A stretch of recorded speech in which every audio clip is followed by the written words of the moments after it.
So hey guys, welcome back to the channel. This is a story about what if Naruto has more power than his ancestors. Part 2.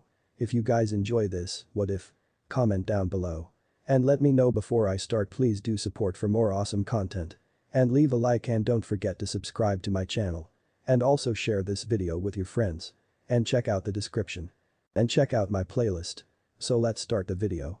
Chapter 20. Capture.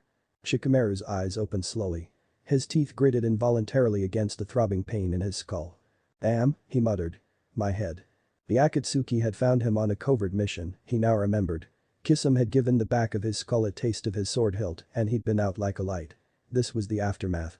He sat up, ignoring the agony. He was in a small room of concrete or grey stone. It was completely unfurnished save for a single raised platform of rock on which blankets had been laid. My bed, he thought dully. Looking around, he whispered to himself, my prison. He hoped Naruto would be able to manage. For the moment, he satisfied himself with contemplating the nature of his prison. There were no windows, unsurprising. For a ninja prison, windows were an escape waiting to happen. The door consisted of bars of a strange silvery metal which was almost certainly chakra absorbent. And he couldn't feel his chakra. The prison, it seemed, was capable of consuming chakra, rather like Shino's earth-style barrier. Or perhaps it only nullified chakra. Shikamaru felt no chakra at all, but if he was totally dry, he'd be dead. A ninja's chakra coils intertwined so completely with his various organ systems and blood vessels that if it were empty, he would be dead in minutes. Chakra exhaustion was both partial and reversible. Chakra void was neither. Kami, his head hurt. He lay down in his bed, his head resting on the blissfully soft pillows. The bed might be stone, but it didn't matter, the blankets and pillows were warm and soft. He made a mental note to return the favor to the Akatsuki if they were ever caught. And then he slept. When he next awoke, he was not alone. The boy won't go along with it, Madara-san, Zetsu was saying. No matter what he says, it makes a difference who it is. He does care, unfortunately for us. I am aware of that, grunted Madara's low voice. But you underestimate his pride. He has said that the Namikaze means nothing to him. To go back on that would be to admit his wrong and that he cannot do. And so he will assist us, whether he likes it. I think you overestimate your clan's pride, Madara-san, said Zetsu softly. He's getting tired of this, you can see it in his eyes. We have perhaps 2 years at the most before he sees it himself. And something like this will have that. There was silence. It is a valid point, said Madara softly. But you overestimate something as well. Sasuke is meaningless. Certainly, I would rather he survive and that Inochiha channels the demon, but that is merely a simple satisfaction. What is important is that we have strength. And contingency Kitsune's strength will be far greater than that of Uchiha Sasuke. And you are willing to forego your clan for that. Madara laughed. For a time.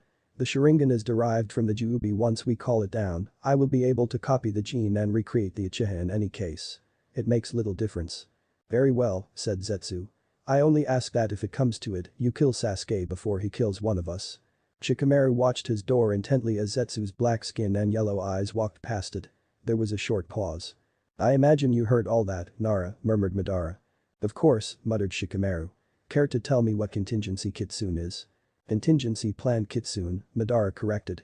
Contingency Kitsune doesn't exist yet, it will be the result. Fine. Contingency plan Kitsune, then? Shikamaru asked dully. No, Madara said flatly. I don't do monologues. They cause problems. Damn, muttered the Nara. After a moment he said, I hear you're having a bit of trouble with Sasuke. Not at all, Madara chuckled. But Zetsu is quite correct, while Sasuke has caused no stir yet, there is the potential there. Why? I don't do monologues. Damn. Shikamaru exploded, if that was the right word for such an isolated quiet exclamation. Madara was chuckling. Now I understand why Sasuke loves his monologue so much. It is amusing to wind your leaf nin up. Shikamaru tucked himself in, he hadn't slept long enough and was still tired. If you say so, bastard. Madara didn't answer and Shikamaru found himself falling asleep again. The next time he awoke, things were silent. There was no noise or movement about him. He was slightly hungry, but he felt sure he'd get food soon enough. The Akatsuki wanted him alive, probably so they could gloat if and when they won. In the meantime, he tried to devise an escape. If one existed, and it did, it was impossible to protect from all possibilities, he would find it. He was, after all, Nara Shikamaru. And so he began to think. After about an hour, he heard footsteps coming down the hallway towards him. He opened his eyes and waited. No force on earth could have prepared him for when came into his field of view. A young woman was walking past his cell door, a young woman with sharp angular features, blonde hair tied into 4 frizzy pigtails, and a fan slung on her back. It was Tamari. And she was carrying the jacket-clad Abiram Shino under her arm. He stared at her until she crossed out of his field of view. After a moment, he heard a metal door opening and the sound of a body being thrown onto a stone floor. Tamari walked past again, now without Shino, but this time Shikamaru noticed something. Her eyes were without pupils. It took him only an instant to realize what was happening, and as soon as he did, his heart ached. She'd been caught in some kind of enthrallment. She was enslaved by the Akatsuki.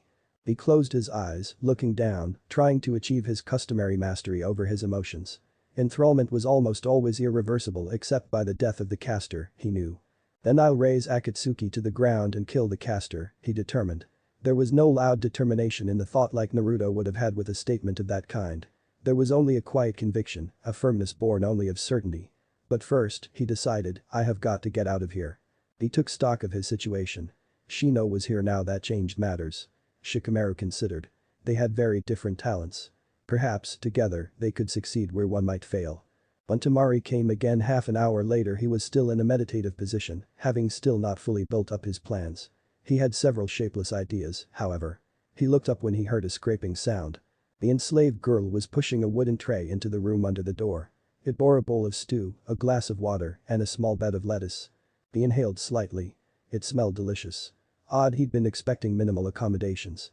Instead he received a meal that, while small, looked to be as easy on the tongue as any of the meals he'd ever had on missions.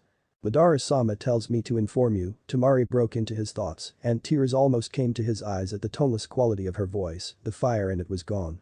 The food is not poisoned in any way. The Akatsuki is experimenting with various cell conditions to see which serves their purposes best.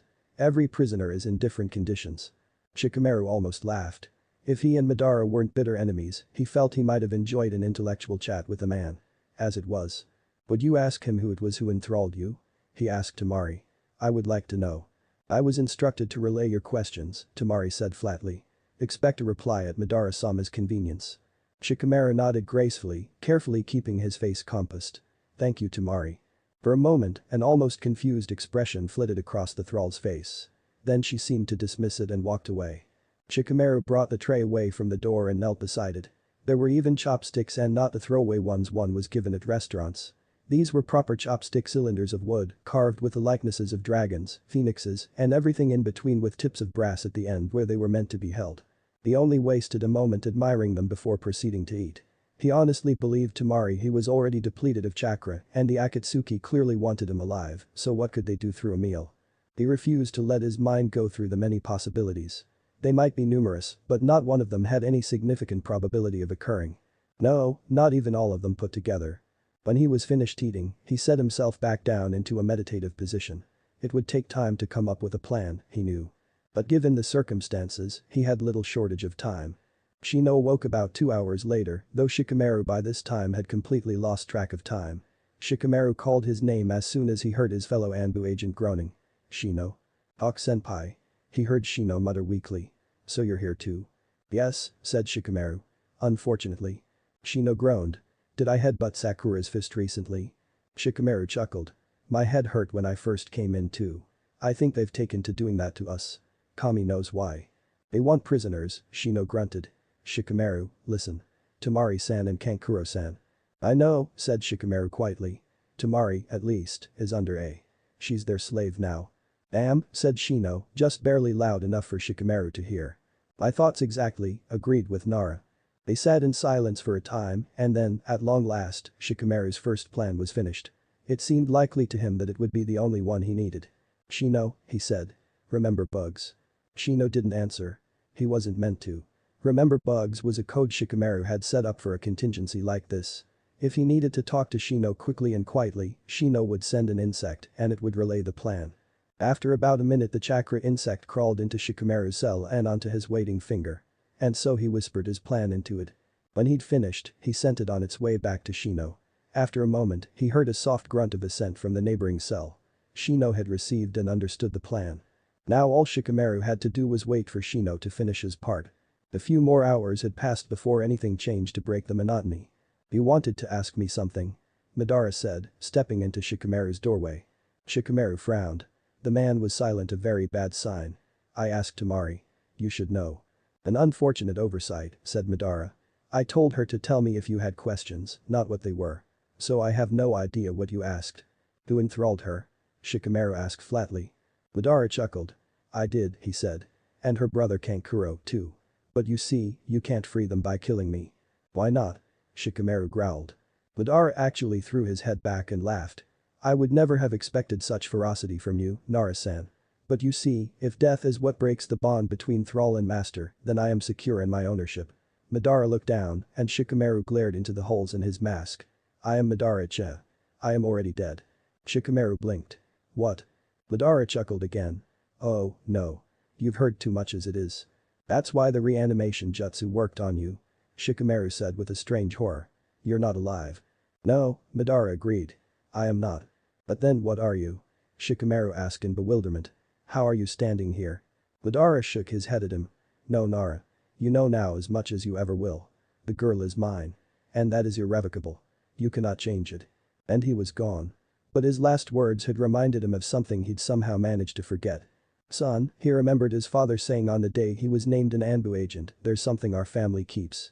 It's time you learned it, and it's looking more and more like you'll be the only one to use it every day. Good luck, Shikamaru, and keep it safe. The ritual of the 5 sacred stars. Passed down by the Nara for generations. The one thing Madara could not predict which could save Tamari. Shikamaru smiled slightly. It was the year 271 of the shinobi era. It had been 300 years since they had last been performed. It was time for it to be performed again. Chapter 21. Escape. Shino sat cross-legged in the center of his cell, his eyes closed. He often found that it was easier to work with his insects that way, though he didn't have that luxury in battle, of course. He was spread much thinner than he liked now. His stores of chakra were minimal because of the cells around him, and his body rejected the idea of spreading what little he had into his insects. But this was Shikamaru, and his plans were the best. So Shino now had all of the hives inside his body working at overdrive to spawn the insects he had lost in his recent fights, and those which he still had were even now assembling, ready to act. He guessed it would be about 2 hours before all was made ready. Always assuming chakra exhaustion didn't get him in the middle. Shikamaru waited, thinking. Now that his plan was being made ready, he had started to think of all of the potential flaws he hadn't yet considered. And so now it was time to ensure that the most obvious one would cause no problems. So he waited. At length he heard someone passing by his cell. He reached forward and gripped the bars, stretching one hand out through a slot. Please, he said, making his voice more pitiful than it ever had been before. Please, let me go. I can't stand this anymore. It was Sujetsu, and he was unimpressed. Nara Shikamaru, he said. Not going to work, I'm afraid. We all know you too well. Shikamaru shrugged, drawing back from the cell door. It wouldn't have worked for anyone, I expect. Most likely, Sujetsu agreed. Worth a shot, though, Shikamaru said. Perhaps, Sujetsu nodded. Not always, though, if our Kazuki guest tries something like that, for instance, he'll be lucky to survive. Shikamaru blinked. You've captured Garasama. Oh, yes, Sujetsu chuckled. Just a few minutes ago. A very important night, this is. Shikamaru squinted at him. What did you do? Oh, I wouldn't want to worry you, the former Miss Nin chuckled. Good night, Nara-san. As he walked past a cell, Shikamaru grinned privately. In spite of all of that, he'd known from the moment he reached through the bars what he'd wanted to. Things could travel through the bars of the cell doors. Shino smirked suddenly in the darkness. It was ready. Quietly he sent his insects out of his cell. They crept out under the bars and began to clamber on top of one another. Their colors shifted and they smoothed out. In a moment a perfect replica of Shino stood outside the cell. It walked out of Shino's line of sight, going, no doubt, to free Shikamaru. Shino was content to wait. There was silence for approximately 2 minutes while the insect clone picked the lock and then a barely audible click was heard. Shikamaru was free. The insect clone came back into Shino's line of sight and began to pick the lock on his cell door while Shikamaru watched both sides of the corridor, scanning for approaching foes. None came, and soon Shino was out of his cell, sighing in relief as he felt his chakra return and allowed his insects to disperse back into him. All right, he said after a moment's rest. What's next? Shikamaru looked about. Be ready for a fight, he grunted. There's no way out but through. Shino's eyes widened behind his shaded glasses. That's your plan? Shikamaru shrugged. We're out of our cells. That's good, at least. Shino shook his head slowly. We're dead. I don't think so, said his Anbu captain. Follow me and for Kami's sake, be quiet. Shino didn't need to be told he was an Anbu agent, after all. They crept silently along corridor after corridor. At every fork, Shikamaru listened intently for a moment for what Shino didn't know and then seemingly chose a course at random. At long last they heard voices at one such fork. Shikamaru immediately turned toward them. Why? Shino almost asked, but he held his tongue. They could not afford to be caught. Shikamaru held up a fist ahead of him, the order to stop. Shino froze. The voices were speaking quietly, but they were clearly right around the corner. And then Shikamaru vanished. A chameleon jutsu, Shino thought. He's going to scout it out. And so he was. Shikamaru stepped, quietly and invisibly, around the bend. There was a room before him, dimly lit. There were a couple ninja watching the path opposite him, the way to the entrance, he thought, or rather, the exit, and there were others guarding something on a table in the corner. He crept up the wall and looked from the ceiling down at whatever it was. The table was made of mahogany, and a silken red cloth lay over it, as though the object was on display. And it deserved it. Upon the table, laid out in full shape, was the most masterfully crafted suit of modern armor Shikamaru had ever seen. There were blue lenses where a man's eyes would go. The silvery steel of the suit glistened in the light of the candles beside it. The arms contained an array of weapon sealing scrolls, and Shikamaru was certain they were already filled. The gauntlets were each masterpieces of razor-sharp metal, and it was certain that if the man wearing this armor punched someone, their face would look like ground meat. The boots ended in slightly hooked points. All of the major muscle areas were filled out already, as though there were mechanical aids to the muscles that would one day be there. The strength of any man would be doubled in that. And Shikamaru's eyes caught the small, red emblem of the Nile-tailed fox emblazoned on the left pectoral of the armor. Contingency plan Kitsune, he thought in awe. But there was no time to think about it now. He fell back to Shino. We're on the right track, he whispered into his companion's ear. Chameleon and follow. They both took on the chameleon jutsu and crept through the room. Shino, Shikamaru knew, would be watching for the slight distortion ahead of him. Shikamaru only had to lead them well. He did. Soon they were out of sight of the guards. Shikamaru allowed them to fade in relief. Good, he murmured. Let's go. Now he had to keep listening constantly. There would be guards more and more as they approached the exit. He was right. The guards got more and more common, and it got harder and harder to avoid them. But in the end, they weren't caught until they could finally see the exit. Shikamaru almost sighed in relief. There was only a stone door in their path now. That in about 10 nin. He and Shino crept along the walls, trying to avoid confrontation, but after a moment there was a shout and Shikamaru knew they'd been caught. He immediately began a shadow possession, holding all of the ninja in place. His chameleon faded. Get that door, Shino. He said fiercely. One of the ninjas was clearly much stronger than the average peon. He was giving Shikamaru quite a fight. Shikamaru shook his head. Fool, he thought. He mimed taking a kunai out of his imaginary holster and stabbed himself in the chest with it. That man didn't die, but most of the others did. This meant that, with fewer targets, Shikamaru could switch to a shadow strangle jutsu. He did. The rest of them fell. And then the door was open and Shino was calling, "Run, Hawk." And Shikamaru did, running as fast as his legs could carry him, Shino right beside him, for coming up behind was Zetsu. They had managed to escape. It was now several hours later. Shino leaned against the wall of the cave they'd found. Shikamaru was beside him in the same position.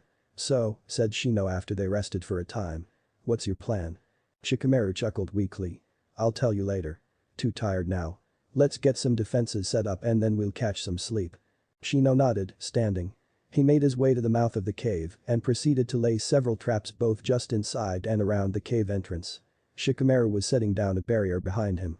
Once they were finished they leaned back against the walls again and Shino allowed exhaustion to claim him. Shikamaru rose early.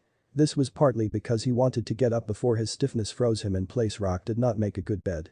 But he was also very much worried. With him captured and escaped, it made sense for Madara to try to destroy the Leaf Village while he wasn't there to warn them. So it fell to Shikamaru to try to find out what was going on. But first he had to wait about half an hour for Shino to awaken. In that time, his slight worry had easily evolved into fully fledged fear. He was unable to avoid infecting his companion with it. Do you think the village will be alright?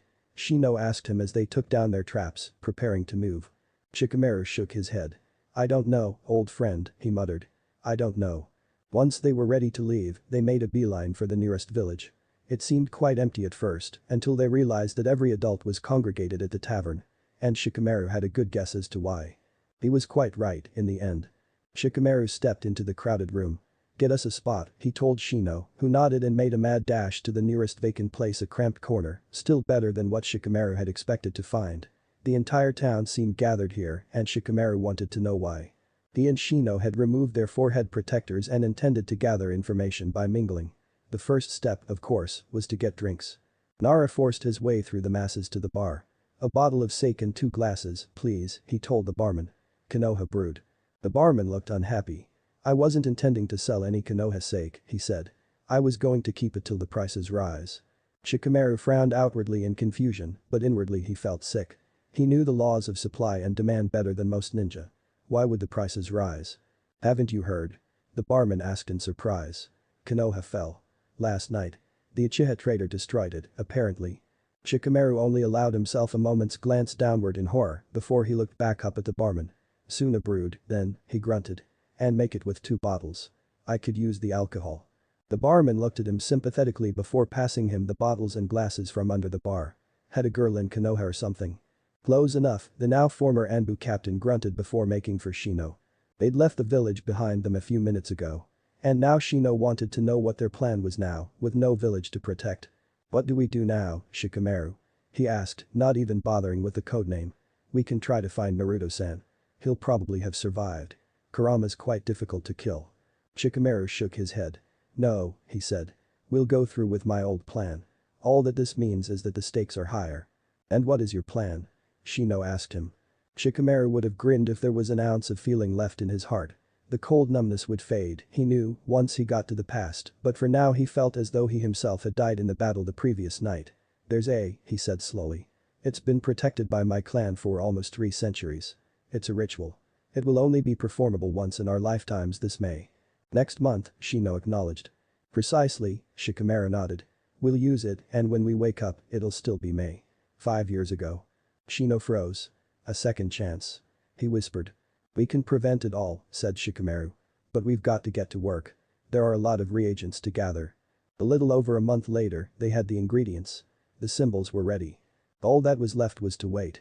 They sat together in silence. What was there to say left? They'd been through hell, and now they were coming back from it together. They knew how monumental this was. And so they merely enjoyed the companionship in perfect quiet. The sun set. The moon rose. And 6 stars twinkled out, shining out like the rays of salvation. 5 formed a pentagon around the 6th. They looked at one another, nodded, and as one, drove the spikes into their own chests. And so Nara Shikamaru and Aburam Shino joined their Hokage as genin. Chapter 22. Retelling. "And the rest is history," Shikamaru finished, leaning back against the wall. "We found out that you were back here and started watching what you were doing. Then Kakashi worked it out and spilled the beans." Naruto nodded, grinning. "I'm glad to have you, Shikamaru. I swear I don't know what I'd do without you." "Probably having wound up lying in a ditch a long time ago," Nara chuckled lazily. "But enough of that." He leaned forward away from the wall, looking intently at Naruto and Sasuke in turn. "We need to get to business. Have either of you got any idea what that armor I saw was?" Naruto cocked his head in confusion. "What does it matter?" he asked. "It doesn't exist now." "Ideas are weapons, Naruto," Shino said. "You should know that, with Shikamaru as your Anbu commander. If we know what that was supposed to be, it's an advantage over Madara now. It might give us an idea of how he thinks, or it might give us an idea of how to use it ourselves, or how to prevent it if the idea comes to him again." "So?" Shikamaru asked again. "Any ideas?" Naruto shook his head blankly. Sasuke tried to, but there was an odd look in his averted eyes. Shikamaru just looked at him. "You're on thin ice as it is in my book, Uchiha," he said flatly. "Spill." Sasuke grunted. "It was one of Madara's plots. The armor does 3 things, for the most part. It augments the wearer's physical capabilities, gives them chakra similar to that of the 9 tails, and enslaves them to Madara. Anyone in that armor would be dangerous beyond belief." Shikamaru cocked a brow. It was unfinished. "No," said Sasuke, shaking his head. "There was one particular person Madara wanted in that armor, that's why it was unoccupied." "Might that," Shino began, but Shikamaru cut him off. "I'm only going to ask this once," Nara growled, his rage at the insult slowly building. "How much did you have to do with making that armor?" Sasuke just looked at him bleakly. "Too much," he murmured. Shikamaru glared at him for an instant more and then he sighed and looked away. "I won't give you trouble over it," he muttered. "You're doing fine at that as it is." Shino looked over at him, but Shikamaru met his gaze. "Later," he said silently. "Naruto can't hear this." Aloud he said, "Well, anything else we need to know? Plans and the like?" Naruto looked at him. "No changing the subject," he growled.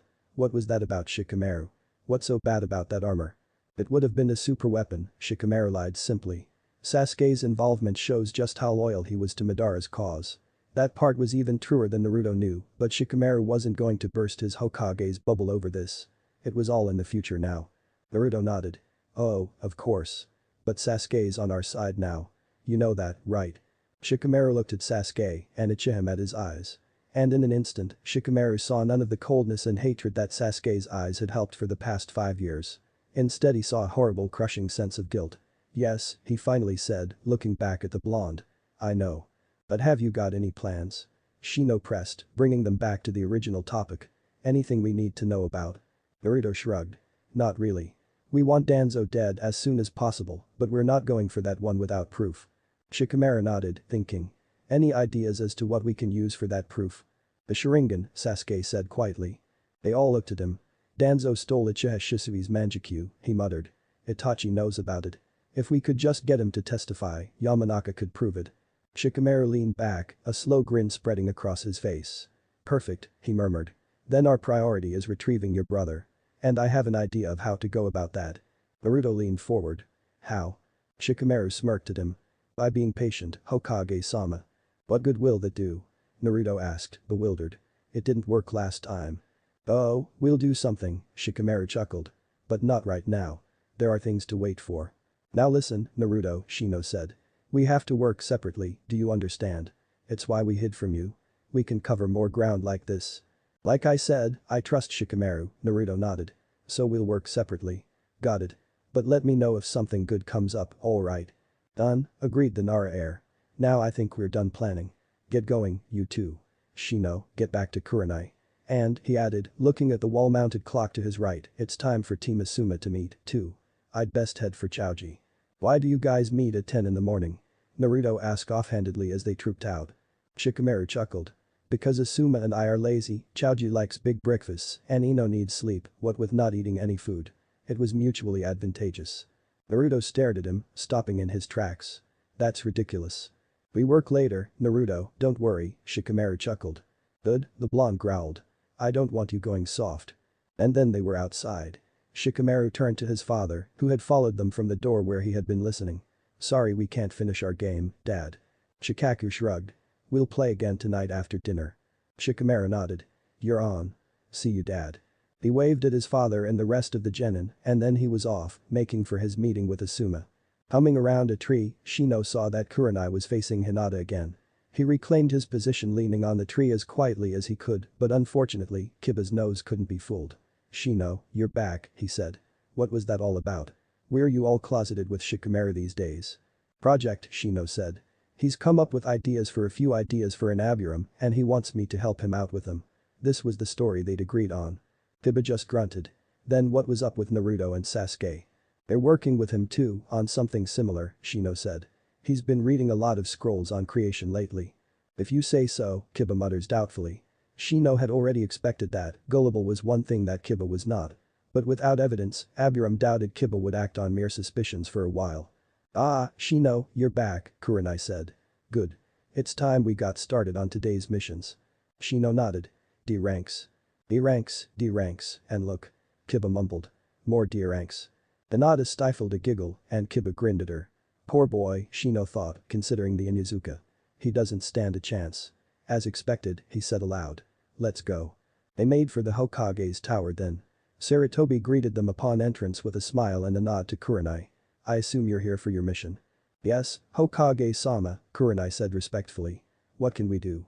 Well, there are a couple D ranks to choose from, Sarutobi said, leaning back and shuffling papers on his desk before pulling out 3 D rank mission statements.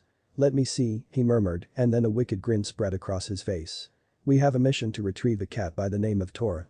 No. Shouted Kiba in a panic. Not Tora. Hinata was mumbling agreement feebly, even Kurenai seemed to be nodding in grudging agreement. Shino, personally, didn't care much. Leave that to the sadistic sensei, said Kurenai. Like, oh, say Kakashi. Sarutobi laughed. Very well. I'm sure he will be most pleased. He looked down at the other 2 missions. There are 2 more. A sewage line in the southwest quarter of the village has gotten backed up and a library needs to be sorted. Library, said Kurenai immediately. Sarutobi smiled. Very well. He handed her the mission statement. In that case, report to the library. The presiding librarian will give you further instructions. Very well, Kurenai nodded. Thank you, Hokage-sama. And they filed out, making for the library. Why didn't we go to the sewers? Kiba moaned. Shino rolled his eyes. I mean, the Inyazuka muttered, it might have smelled bad, but at least it would have been quick. And that has a point. Why does every book need to be sorted? It says so that people can find the books they're out looking for, Kiba-kun, said Hinata timidly. I know that. Kiba complained, picking up another book from the pile. But couldn't we at least sort all of the books in one way, instead of sorting fun stuff by author and boring stuff by these weird numbers? Fiction, non-fiction and Dewey Decimal Call number, Shino grunted. If you're going to whine, Kiba, at least get the terms correct. Well, fiction's fun, non-fiction isn't, and the downer decimals are weird numbers, Kiba muttered, searching the aisles for a spot. My point stands. Kurenai laughed. He's got you there, Shino. Professionalism, sensei, Shino sighed, but even he couldn't remain perfectly stoic. He chuckled slightly as he picked up another book.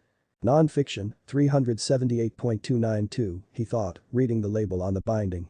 Of course it's on the other side of the building. He made his way over to a particularly dusty aisle, located 378.291 and 378.293, and placed a book between them. Then he noticed the title of a nearby book. The Lost Rituals. Gates of Time was on the binding, and Shino could hazard quite a good guess as to what it contained. For a moment, Shino was struck by a horrible fear at the realization that there was a lead anyone could find toward the truth, but it was overcome quickly by an uncontrollable urge to laugh. It's in the library. He thought, just barely holding in his own mirth. All this time, it was sitting in the library. You've got to be kidding me. The joke still hadn't lost its novelty when they finished the mission and headed for a restaurant to have dinner as a team. Of course, he'd have to report it to Shikamaru. The Nara would have a plan of how to prevent the information getting to the wrong hands. But he had a feeling Shikamaru would laugh long and hard before he even started thinking up a plan. Naruto painted the last few lines in his seal. It was an explosive this time, but this would have an electric discharge rather than the flaming inferno common in explosive tags. He'd have to see about getting it patented and mass-produced. He leaned back in his chair for a moment, then stood and stretched. It was late. He and Sasuke had returned to Kakashi after their meeting with Shikamaru and Shino, trained for a short time, and then the team had gone into a ridiculous mission involving unclogging a sewer, of all things. Kakashi truly was a sadistic sensei. Naruto chuckled to himself as he changed into his nightclothes. He felt a strange sense of peace as he tucked himself in. Shikamaru and Shino were here. Sasuke was beside him. And he was certain Gaara was already working to make everything better on his end. Kakashi was willing to help them. Sakura was already improving. Sasuke was relearning his morals. And Hinata was alive. A slow grin spread across his face. Everything's going well, isn't it? He thought to Kurama. Don't get complacent, Kyuubi warned. There are thousands of things that could go wrong at any moment. Don't be a downer, Naruto laughed. How many of them are likely? Kurama didn't answer for a moment. A lot more of them than you think, kid. Madara is Madara, no matter how much you've changed. Maybe, Naruto thought. But this time, we're ready for him. Are we, Naruto? Kurama wondered openly. Are we really? Naruto closed his eyes. If we think we're not, we've already lost half the battle. Chapter 23. Resolution. Nara Shikamaru, said Hiruzen Sarutobi, tilting his head. How may I be of service?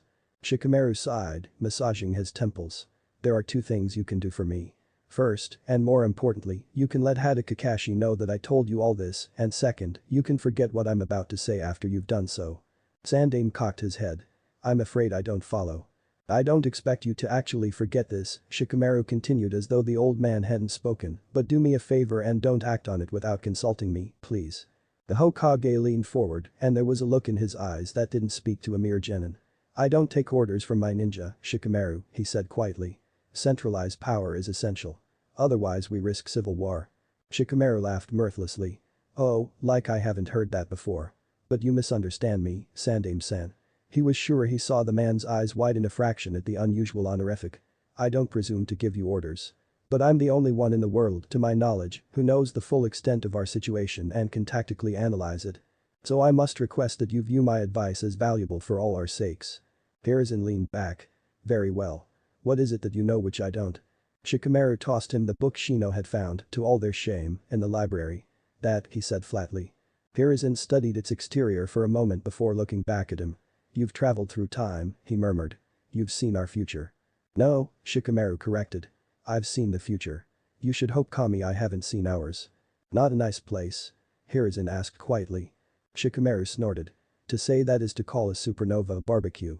It was a nightmare. And so you come back to us now to make repairs. Sarutobi spoke softly. He was not in awe, but Shikamaru had not expected such from the Hokage. He was cool and analytical as any great leader of his kind had to be in the face of revelation, and Shikamaru felt a rush of sudden pride to be a ninja of Konoha, where all of the best Kage ruled. Yes, said Shikamaru simply. But not alone. The Sandaime frowned. You brought others. Others came, whether I brought them or not, Shikamaru shrugged. But you need to hear the whole story, to understand. So I'll start at the beginning. After we Genin were assigned our teams, the same teams as those we're in now, by the way, we were all put into the Chunin exams, set to be here about 6 months from now, right? Hiruzen nodded mutely. Good, Shikamaru nodded. I was the only one promoted in those exams. Uchiha Sasuke, Hyuga Neji, and Uzumaki Naruto each came close. Unfortunately, the first was too unprofessional and emotionally compromised, the second too concerned with his own personal vendettas, and not enough with the village, and the third a little too much of an idiot, although frankly. I think the Kyuubi's reputation had a lot to do with it. Hiruzen paled. You know about the fox. Shikamaru rolled his eyes. Obviously, since I'm talking about him. Back on track. During the exams, Suna and a new village, Odo, allied together and launched an attack on Konoha from within, using the potential Chunin. During the battle, you were killed by the Otakage, Orochimaru. Hiruzen's eyes widened, but Shikamaru held up a hand. If during this period, Uchiha Itachi made an appearance wearing the red clouds of the Akatsuki organization, who have been even now reformed into a group of elite nin with a specific goal. More on that later. He fought Sasuke and won, emotionally compromising Sasuke in the process. That led to Sasuke defecting from the village and joining Orochimaru to gain power. Naruto was driven to bring him back. To that end, he left with Jiraiya for a multi-year training trip soon afterward. Shikamaru continued the tale, telling of the attack on Suna, of the rising strength of the Akatsuki. He spoke of Orochimaru's and Itachi's deaths. He told the Hokage of the falling of the many Jinchuriki and of Pain's invasion. He told of the 5-Kage summit, of the Fourth Great Ninja War, of Killer Bee's final showdown with the agents of the Akatsuki, and of his and Shino's capture. He told of the fall of Konoha. I'd only just escaped with Shino when I heard, he said, remembering the horror that had gone like a shock through his entire being. It was horrible, knowing I should have been there. He shook his head. Anyway, the Nara have protected the ritual for as long as our history remembers. Shino and I collected the reagents for a month and then on the ritual night used them all. And here we are. So Shino was the one who accompanied you? Hiruzen asked softly.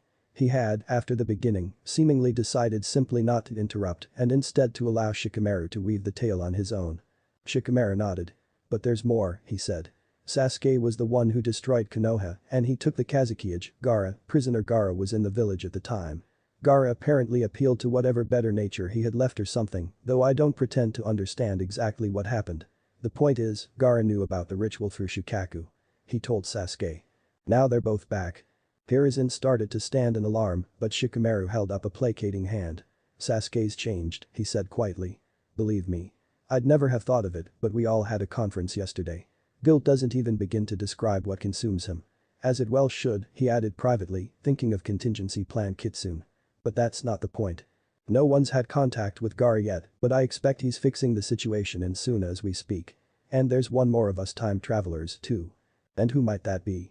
Hiruzen asked, leaning forward. Shikamaru smiled wryly. One who I am forced to be loyal to beyond even my loyalty to you, I'm afraid. But since he's perfectly loyal to you, it shouldn't be a problem.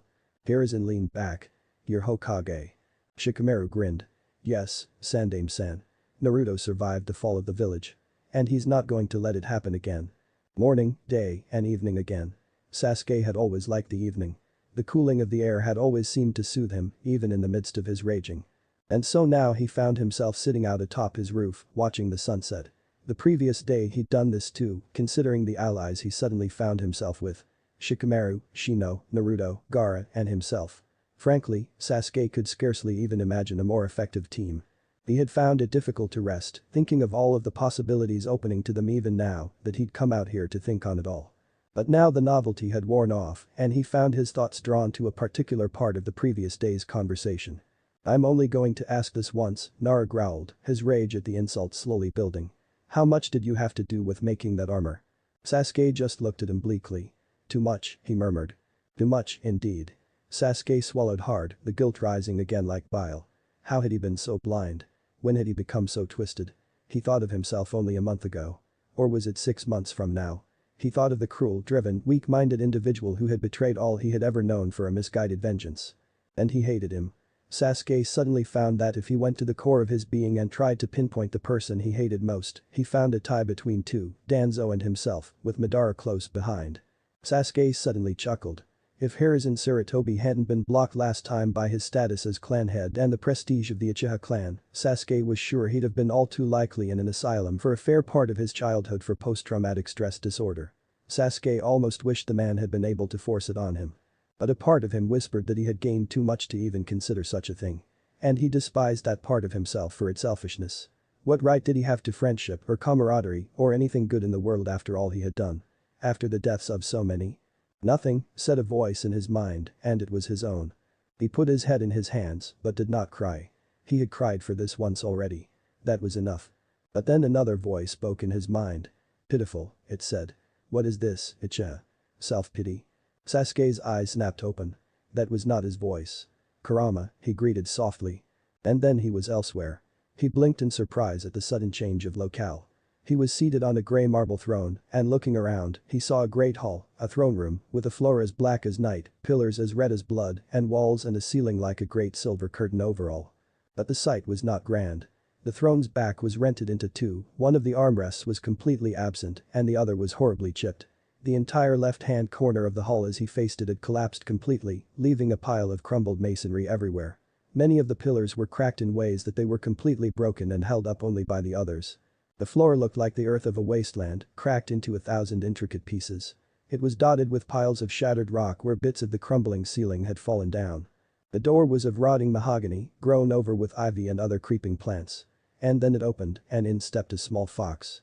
A fox with 9 tails. Sasuke stood up. Kurama, he greeted again. How can you communicate with me without Naruto present? There was a reason Madara wanted you to synchronize with the demonic statue of the outer path, said Kurama in his deep voice, quite out of proportion with the small body Sasuke could see. The Uchiha have always been quite attuned to our kind, myself in particular, it's why you can control me. So why didn't Madara synchronize himself? Sasuke frowned. The rituals don't work like that, first off, the Kyuubi grunted. And secondly, Madara is a special case. Sasuke shrugged and changed the subject. If the fox wanted to be non-committal, Sasuke wouldn't pry. He had no place to. Where are we? Kyuubi didn't answer at once. He looked around, contemplating the ancient room, his eyes lingering on the broken back of Sasuke's throne. Then he chuckled softly, almost sadly. This makes Naruto's mind look like a well-kept garden by comparison. Sasuke's eyes widened. This is my mind, he said, and it wasn't a question. Oh, yes, Kurama replied anyway. I've seldom seen one so poorly kept. Sasuke glared at him for a moment and then looked down. I'm just a repository for psychoses, aren't I? In many ways, I suppose so, said Kurama frankly. I wonder if you've seen the back of your throne. Sasuke turned and saw that the great crack in the seat was cut directly through the center of Itachi's Mangekyou Sharingan eye. He looked away quickly. Why am I here? We need to talk, Kyuubi said flatly. I can't have you wallowing in self-loathing anymore. Your first serious missions are coming. Sasuke sat back down and then stood up. He wasn't sure he wanted to sit against Itachi's broken eye. Would it be better if I didn't regret all I've done? No, Kurama chuckled. But think. What has been lost by your actions? Nothing, now, said Sasuke, thanks to that ritual. But I still did it. He turned away again, looking at the shattered chair. I killed them, he whispered. All of them. Yes, said the Kyuubi matter-of-factly. You did. And it's time to make amends. Sasuke turned to look at him, but the fox was no longer watching him. He was looking around the room. I could tell you what most of this symbolizes, he said softly, but I don't think I need to. Sasuke shook his head, watching the fox in silence. Kurama turned back to him. Think, boy, he said. How does wallowing in this hatred of yourself fix anything? How does this alter who you were? How does this fix the world? Sasuke looked down. It doesn't. Then what does? Kurama pressed quietly. You should know better than this, Uchiha. Hatred never solved anything. And he was right, the Uchiha reflected as the throne room faded from his sight. He was back on his roof now. He stood up and looked as the sun set, leaving the world in darkness. Sasuke had always liked the evening. The cooling of the air had always seemed to soothe him, even in the midst of his raging. But now, perhaps, passion was what he needed. The passion to achieve redemption, to protect and be protected, to be a part of a group of nothing more or less than friends. Naruto's passion, really, now that was what he needed. He had always liked the evening, but now, after many years, his heart went out to the morning and the breaking of the dawn. Feeling changed, he leapt down from the roof onto his porch. He slid open his front door, entered his home, and closed it again. It was late and time to sleep. Arc 2. Chapter 24. Review. You're certain? Shikamaru asked, one brow raised. I don't see that it matters too much. Naruto shrugged. It matters to me. The three of them, Naruto, Sasuke, and Shikamaru, were seated in Shikamaru's private study rather than borrowing Shikaku's hall. For the past month, the two pairs had been operating separately, but little had been done in that time. However, they now approached, in Naruto's opinion, the first of many divergence points. And he therefore had come to speak with Shikamaru. In less than a week, Tazuna would be in the village and a C-rank mission would be authorized to escort him. And Naruto had every intention of taking the job. Shikamaru shrugged, turning to the other boy. What do you think of this, Sasuke? Sasuke rolled his eyes. I think it's utterly pointless, he grumbled. We're already taking C ranks, so the pay boost isn't an issue. Naruto's obsessing over the idea that he can save Momoichi's henchman, Haku. It's A rank, Sasuke, Naruto grumbled.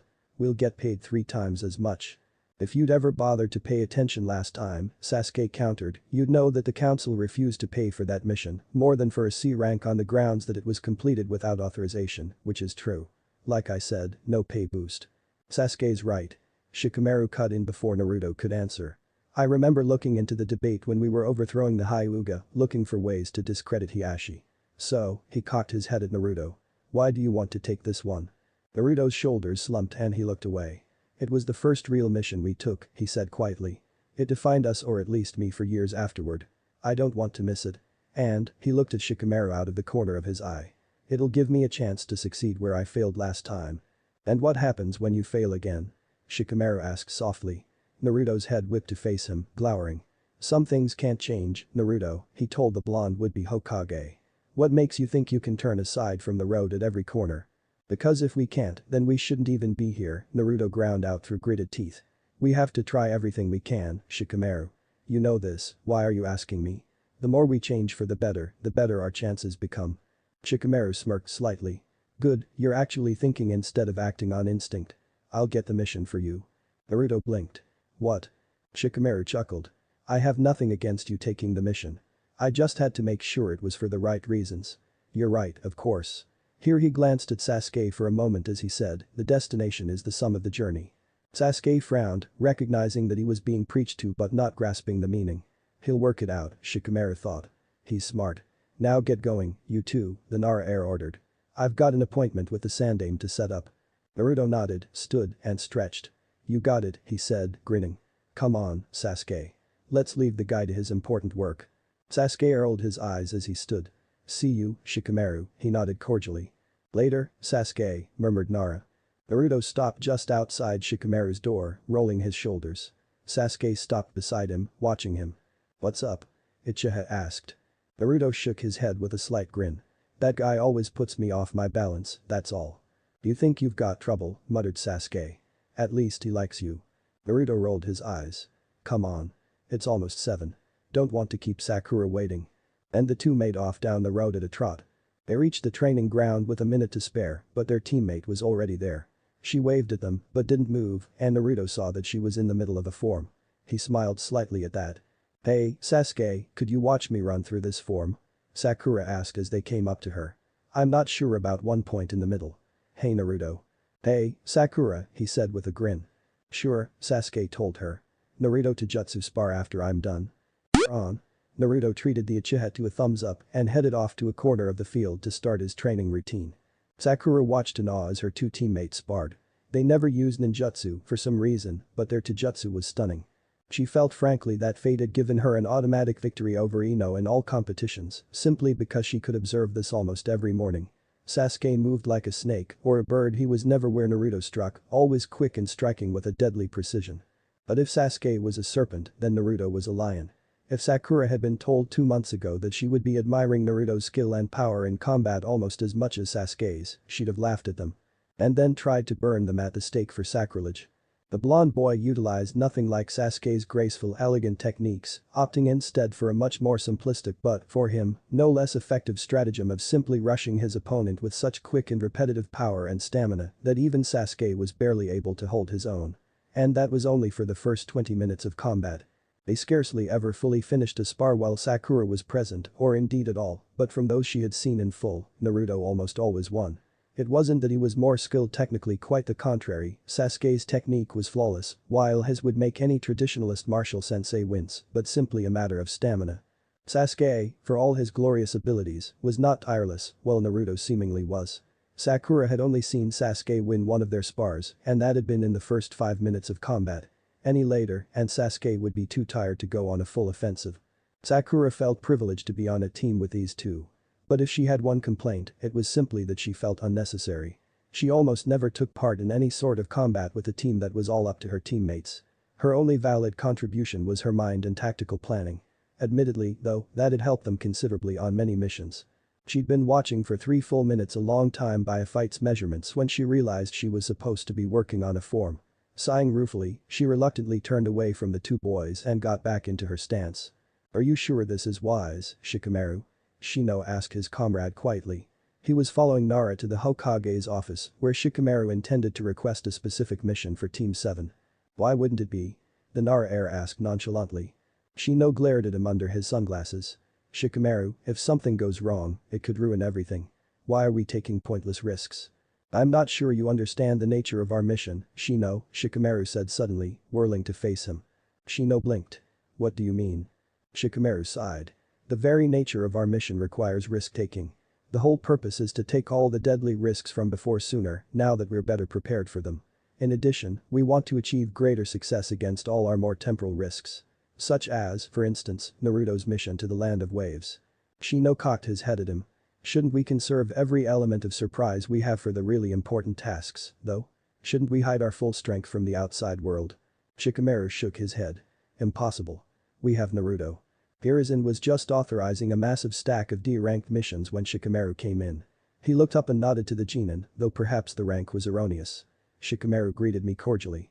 Once, he would have added the suffix kun, but he had a feeling that Nara would not appreciate the gesture, so he had taken to speaking to the boy as he would any adult ninja. Because, after all, that was exactly what the boy was. "Sandame-san," Shikamaru returned with a deferential nod, but not a bow, because Hiruzen was not, after all, his Hokage. "What brings you here today?" the Sarutobi elder asked, leaning back in his chair, eager for an excuse to ease up on the D-rank authorizations. There was more of Tora, unfortunately. He pitied the poor genin. "Advice," Shikamaru said. "Or a request. Take it as you will." The Hokage nodded. "I see. What might it be?" "There will be a mission from one Tazuna, a bridge builder, in less than a week," Shikamaru said flatly. "The mission, a C rank, should be given to Team 7. Hiruzen frowned, looking at his desk. "That mission was just requested," he began. "Good," Shikamaru grunted. "I recommend you assign it to Naruto and Sasuke's team." "But it's not a C rank," Hiruzen finished, looking at Shikamaru pointedly for the interruption. The payment was for C rank, but upon further examination, it was determined that an A rank was more correct. "Tazuna is in the village and will receive the notification today." Shikamaru stepped back, looking surprised and perturbed. "Why?" he asked quickly. "Why was it re-ranked?" Hiruzen frowned. He didn't even need to look at the paper to reply. Because of the presence of a high-threat S-rank missing nin in the vicinity of the Land of Waves, of course. Was he not present before? Shikamaru's eyes widened. "What missing nin?" Hiruzen studied him for a moment. "He's a relatively recent phenomenon," he said, watching Nara's face for any odd reaction he wasn't sure what. "His kill count is relatively low, as yet none of Konoha. But several detachments from other villages in the vicinity of Wave have recently been cut down by a mysterious armored ninja. He's taken out a full 3-man squad of Anbu from Suna already." Shikamaru stared at him, his mouth slightly ajar and his eyes wide. "Are there any descriptions of the armor as of yet?" "Yes, 3 eyewitnesses have survived encounters with this ninja," Hiruzen said, opening a bingo book on his desk and flipping through the pages until he found the most recent edition. There was nothing more than a sketch where a photograph should go, but there was a description.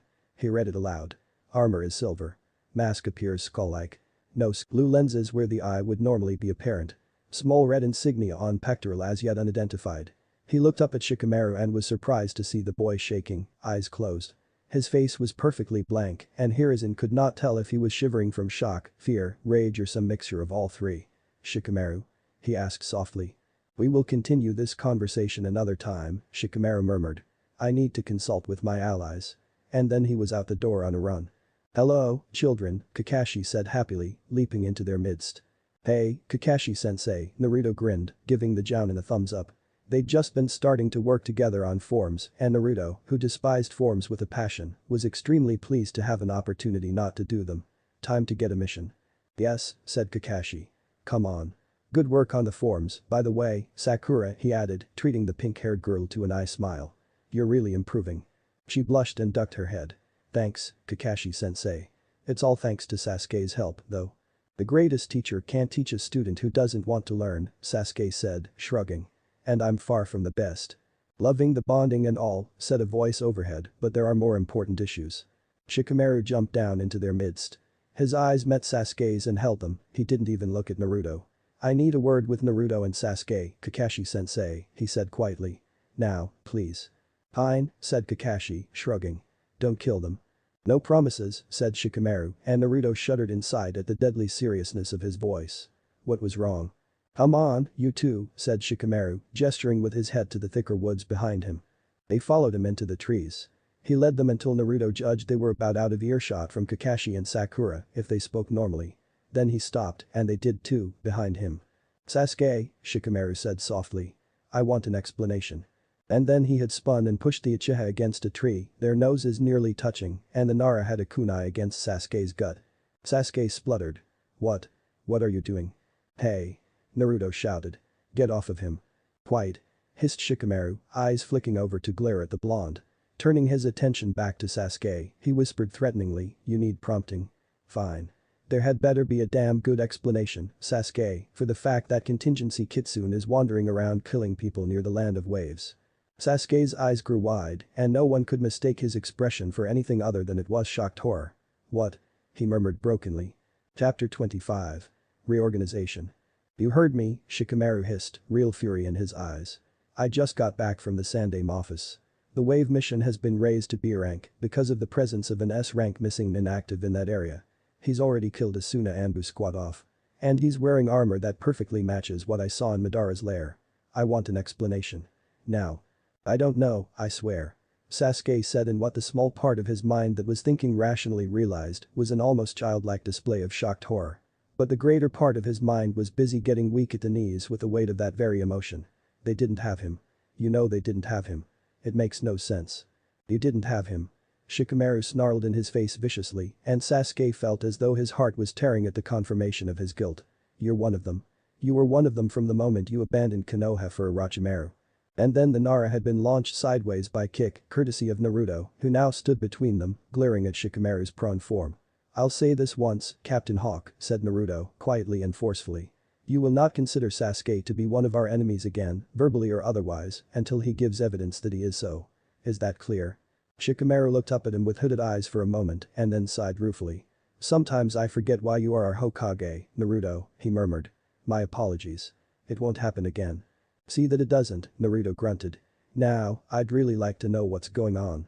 The armor Sasuke helped Madara make is in the land of waves on a missing nin, Shikamaru explained. Whoever it is has killed 4 Suna Anbu who came across it. The mission to wave is set at B rank as a result it'd be higher if this missing nin was seeking confrontation. Whoever it is. Sasuke shuddered slightly. After a moment, however, he recollected himself. That doesn't make sense, he told himself. There must be another explanation. But he's not seeking confrontation. Naruto asked Shikamaru. No, Shikamaru said simply. But his very presence is extremely unsettling. How did he get here? Or, more importantly, how did the armor get here? Naruto shook his head. Turning to Sasuke, he asked, did Madara ever show any artistic tendencies? Sasuke blinked. No. Why? Then he couldn't have designed the armor himself, Naruto concluded. We have no proof the missing nin wasn't present last time, and the armor design must have come from somewhere. Since the chances were all re-rolled, he must have just decided to go to wave this time when he didn't last time. Shikamaru blinked. That actually makes good sense, or something like it. When did you get inclined to figure out how the theory behind all of this worked? Naruto shrugged. Around when it started having anything to do with me. Now, can you get us the mission? Shikamaru seemed to think for a minute and then a wicked smile crossed his features. The Sandaime won't allow one team of genin to take this, even yours, he said quietly. His decision would be too questioned and at best it'd make people suspicious. But perhaps he'd allow 2 teams. Naruto grinned. So you're coming with us? Oh, no, Shikamaru started laughing. I'm needed in Konoha. No, I was thinking of teammate. And then he was gone. Sasuke saw Naruto's face slacken. He heard the blonde whisper, Hinata-chan. Thickly to himself. Sasuke didn't mind the moment's respite for introspection. He couldn't help but continue to feel worried. It was true, after all, that Madara had no creative talent. But Deidara and Sasori did. Konan, too. Even Pain and Zetsu had some. So it couldn't be said that Akatsuki, at its height, had had a shortage of creativity. But Madara had meant that armor for one man in particular. He'd never let anyone else wear it. Would he? After considering, we've thought up a valid explanation for the missing nin's presence, said Shikamaru. The Sandaime motioned for him to continue, leaning back at his desk. We believe that he was, in fact, present last time, that because of the re-roll chances, he has surfaced in the land of waves, rather than elsewhere this time. Hiruzen nodded. Very well, Shikamaru, he nodded. What do you suggest I do? I recommend 2 genin teams be sent on the mission to Wave, Shikamaru said. For multiple reasons. First, sending a squad of jounin on a B-ranked mission is nonsensical and would be questioned. Second, we do want to apprehend this missing nin. He has destroyed members of Suna Anbu, and if we can take him down and perhaps give them a portion of the reward as consolation for their losses, it would strengthen our ever frailer bonds. We went to war with them in the near future last time, didn't we? Hiruzen interrupted grimly. A very brief and nearly harmless war, but yes, nodded Shikamaru. In any case, a squad of Chunin with no jounin backup is not advisable for that aim. The logical conclusion would be to send squads of weaker ninja genin, the obvious choice to complete the core mission with stronger ninja their jounin sensei to take out the missing nin, should he appear. But one squad of genin to take a B-rank mission is nonsensical. And one jounin might prove insufficient in any case. Hiruzen was smiling now. You make a shrewd politician, Shikamaru-san. I know, Shikamaru thought, not missing the new honorific. I needed it all to pass off the engagement of Konoha's and Suna's main ambassadors to one another as a politically advantageous move. But all he said aloud was, thank you, Sandaime-san. But wait, said the old Sarutobi. Why would 2 of our jounin be able to take out a missing nin that has defeated a squad of Suna Anbu? Shikamaru smirked. I advise you to play up the Sharingan politically, but you know as well as I do what the real power behind the team is. So, for this mission, I'll be assigning teams 7 and 10, correct? Hiruzen asked, beginning to write on the mission scroll. No, said Shikamaru quickly. I need to be here in the village, Sandaime-san. I'm our group's tactician. Send teammate instead. Hiruzen nodded slowly but didn't continue writing. I just realized you haven't yet addressed the problem of payment, he said. Is Tazuna going to be able to pay for a B-rank mission in any case? No, Shikamaru shrugged. But how much will it cost to increase the mission's rank? Hiruzen looked down at his paperwork to check. 200 ryo.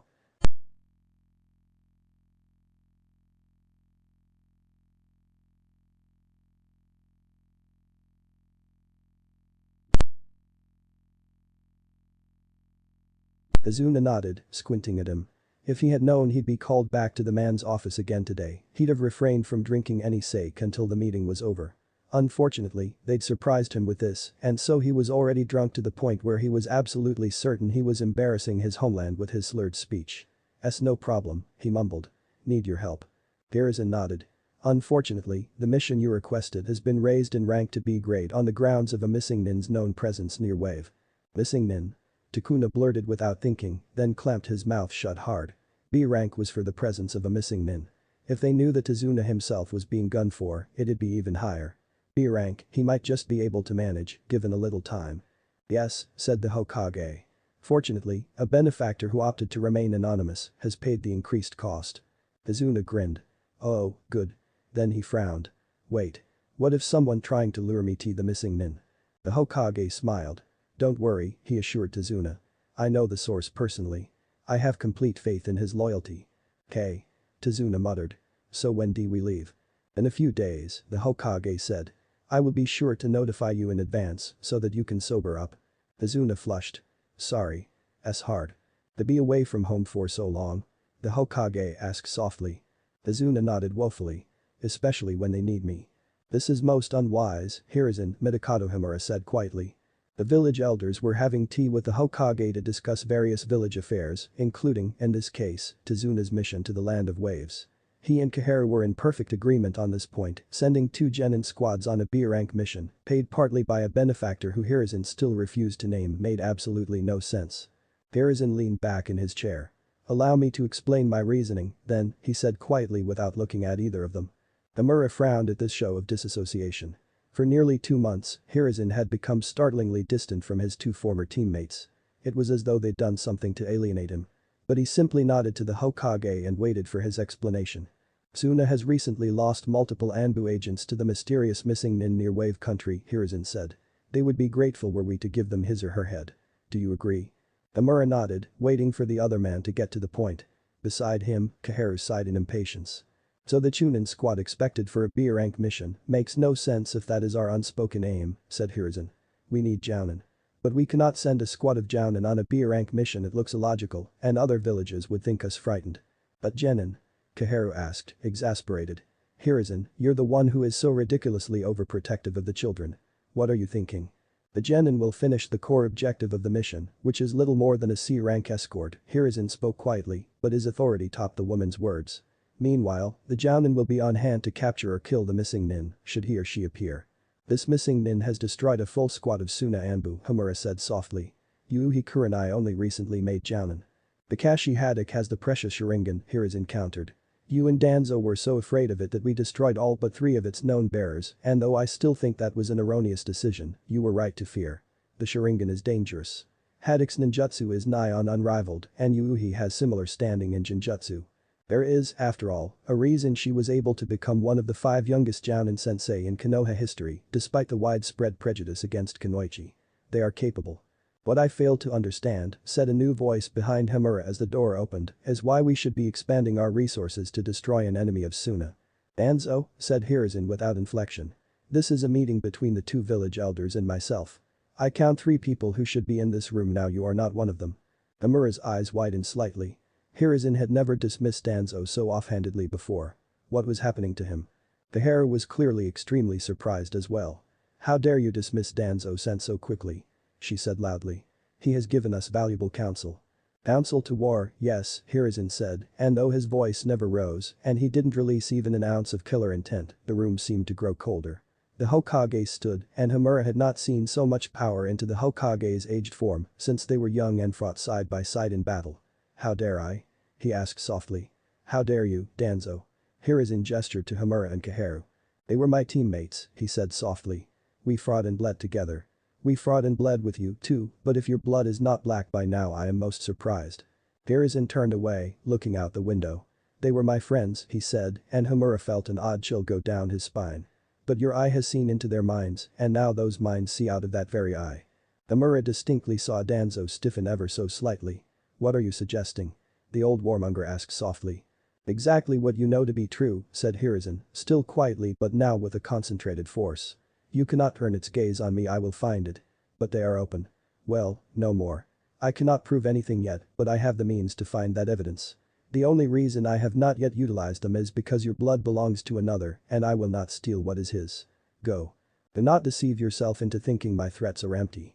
Do not come before me as an advisor again and do not manipulate my teammates. I will know if you do. Danzo stood still for a moment and then turned, making to leave the room without a word. And one more thing, said Hiruzen quietly. Don't turn your little band of human kunai against any of us either. I assure you, I will know. Danzo didn't even turn around as he left. Hiruzen fell back into his chair tiredly. My apologies, he said to them both. Please, don't ask me what I was talking about. Homura frowned. Why, might I ask? I think if Danzo is as much a threat as you seem to believe, we should know. Hiruzen shook his head. If he is a threat to the village, then it is because I have just made him so. He is a psychopath perhaps, but until now he was one not turned against the village. And if he is now I am confident in my ability to contain him. But why do you suddenly hate him so? Kaharu asked. Hiruzen sighed. That is not my secret to divulge. He looked at each of them in turn. In the event of my death, I want you to promise me never to elect Danzo as the Hokage.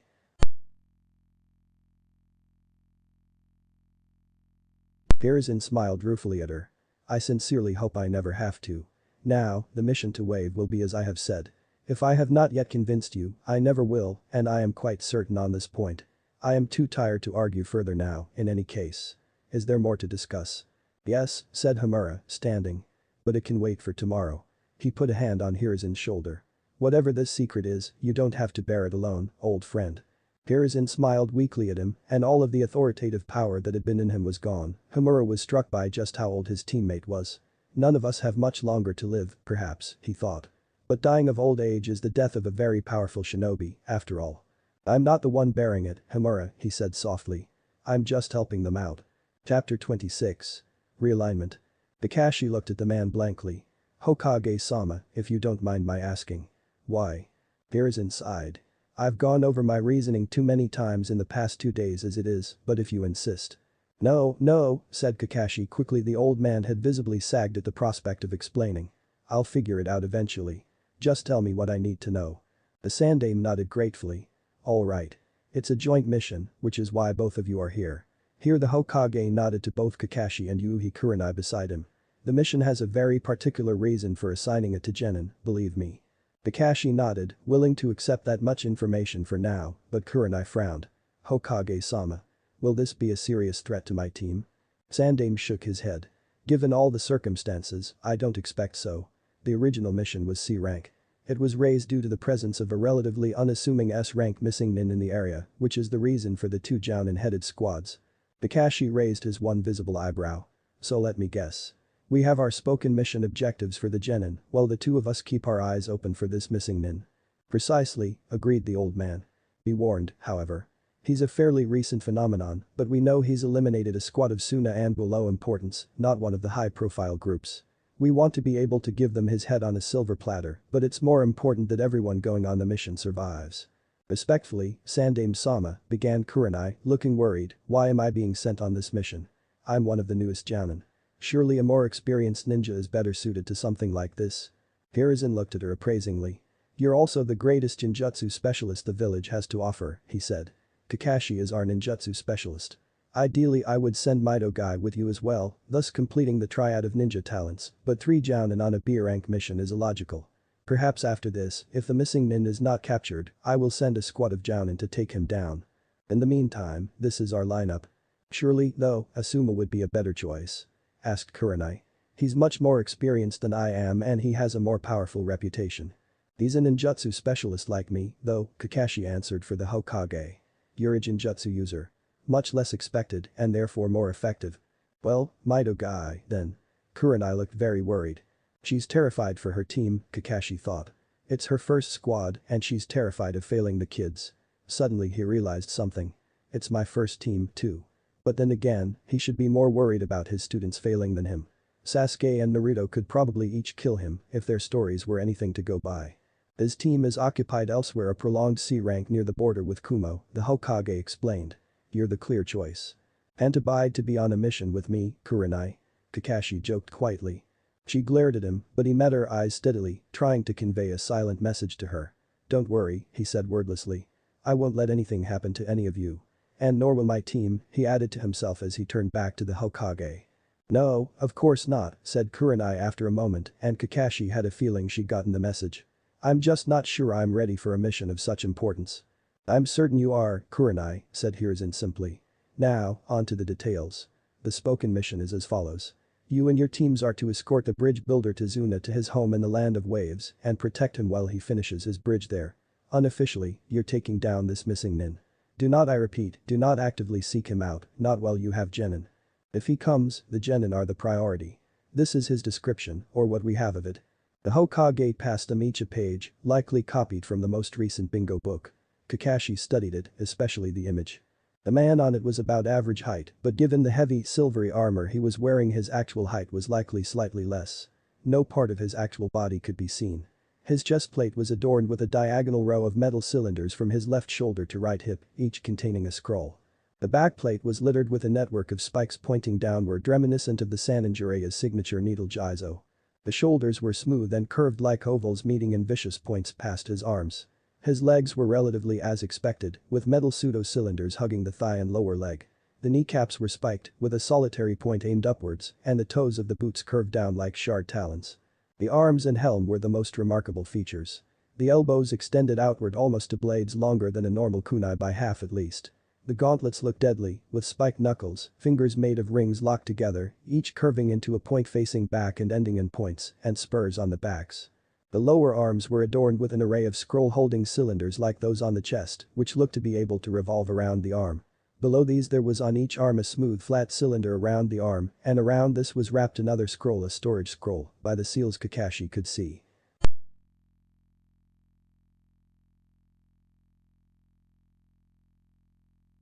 All in all, Kakashi had never seen a more threatening-looking suit of armor in his life, but he knew better than to get afraid over such a thing. It was not the armor but the wearer which was the threat. After he'd studied the image to his satisfaction, he turned to the other details. His eyes widened. Topping the list of the missing nins known was Minato-sensei's Rasengan. He immediately skipped back up to the name, which he'd largely ignored up then. The ninja called himself the Dishonored. And now Kakashi did fear him. At least a little. "Hello, children," said Kakashi, smiling with his eyes as he leapt down from the trees into their midst. Naruto grinned at him. "Hey, Kakashi-sensei. Mission." "Yup," nodded at the Jounin. "Special assignment direct from the Hokage." "Wave," thought Naruto happily. It had been almost a week since Shikamaru had requested the mission. It was about time it got assigned. "The Hokage requested that we do a mission?" Sakura asked in awe. "As in, us specifically?" Kakashi smiled at her with his eyes. "Yes, Sakura. It's a joint mission with Team 8. B rank with specialist parameters." "B rank?" Sakura asked in shock. In the same instant, Sasuke grunted, "Specialist parameters." Kakashi nodded. "It's B rank, but it requires Jounin attention to a couple specifics, so instead of sending the standard Chunin squad, they're sending in 2 Genin teams with their Jounin sensei." Sasuke nodded, and Naruto knew he didn't need to ask what the situation that required Jounin's attention was. "It's that missing nin," Naruto thought. "Who the hell is he?" "Anyway, we're to report to the Hokage's tower immediately for our assignment," Kakashi said. "Come on." And they were off. Shino's eyes opened as soon as his insects informed him the Kurenai had come into the clearing, but other than that he made no move at all. He'd been meditating, allowing his hives to grow as much as he could, given his limited time with Hinata and Kiba sparred. He watched his teammates for a moment. They were both good, but Shino knew their flaws inside and out. Kiba was headstrong, arrogant, and totally centered on brute force. Any halfway decent long-range specialist could have taken him out at this point, what with his utterly non-existent ninjutsu library. Hinata, on the other hand, had exactly that hidden potential. She would make a fantastic ninjutsu specialist, and her genjutsu capabilities, as Shino knew from experiences that had never happened, were far from marginal. But she was a Hyuga, and Hyuga never used ninjutsu and seldom used genjutsu. So she was forced to rely on taijutsu, where she had scarcely any talent, and despite her clan's specialist techniques, it wasn't going well for her. It didn't help that she idolized Naruto, the village's resident physical technique fanatic. Well, secondary to Mido Guy and Rock Lee. Kurenai was watching the spar as well, his insects reported to him after about half a minute. She also looked nervous. That was worrying. Kurenai might be somewhat more prone to nerves at this point in her life than other Jounin, but anything that made any Jounin nervous was labeled in Shino's mind as a bad thing. Well, most Jounin, anyway. The spar finished after a time with another victory to Kiba. He always won against Hinata simply because, unlike her, he played to his strengths. As soon as the battle was settled, Shino stood. "Kurenai-sensei," he said quietly, not turning to look at the Jounin in the tree behind him. "What is wrong?" His insect saw her blink in surprise, adjust her face to show no fear, and leap down all in an instant. "Nothing, Shino," she said, the epitome of calm. "We have a mission, that's all. B rank, joint with Team 7. Shino saw Hinata's eyes widen, and a blush spread across her face before he turned to Kurenai. "I see," he said quietly. "When are we to be deployed?" Wait, hold on," cried Kiba. "Why the hell are we being assigned to B rank missions?" "Does it matter?" Shino asked, turning to face him. "We have 2 Jounin, they could complete the average B rank alone in any case." At this, his insects reported that Kurenai winced. "Ah," Shino thought. "She's afraid for us. Understandable, but quite unnecessary." Kiba frowned. "Then why not just send 2 Jounin?" he asked bewilderedly. Shino shrugged. "Not our place to know or ask," he said simply. In reality, of course, it was nothing more or less than Naruto and Shikamaru deciding this was wise. But no one could know that yet. "To answer your question, Shino," Kurenai said before Kiba could argue further, "we're to head to the tower now for assignment. The mission starts today." Shino nodded. Naruto, he was sure, was pleased.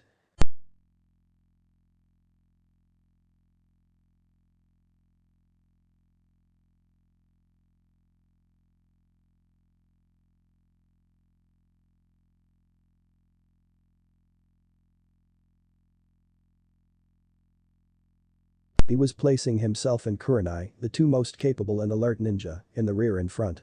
This made Sasuke suddenly realize just how out of place they were. Each of them Naruto, Shino, Gaara, Shikamaru and himself were probably more mentally prepared for combat than most of the ninja world's jounin. Their ninjutsu were in the top degrees. They were the best. Like wolves in sheep's clothing, he thought and hated himself. In the instant he thought all of these, Naruto looked over at where the other team was coming in and smiled, not his old childish and sincerely wide smile, but the soft, almost hesitant smile he had always saved for those who were the very closest to him. "Hey, Hinata-chan." Hinata blushed a deep red. "Hello, and Naruto-kun."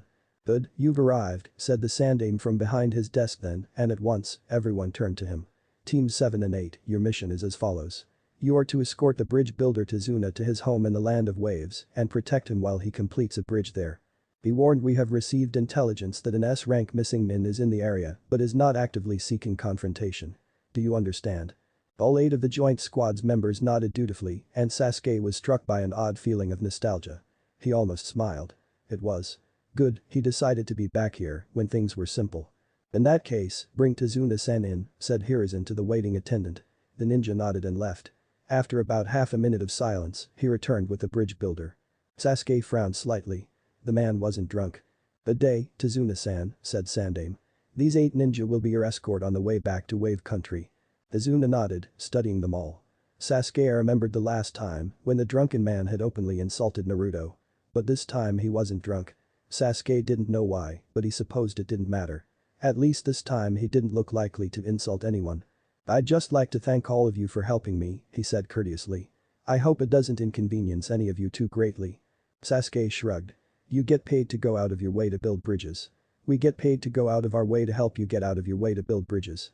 Our Jounin sensei get paid to go out of their way to help us go out of our way to help you go out of your way. To build bridges." He noticed then that every single person in the room was staring at him. He just shrugged again. "Economy." Tazuna blinked at him for a moment before chuckling. "I suppose that's one pragmatic way of looking at it. And also, thank you, Hokage-sama, for warning me about this meeting." Sandaime smiled. "It wouldn't do to be drunk for your mission assignment, would it?" "Absolutely not." Tazuna laughed. Naruto and Sasuke made eye contact and looked away almost immediately. "Anyway," said Kakashi, smiling with his one visible eye as he always did. "Shall we be going?" Tazuna nodded at him. "Whenever you're ready. We'll do introductions on the road." Kakashi gave him a quick thumbs up and then turned to the Sandaime. "Well, hoping to see you in a couple weeks or so, Hokage-sama." Hiruzen nodded gravely. "Yes. Good luck, Kakashi, Kurenai." And they were off again. Chapter 27. Re-entry. Hinata was having a difficult time staying conscious. She didn't even know it was physically possible to blush this hard for this long. As soon as they'd left the gates of Konoha behind them, Naruto had fallen into step with her and started talking, just making light conversation. Sasuke had watched for a moment and then spoken quietly to Kakashi before going off into the woods with Shino to watch their flanks. Hinata didn't care in the slightest. It was her first mission with Naruto. That was already unbelievable, and when it had first been assigned she'd been almost delirious with glee. But that wasn't the end of it. Now, out of all the people here, the 2 Jounin and the other 4 Genin, 2 of which were his teammates, Naruto had chosen to talk to her. She would have thought she was dreaming if she hadn't felt pain when she pinched herself. But now they'd been walking for half an hour. The sun was high above, the morning was almost spent. And by now even she, timid and shy though she was, had no choice but to get comfortable with conversation with Naruto. At first she'd almost wanted to flee, but now she was almost at ease talking with him. She still stuttered horribly, though. "I've never been really good at structured katas and styles, see," Naruto said sheepishly, grinning at her. "So instead I just watch everyone's taijutsu and put together all the moves I like. It sometimes goes crazy and doesn't work very well, but it does make my taijutsu some of the most unpredictable of any ninja I've seen." "That sounds very useful, and Naruto-kun," said Hinata quietly. "Shino-kun says that the best way to defeat one's enemy is to understand them as well as one understands oneself. If they can't know you, they can't win." Naruto cocked his head. "Shino says that?" he said in surprise. Then he grinned. "That's Inara's saying. I guess he picked it up from Shikamaru. He has been spending a lot of time with Shikamaru-san," Hinata nodded. But inwardly she wondered how Naruto had known that Naruto Naruto had rarely been seen with anyone up until he'd become a genin and joined his squad. Where would he have come to know Nara better than she, heiress, however downtrodden, to one of the most prestigious clans of Konoha did? "There, see?" He grinned. Then, suddenly, he reached out, grabbed her arm, and gently pulled her towards him. For a moment she had no idea what was going on and her head spun. Then, as she looked down to hide her flaming face, she saw that she'd almost stepped into a small puddle of water in the middle of the road. "Sorry about that," said Naruto embarrassedly. There was, she saw as she looked back up to him, a dusting of pink on his cheeks, too, and seeing it made her heart race. "We don't want you getting wet, do we?" She shook her head silently, not trusting herself to speak. "Anyway," he continued, "I've even incorporated a couple gentle fist techniques into my taijutsu style, only those that don't need a Byakugan to be effective. But what about you? What kind of taijutsu do you use?" "Well, the gentle fist," she said sheepishly. "Hyuga don't usually learn much else." "I suppose that makes sense," he said, shrugging. "But what about ninjutsu? What kind of ninjutsu do you use?" She looked down. "The Hyuga don't." And then there was the sound of clinking metal, followed by a gut-wrenching noise of tearing flesh behind them. Both of them whirled to see Kakashi being torn asunder by two chain-wielding ninja who had emerged from the puddle she had almost stepped in. The ninja were wearing Kiri headbands. "Keep this up," said Sasuke quietly. "If that missing nin does appear, I want advance warning." Shino nodded. "And what will you do?" he asked quietly. Sasuke gestured toward the path to their left. "There's about to be an attack on our party by Kiri missing nin if the facts are consistent," he explained. "I want to be there in case Naruto's distracted." "Ah," Hinata, nodded Shino in agreement. "Wise. What is the enemy's strength?" "Two Chunin," Sasuke shrugged. "Nothing too dangerous, I took them last time without much trouble. Naruto got hit that time, though, and this time, we have more targets."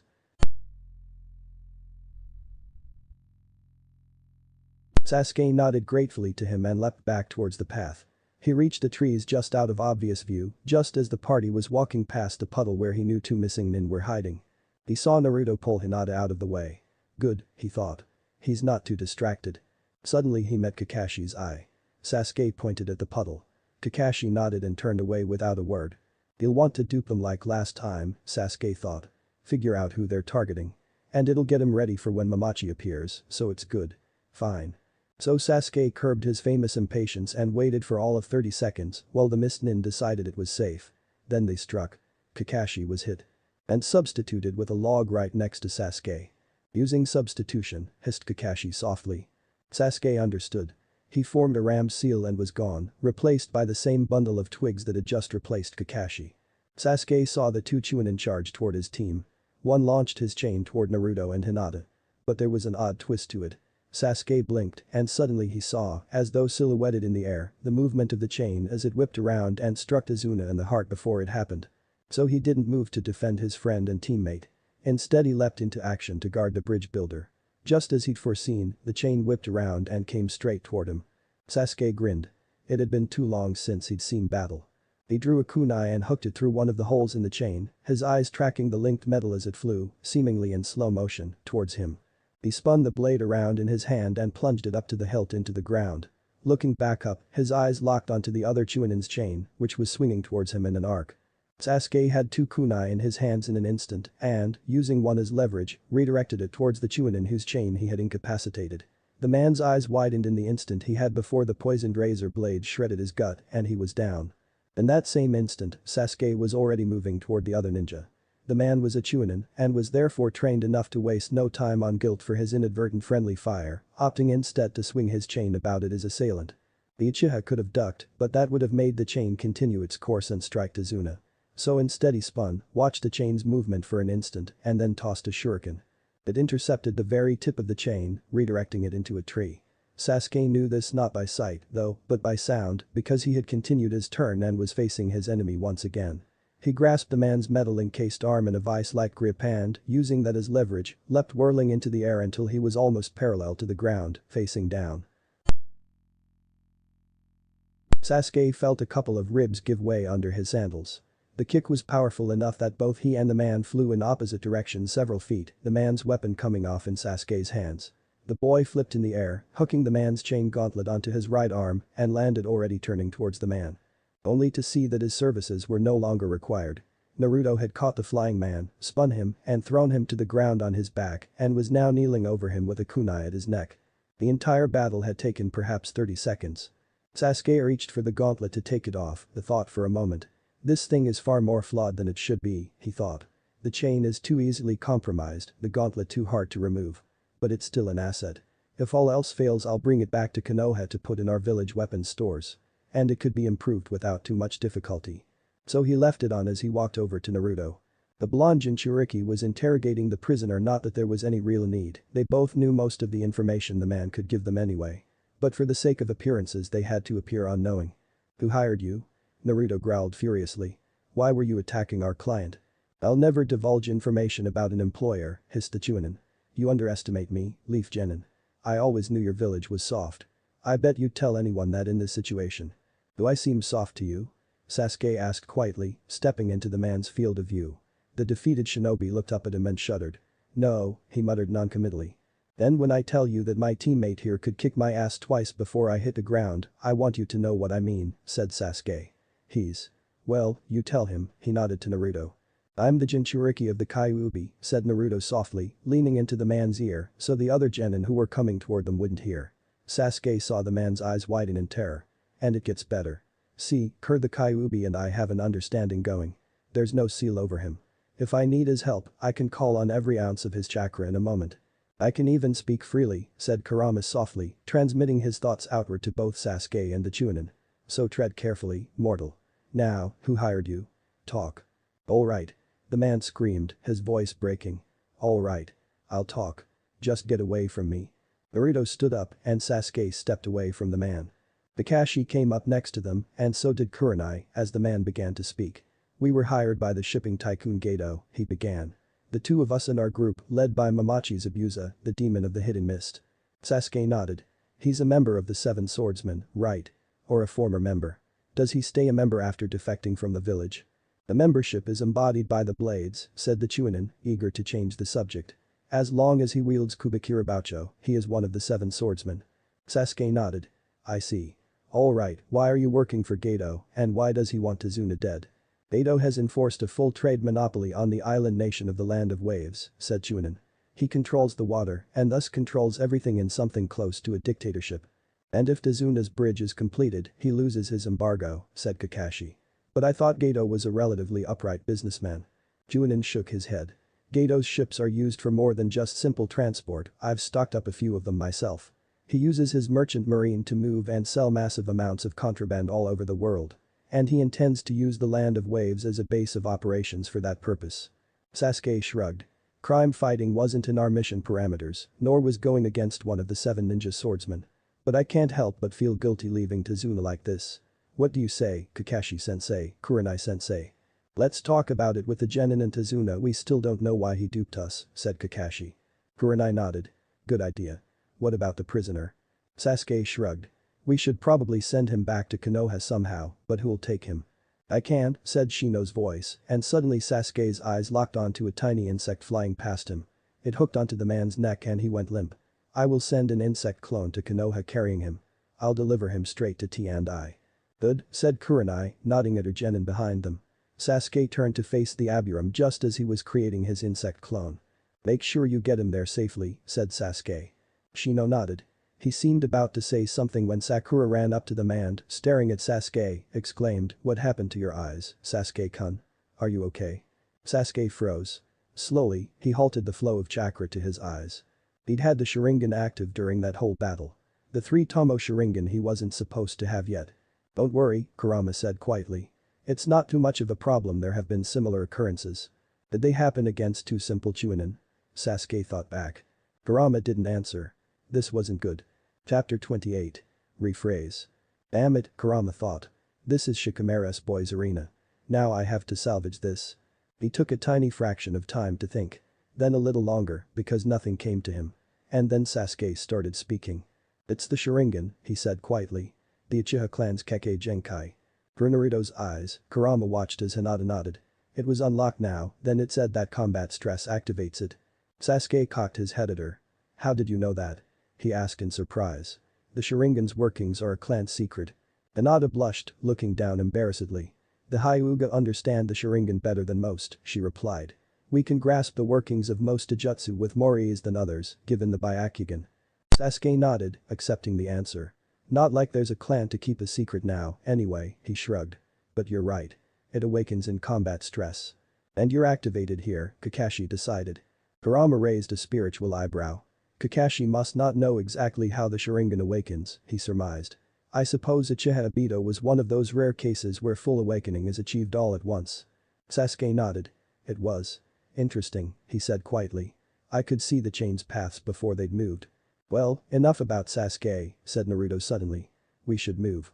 Sakura glared at him. How dare you? She said loudly. You're just jealous.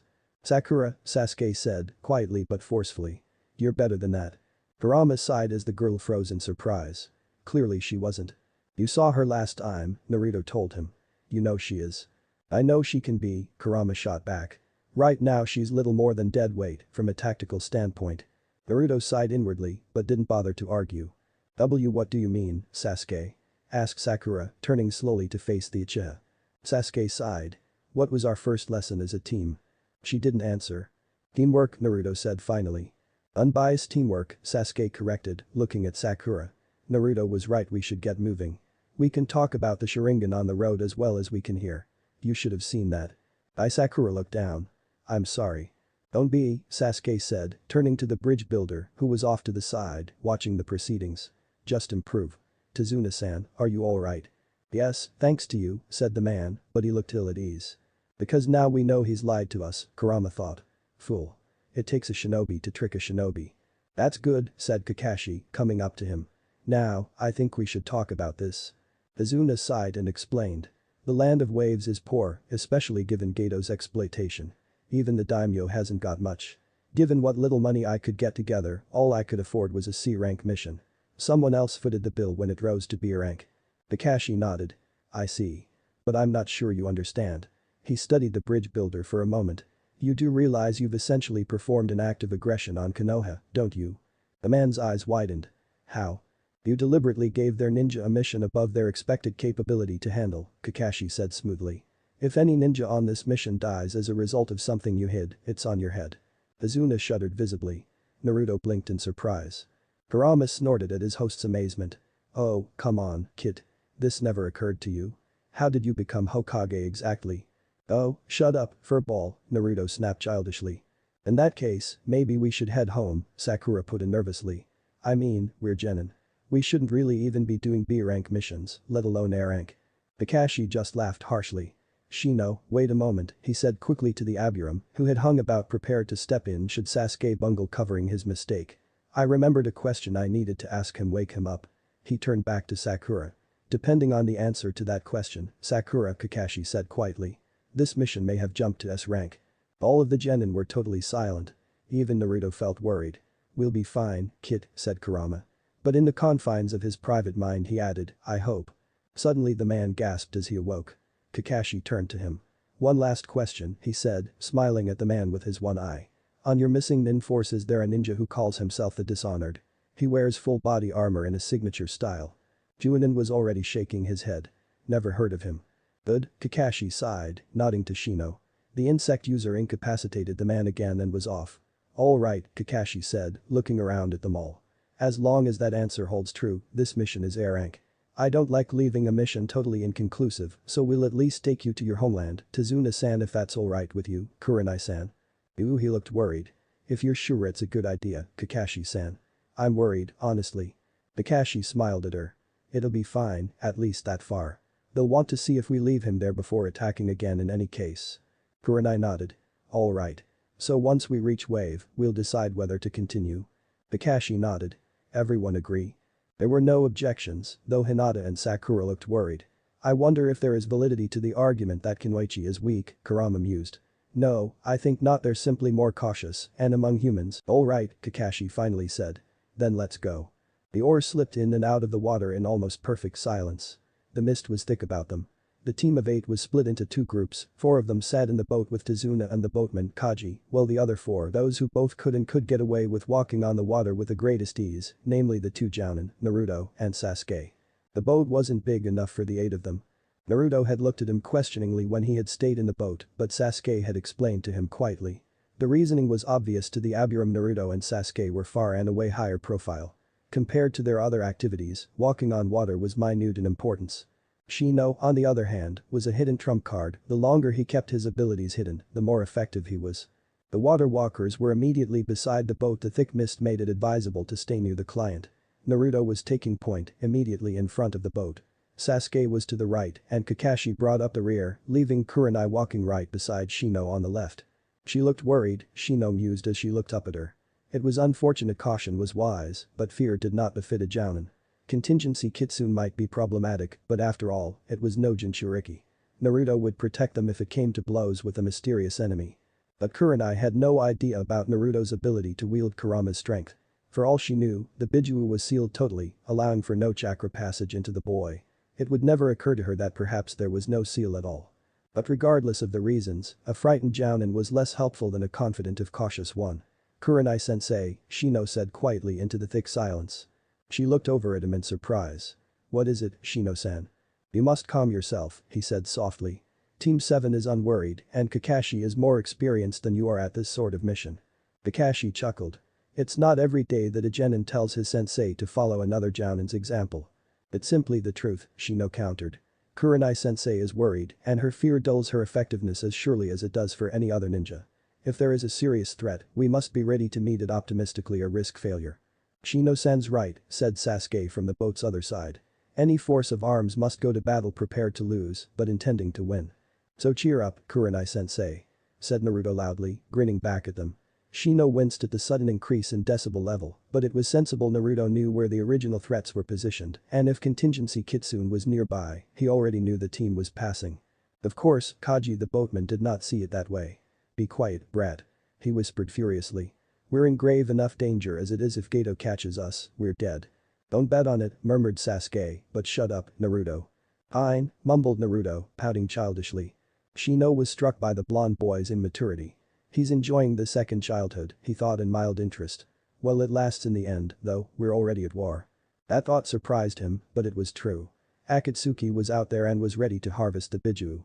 They might have already begun.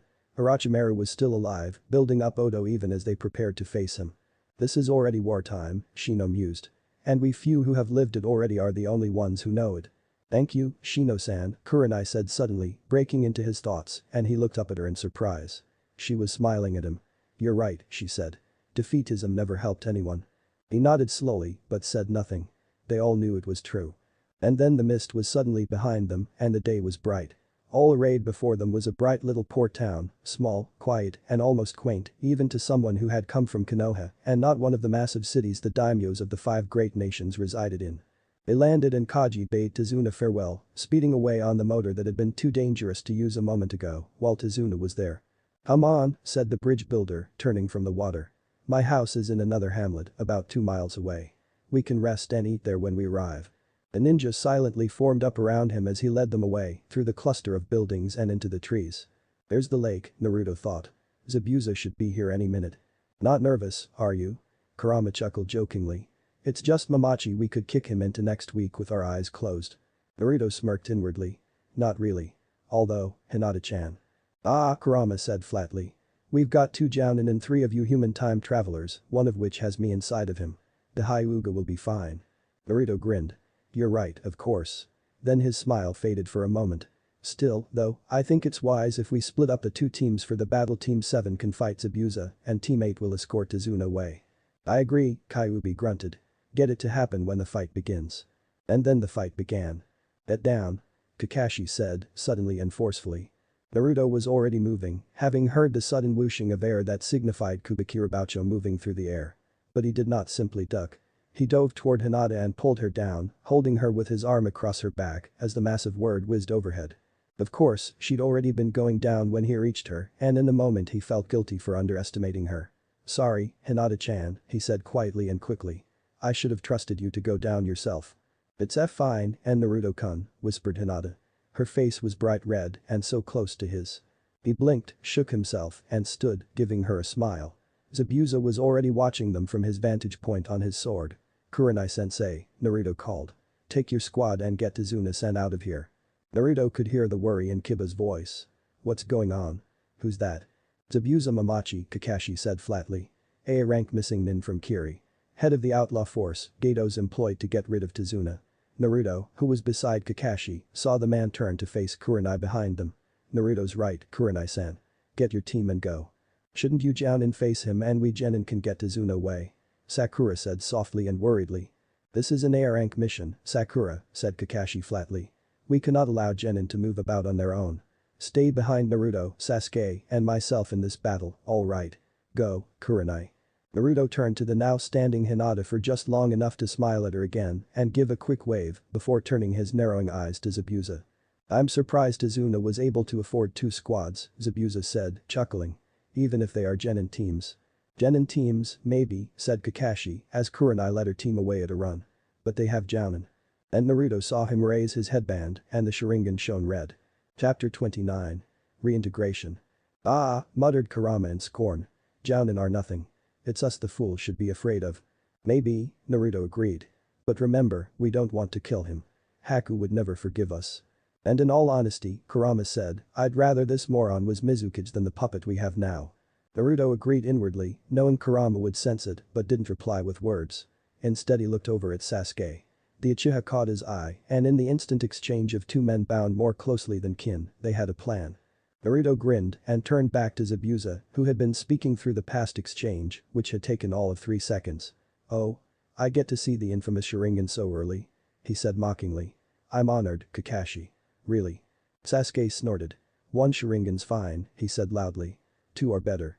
In the instant where Zabuza turned his attention to Sasuke's now manifested Sharingan, Naruto formed his clone hand seal and acted. Sasuke, get back. Kakashi said firmly. Sakura clenched her fist. I know Sasuke-kun is strong, but this guy's dangerous, she thought. Please, Sasuke-kun, don't kill yourself. She was immensely relieved when Sasuke only smirked and stepped back into formation. Fine, he said. I could take him. Momochi looked at him and began to laugh. Oh, this is great. He howled. Not only are they Genin, they're blasted morons to boot. This keeps getting better and better. He stared down at Sasuke, a malevolent gleam in his eyes. Take me? He said, and suddenly there was a horrible weight of fear over Sakura and in the man's cold eyes, she could see 1,000 hypothetical deaths for all of them. Foolish boy. I am Momochi Zabuza, the demon of the hidden mist, master of the silent killing. No more than 1 Jounin in 100 stands a chance against me. You are outmatched. And suddenly he vanished and then there he was, right behind Sasuke. And in that knowledge, die, he whispered cruelly. The massive sword flashed, sliced through the air, right through Sasuke's head. No. Sakura shrieked. Otter where his head had been. He was gone. Zabuza blinked. What?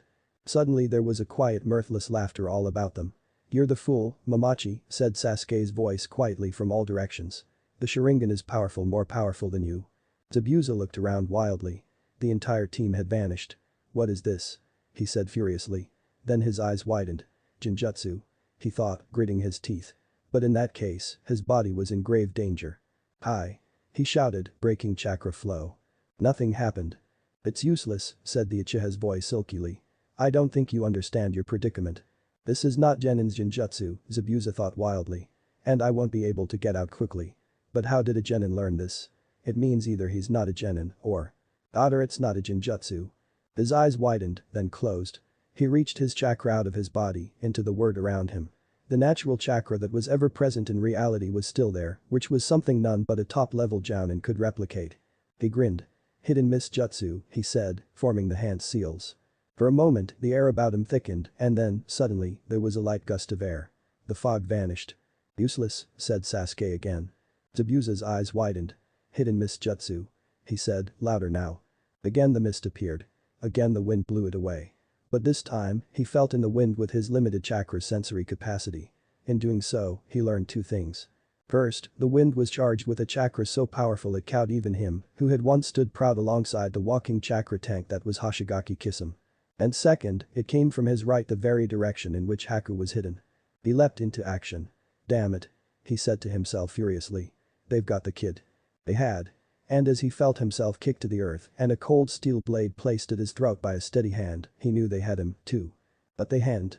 Momochi Zabuza, said a quiet hissing voice. We suggest you make no struggle. We have sealed ourselves in a temporary Jinjutsu where time flows as we desire. We have all the time we need. The blade was withdrawn. Zabuza leapt up to face his assailant and saw steel. Who the hell are you? He growled at the man in the armor. We are. Dishonored, said the man as the blue lenses that saw for him spun, as though he were narrowing his eyes under them. And we have a common enemy. "He's coming your way," Sasuke told Kurama silently. "Fine," said Kyuubi, and Sasuke felt his mind tensing in readiness. There was a moment of waiting. "I thought you said he was coming," Kurama muttered caustically. "Are you quite certain you didn't mean I'm a delusional moron?" "Quite sure," said Sasuke absently. Where the hell was that missing nin? He couldn't have escaped. From the instant Naruto's hidden shadow clones had used the Hiraishin to move the three of them out of the clearing via the seals he'd planted on each of them, Kakashi had been watching Zabuza carefully to prevent him running, not that they expected him to abandon Haku. Kurama snorted. "He's not coming, boy. What are you?" Sasuke waited for a moment, then asked cautiously, "Kurama? Naruto?" "Adachiha, get over here," said Kyuubi quietly. Sasuke frowned. "Sakura. Bring her, she's not safe alone," said the fox tersely. "What's up?" Sasuke asked quietly. "Get the hell over here and you'll see," Kurama murmured. Kakashi leapt down into the clearing behind his foe. Naruto faced him on the other side. The missing nin in the hunter nin's mask they'd caught was unconscious beside him. And between them was the man Kakashi had honestly hoped he wouldn't meet on this mission. Dishonored turned his head slightly, not quite facing Kakashi, but showing that he knew he was there. "Hada Kakashi," he said in a voice that was as cold as death and well quiet it seemed to carry all about them. "You were the teacher. You favored the other, you lied to me, and you allowed the other to surpass me and slay the beloved." As the man spoke these cryptic words, Sasuke leapt down beside Kakashi. His eyes were narrowed with hate and with something like horror. Kakashi could sense Sakura, too, in the trees behind them. And if he could, so could the Dishonored. "Uchiha Sasuke," said the armored man then. "You were the other. You betrayed me and cast me out behind you. You slew and hated yourself and others in me. You slew the beloved." "Kitsune," said Sasuke softly. "I betrayed you and all the others, but now you've betrayed yourself." The man gave a mirthless laugh, distorted by the mask he wore. "I am you, other," he said softly, turning to them. "My mind was forged in your image. You hated. I hated. We are one." "No," said Sasuke quietly, and there was self-loathing in his voice. "You're what I was." "One does not change so lightly," said the man. "When you stand before the thief and can forgive him, then you will have changed. Until that day, we are but two faces of the same soul." "You're wrong," said Sasuke softly. The man laughed again but did not press the point. "Haruno Sakura," he said instead. "I see you where you hide. You were the rejecter."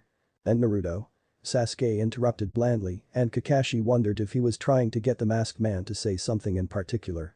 The Dishonored didn't move for a moment and then it turned back to the blonde Jinchuriki, who Kakashi couldn't see behind him. "Uzumaki Naruto," it said, and then it paused. "I did not originally anticipate facing you. I have a habit of surprising people," said the boy, and his voice had a strange deep overtone. Kakashi signaled to Sasuke and they fanned out, enclosing the Dishonored in a triangle. And Kakashi saw that Naruto's eyes were red, with slits for pupils.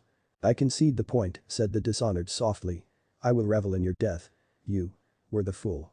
Kakashi saw him turn his head to Sasuke. "To me, he was nothing more. A fool who shall die for his idiocy." Sasuke didn't say another word, but Kakashi saw his eyes change.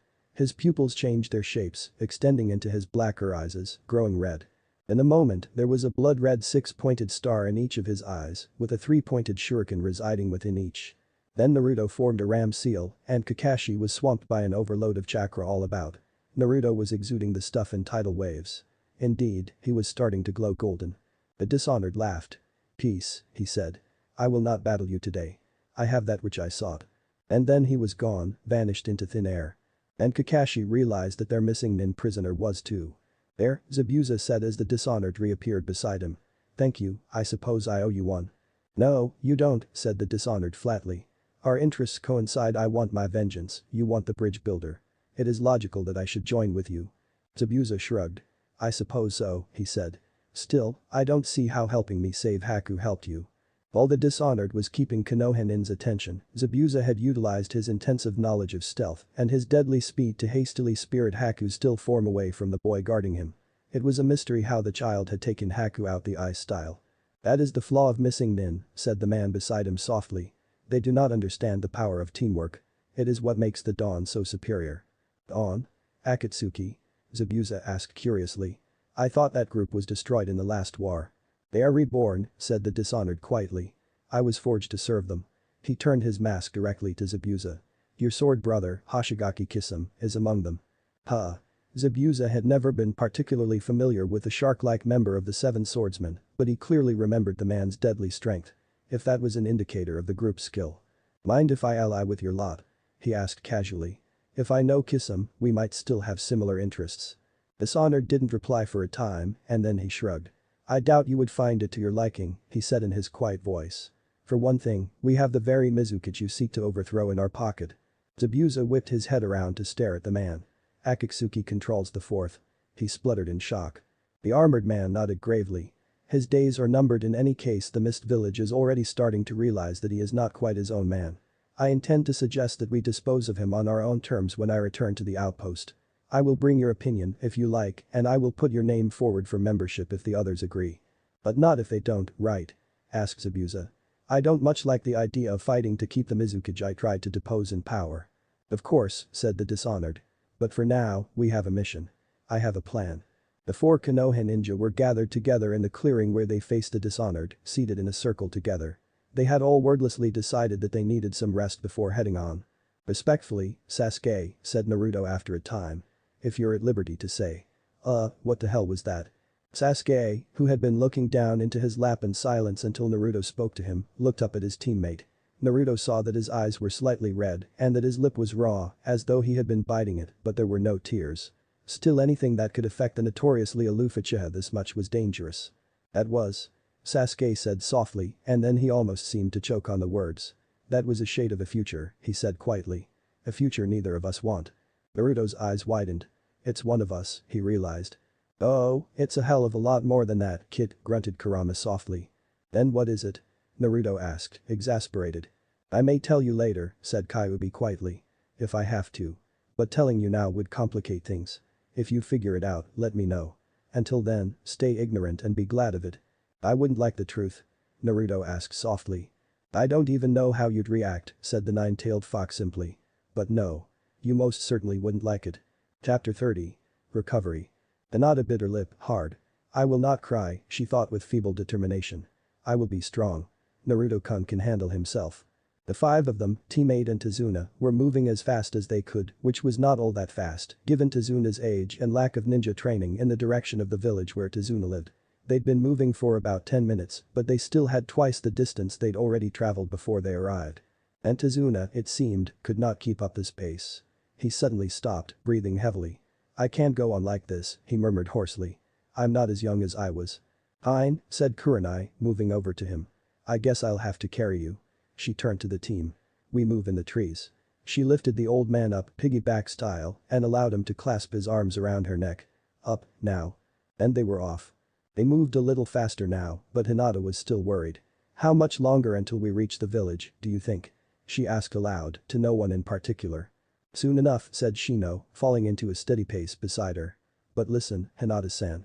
The village will not be a safe haven." She blinked. "What?" "You suffer from a common illusion among genin," Shino explained quietly. "You feel that just because we are in a public place, we are safe. That is not the case. Shinobi means safety, not civilians, and this land has no shinobi." Hinata bit her lower lip. "So we're not safe even in the village?" "Ninja make their own safety," said Shino. "Once Team 7 arrives we will be safe enough, I feel. They are powerful." "Why yes," murmured Hinata, thinking of Naruto. "They are. But that is not the point," Shino said, interrupting her thoughts. "I am telling you this so that you will be on guard in the village. There is an S-rank missing nin in the vicinity, and he may have no qualms about attacking a populous village. You must be ready at any moment to leap into action." Hinata nodded. "I'll try, Shino-kun." "Good," said Aburam, leaving her side and making for Kiba, likely to relay the same message. She watched him, considering. The boy had always been enigmatic and his strength had been a mystery even in the academy, but recently he seemed to have changed.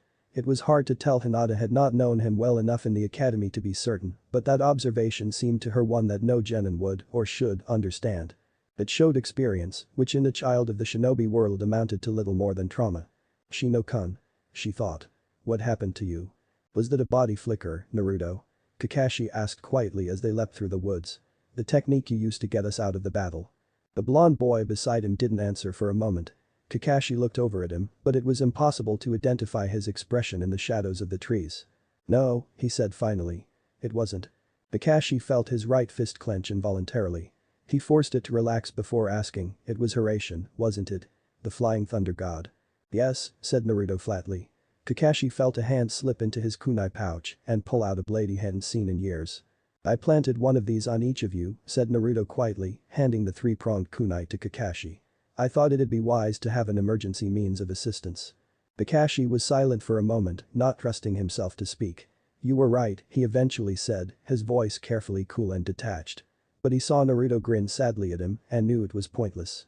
He looked away from the boy, blinking as rapidly as he dared in the attempt to preserve what little dignity he still had before him.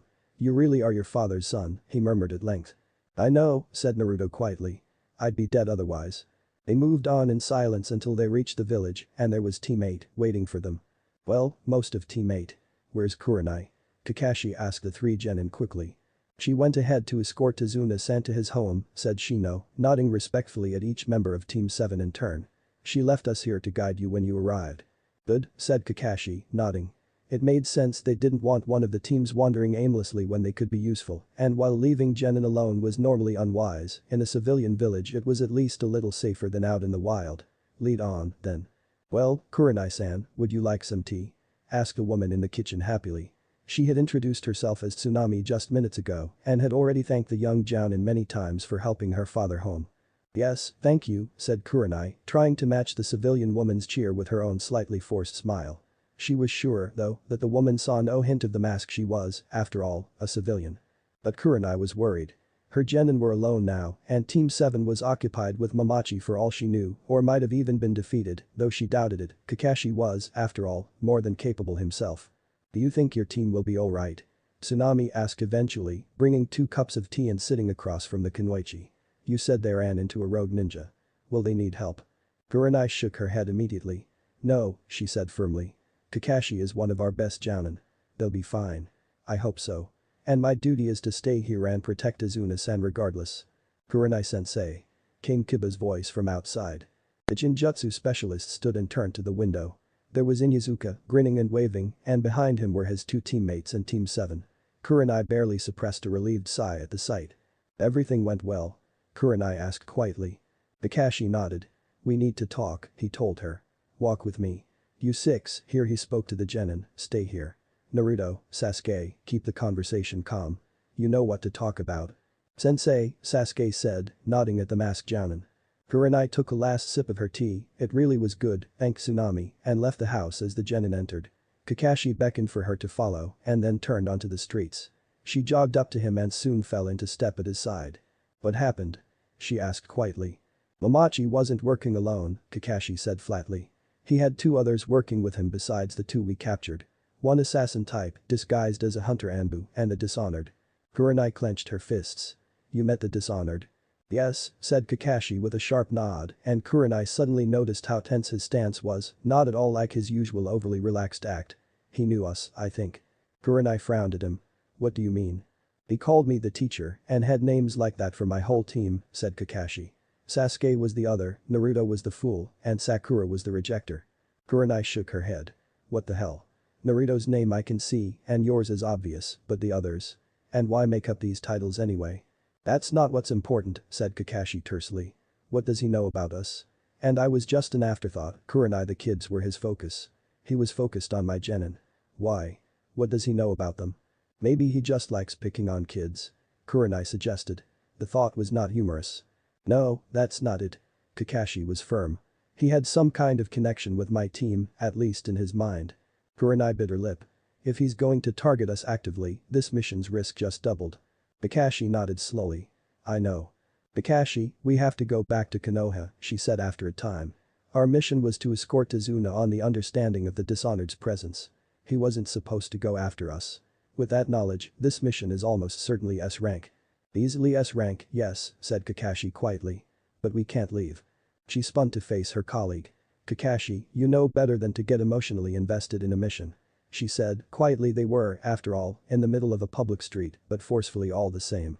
No civilian of another nation is worth the life of even one ninja of Konoha. He turned to her, and his eyes were dull. I do, he said. Naruto doesn't. So? She asked furiously, still carefully keeping her voice level. Better traumatized than dead. Not for him, I'm afraid, said Kakashi quietly. And in any case, we won't die. Kakashi, this is an S rank missing nin capable of taking out a Suna Anbu unit. Kurenai wanted to scream at the man beside her, this recklessness was endangering her team, too, but she had to keep her voice down in the street. No one can promise that. Kakashi looked at her, his one visible eye appraising. My team almost can, he said. Kurenai, I wish I could tell you why that's the case, but they're not my secrets to give away. I'm asking you to trust me and my team. She glared at him. I can't do that, Kakashi, she said angrily. Not without a damn good explanation. Then allow me to explain, Kurenai-sensei, said Shino from behind them. The two Jounin turned to see the Aburame standing casually with his hands hidden in his jacket pockets. Shino, said Kakashi. Do Naruto and Sasuke. They do not know that I am here, Shino replied to the unfinished question. I fail to see why it concerns them. It is my sensei, after all. And your Hokage, said Kakashi quietly. Was this kind of lenience common? Kurenai frowned looking from one of the two to the other. What? No, said Shino. But given the circumstances, those of us in our predicament must learn to trust one another's judgment. He cocked his head for a moment, as though considering. Except Sasuke, perhaps. He amended. I think we should trust him, but I doubt I will find myself able to do so in the near future. Kakashi nodded. Understandable, he agreed. I'll leave this to you, then. He turned to Kurenai. Shino will explain everything. I'll see you back at Tazuna-sen's house. And then he was gone in a body flicker. Shino came up beside her. Kurenai-sensei, he said quietly. What I am about to tell you will seem unbelievable, but I can promise you that every word is true. He spoke with a quiet assurance that few genin possessed, but which the Aburame were famed for in any case. I will avoid lies of omission whenever possible, but there may be points where it is unavoidable. For that I apologize. So you're in on whatever this is? She asked Genin quietly. Yes, said the insect wielder flatly. Allow me to explain. And he did. Are you alright, Naruto-kun? Hinata asked the moment the two Jounin were both out the door. I'm fine, said Naruto, grinning. Everyone's fine. Maybe a little shaken, said Sakura sheepishly. Well, she amended quickly, eyeing the Uchiha beside her, everyone except Sasuke-kun, of course. She knew it was a blatant lie if anyone had come out of their encounter with the armored ninja unafraid, it was Naruto, not Sasuke. But she knew the Uchiha didn't like to appear weak, and how would she look if she tried to explain the odd warm feeling in her chest when she'd seen him, pale and ashen as a man confronted with death, but still standing and facing down the enemy. How could she explain the bursting fire she'd felt within her at seeing Sasuke look so human, so vulnerable? No, better to get into his good graces by trying not to see what he perceived as flaws in him. I'm sure Naruto-kun did well too. Retorted Hinata hotly, and Sakura blinked at her. He did, said Sasuke flatly. Ah, you know my performance beat you into the ground, Naruto grinned at his black-haired teammate. Sasuke shook his head. That's the wrong idea, he said, but did not elaborate. Well, what happened? Kiba asked, grinning viciously. I bet it was a pushover, that's why your team stayed and not ours. Sakura opened her mouth to correct the Inuzuka, but Naruto beat her to it. Oh, yeah, it was a piece of cake, said the blind, grinning. For us, that is. You'd probably get your ass handed to you twice before you hit the ground. That's a singular you, Shino said from his place by the door. In other words, he's speaking exclusively to you, Kiba. Am I right? Well, obviously, said Naruto, laughing. Of course I wouldn't insult Hinata-chan. Shino cocked his head. Or me? Well, that's a difficult question to answer, said Naruto, rubbing the back of his head. Then, at Aburame's lack of reaction, he added, that was a joke, Shino. I know, said the bug specialist dryly. Suddenly Sakura felt Sasuke pluck at her sleeve. She turned to him. He beckoned for her to follow him. As Naruto began an account of what had happened, Sasuke led her to the corner. Then he turned to face her. Naruto's going to tell them an altered story about what happened, he said quietly. Stick to what he says. Don't bring up the Dishonored. That's the armored ninja. Sakura stuttered, flustered by their close proximity. Sasuke's nose was barely 4 inches from hers. Yes, said Sasuke quietly. We're not going to mention him. Why not? Sakura asked in confusion. Well, for one thing, Kakashi didn't want us to. Sakura suddenly realized what their sensei had meant when he said you know what to talk about. For another, it makes sense. We don't want to get teammate worried. Dishonored is the Jounin's problem, and Tazuna is ours. We shouldn't get teammates Genin involved in him. Alright, she said. If you say so. They'll be distracted otherwise, said Sasuke. We need them focused. She nodded. Alright. Then she blinked. When did Naruto learn how to lie like that? Sasuke looked away. When he started smiling all the time, he said softly. She stared at her crush, eyes wide. What? You'll get it one day, said Sasuke, his black eyes meeting her green ones again. For your sake, I hope it isn't too soon. He turned as though to return to the group, then frowned and looked back at her. "Why did you say I wasn't shaken?" he asked quietly. "I was probably more worried than anyone else on the team." She looked down to hide her burning face. "I thought you wouldn't like looking vulnerable," she said. "And?" She bit down hard on the words. Sasuke didn't move. "That was true once," he said. "And what?" "And how well looking vulnerable suits you," she whispered. There was a silence between them.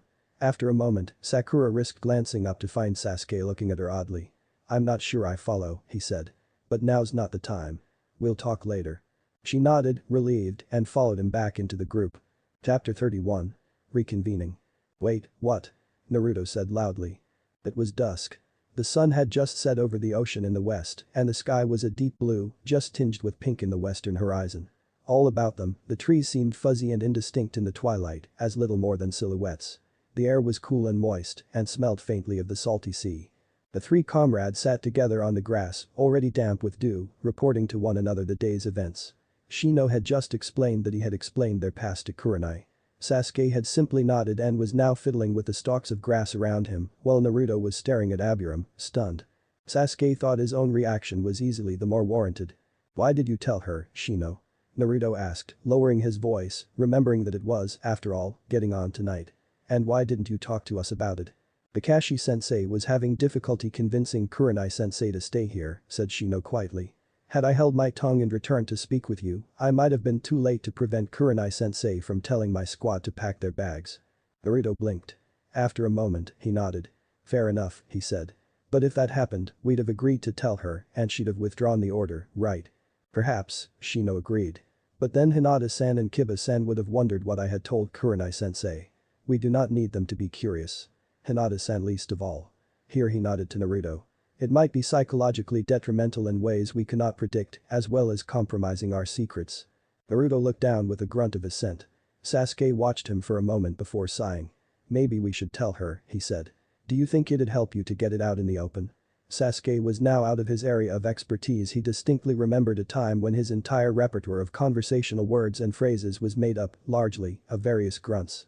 He did not often ask such personal and conversational questions. "No," said Naruto, rather quickly. He inhaled deeply. "No. I'm just worried about that. Well, that it'll be more psychologically detrimental, as Shino puts it, the longer we keep it from her." Them. Shino nodded sagely. "You are afraid that Hinata-san will be upset if you hide these things for a long time." Naruto nodded. "Especially if I allow us to get closer while I'm keeping those secrets," he said quietly. "Then tell her," said Sasuke flatly. Naruto recoiled. "No," he said forcefully. I can't. Not yet. She'll be afraid of me." "She will not," said Shino firmly. "You don't know," Naruto countered unhappily. All she knows about Kurama is that he's a beast that attacked the village 12 years ago. What do you think she'll think when she finds out that now he's one of my best friends?" Sasuke rolled his eyes. "Naruto, this is Hinata we're talking about. She worships the ground you walk on." In hindsight, he really should have seen the punch to his face coming a mile off. "Bad taste, Sasuke-san," said Shino calmly, though the Uchiha thought he detected a hint of amusement in the bug user's voice. Regardless of his tactless words, however, he brings up a point that must be considered. Hinata does idolize you to some degree at this point. That should give you the time you need to explain fully. Naruto clenched his fists even harder than they already were after punching Sasuke. "No," he said flatly. "I won't take advantage of her like that. You're trying to fix Sakura, aren't you, Sasuke?" He nodded mutely. "Not sure how well it's going," he added mentally, thinking of her words that afternoon. "How well vulnerability suits me," he mused. "It doesn't seem like something she'd say as a fangirl. The mob was always obsessed with how cool and aloof I was. At least, I thought they were." He resolved to consider the issue with Naruto's help. Another time, though Sasuke had used up his welcome to bring up topics for tonight. All he could do now was apologize after this conversation was over. "It's the same thing," said Naruto firmly. "I'm trying to make Hinata-chan see me first, the real me, not whatever monument she's made for me." Sasuke shook his head. He knew he was asking for trouble, speaking his mind on this topic again so quickly, but this was important. "Naruto, that can't be done," he said softly. Naruto glared at him. "Why not? You're having success with Sakura, aren't you?" "You misunderstand, Naruto-san," said Shino. "Sasuke-san is saying that you cannot make Hinata-san see the real you and look away from the idol for the same reason that one cannot pour water out of an empty jug." Naruto blinked. Sasuke sighed. He nodded at Shino. The Abiram knew Hinata better and would be more able to explain. The bug user nodded back at him. Naruto-san, he said quietly, Hinata-san has had low self-esteem for years. Despite coming from a prosperous family, she has little happiness and cannot understand how to gain it. Naruto looked down. She is constantly reviled by her family for her supposed weakness, and it has left her with a deep-seated psychological association between herself and weakness. Essentially, she identifies herself with weakness as a defining characteristic. But she's not weak. Naruto cried in anguish. Sasuke studied his face. He looked almost to be in pain. Is that what romantic love is? He wondered. To feel the beloved's pain even more acutely than one's own? I'm not sure I'd want that. You know that, said Shino, and I know that, and Sasuke-san and Shikamaru-senpai and Kurenai-sensei know that. But she does not yet. He leaned forward looking straight at Naruto. And then she meets you. At first, she associates herself with you for the obvious reasons. Both of you are commonly considered weak and both of you lose all your fights. Remember, this is the academy, so you were constantly losing in spars with Sasuke-san. Not my fault, Naruto grunted, grinning weakly at Sasuke. Even if we were both traumatized little kids obsessing over getting stronger, you had money for better equipment and training. That is beside the point, Shino cut in before Sasuke could formulate a reply. At first she felt herself connected to you over the common ground of weakness. To her it was true weakness because she had been taught that what was commonly perceived was the truth. But then she saw your training regime. Naruto frowned. I've always wondered why that got her obsessing over me, he muttered. What training regime? I mean, sure, I practiced throwing kunai and shuriken and trained a lot with taijutsu, but since I was doing all the wrong things it really didn't help that much. She knew no more than you about what was correct, said Shino matter-of-factly. All that mattered was that, despite coming, like her, from a place of weakness, you were pushing yourself to the limit to improve, pushing yourself with that same single-minded determination that has served you well for years. Hinata-san saw that perseverance and soon fell in love with it. Naruto stared at Shino for a moment, his face slightly red. He looked slightly sad. What does that change, though? He asked at length. I don't get it. Shino just looked at him and Sasuke realized that it fell to him to explain. Hinata does look up to an idol she's built out of you, he said quietly. But it's not like Ino and Sakura and the others are with me, they built a monument out of a mask. Hinata may not have seen all of your flaws, but she's still fallen in love with you. And it's the real you, not some idol she's made up. Naruto stared at him for a moment, then looked away. Thanks, guys, he said quietly after a time. But I still won't take advantage of her. She has to know me first, my flaws included. In the end, it is your decision, Naruto-san, said Shino, standing.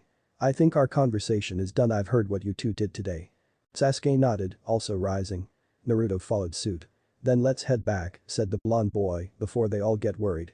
I'll go first, said Shino. My excuse was different from yours and it will seem odd if we return together. Shino had slipped away from the group on the grounds of a need to analyze and possibly assimilate insects in the region. He had done the analysis, if not the assimilation, but it had only taken a few minutes. The rest of the time, they had spoken. Naruto and Sasuke, on the other hand, had left the group on the grounds of a promised spar with one another. Naruto nodded. See you soon, then, Shino. The Abiram nodded and was gone. The two remaining stood together in silence for a time. The night grew chillier about them as the sky, already deepened as they spoke, turned black overhead. The stars were out now, twinkling coldly and impersonally on high, uncaring of the world over which they hung. Sasuke was trying to come up with how to apologize for insulting Hinata when Naruto solved his problem for him. Sorry, the Jinchuriki said quietly. Sasuke blinked at him. What for? He asked in surprise. For hitting you, Naruto said, turning to him. I shouldn't have. We've done that enough to last a lifetime. Sasuke shrugged dryly. I deserved it, he said. I'm sorry for insulting Hinata.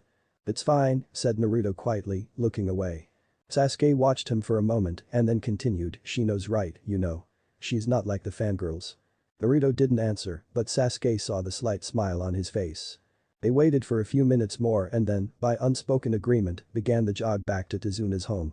Kiba frowned to himself for a moment after Shino left. Naruto and Sasuke had already been gone for a few minutes. Apparently they were going to spar and Shino had to study bugs in the land of waves or something like that. Somehow, Kiba doubted both explanations. It was getting late and all 5 of the remaining team members present were each occupying themselves in their own manner. Sakura was talking to Tsunami about something, probably something that, were Kiba listening in, would make him want to vacate the area as quickly as possible because of how feminine it was. Kurenai and Kakashi were talking together in low voices. Kurenai looked slightly worried. Kiba wondered what was the matter. But Hinata was sitting alone off to the side, looking terribly lonely as she watched all the others. Kiba himself was playing tug-of-war with Akamaru, but when he saw this he broke off the game and motioned for the ninja hound puppy to follow him. Akamaru yipped disappointedly and fell into step behind him, clamping the scrap of rope they'd been using in his jaws tightly. "Hey, Hinata-chan," Kiba said as he reached the Hyuga heiress. "Oh, hi, Kiba-kun," said Hinata with a slight dusting of pink to her cheeks. Kiba almost blushed himself, the tint to her cheek suited her incredibly well. "You look glum," he said, sitting down across from her. "Want to talk?" "Oh," she said, blinking rather rapidly. Sure. What about?" "Well," he said, leaning back on his hands. In that instant Akamaru yipped and leaped into his lap. He grinned at the small dog and petted him absently. "I was just thinking. Hasn't Shino been acting a bit, well, oddly?" "I don't know," said Hinata, looking down slightly. "I didn't know him very well in the academy." "Nor did anyone, did they?" Kiba shrugged. "That's not what I mean. Have you noticed? He, Naruto and Sasuke have all been, I dunno, something. They've been hanging out together, away from the rest of us." "Why you think they're together now?" Hinata asked, surprised. "But why would they lie to us?" Kiba shook his head. "I dunno about knowing," he said. "But remember that fight with the Chunin on the road? Naruto and Sasuke work together like, well, like ninja, real ninja. No fresh genin works like that, do they?" "Well, and no," said Hinata, blushing a little more. "But..." Kiba rolled his eyes. "But it's Sasuke." "And no," said Hinata quickly. "I was going to say that it was Naruto-kun." Kiba stared at her in amazement. "The dead last." "Don't call him that," said Hinata with surprising force. You haven't seen him train. He makes our training with Kurenai-sensei look like kids in the first year academy physicals." Kiba noticed that she had stopped stuttering and a slight ache began to grow in his heart. "You like him," he said. It wasn't a question. She blushed redder than ever. "Is it that obvious?" "Well, when you're essentially admitting to stalking him while he trains, yeah, it kinda is." Kiba sighed, trying to expel the slight pain in his heart with a breath. "You know, if you really like him that much, you should just do something about it. Might save a bit of pain," he added privately to himself. She shook her head violently. "And no," she said quickly. I can't. He likes Sakura." Kiba bit his lip. He privately wasn't so sure of that anymore. Naruto had not once used the suffix chan when referring to Sakura, at least in his memory, in all of the past month or more, well he had more than once done so with Hinata. But he couldn't say so, not when he himself would suffer for it. "Then he's an idiot," he found himself saying. "He'd be stupid to reject you." She stared at him, pale eyes wide. He grimaced, looking away. His face was getting uncomfortably warm. "I mean, she's clearly obsessing over Sasuke," he said, quickly backtracking. "He should give up on her. He'd be stupid to reject anyone who actually likes him as much as you." Hinata looked down. Oh. Of course," she said quietly. "Damn it."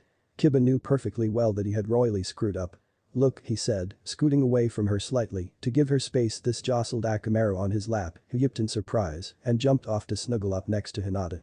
"Can we just forget that this conversation ever happened?" "That's sure," she said, clearly trying to stay cheerful. Damn it. Kiba had officially screwed himself over, not to mention hurting Hinata. He knew he should apologize. He just couldn't find the words. "Well, back to Shino," he said, trying to lighten his voice and liven the conversation. "Do you really think he's been acting normal?" "And no," she said, sounding grateful for the change of subject. "You're right, he has been acting odd. I'm just not sure it's different from how he always has been. And I don't know if you should bring Naruto-kun and Sasuke-sen into it." "San?" Kiba was surprised even Shino was a cunt to her. He wondered what it meant, other, of course, than the obvious she wasn't a Sasuke fangirl. "Thank Kami," he added internally. "Well, they hated each other in the academy," he said. "Not to mention that don't tell either of them I said this, by the way, please, they're actually kind of awesome now." She almost smiled and he realized how rarely she did so.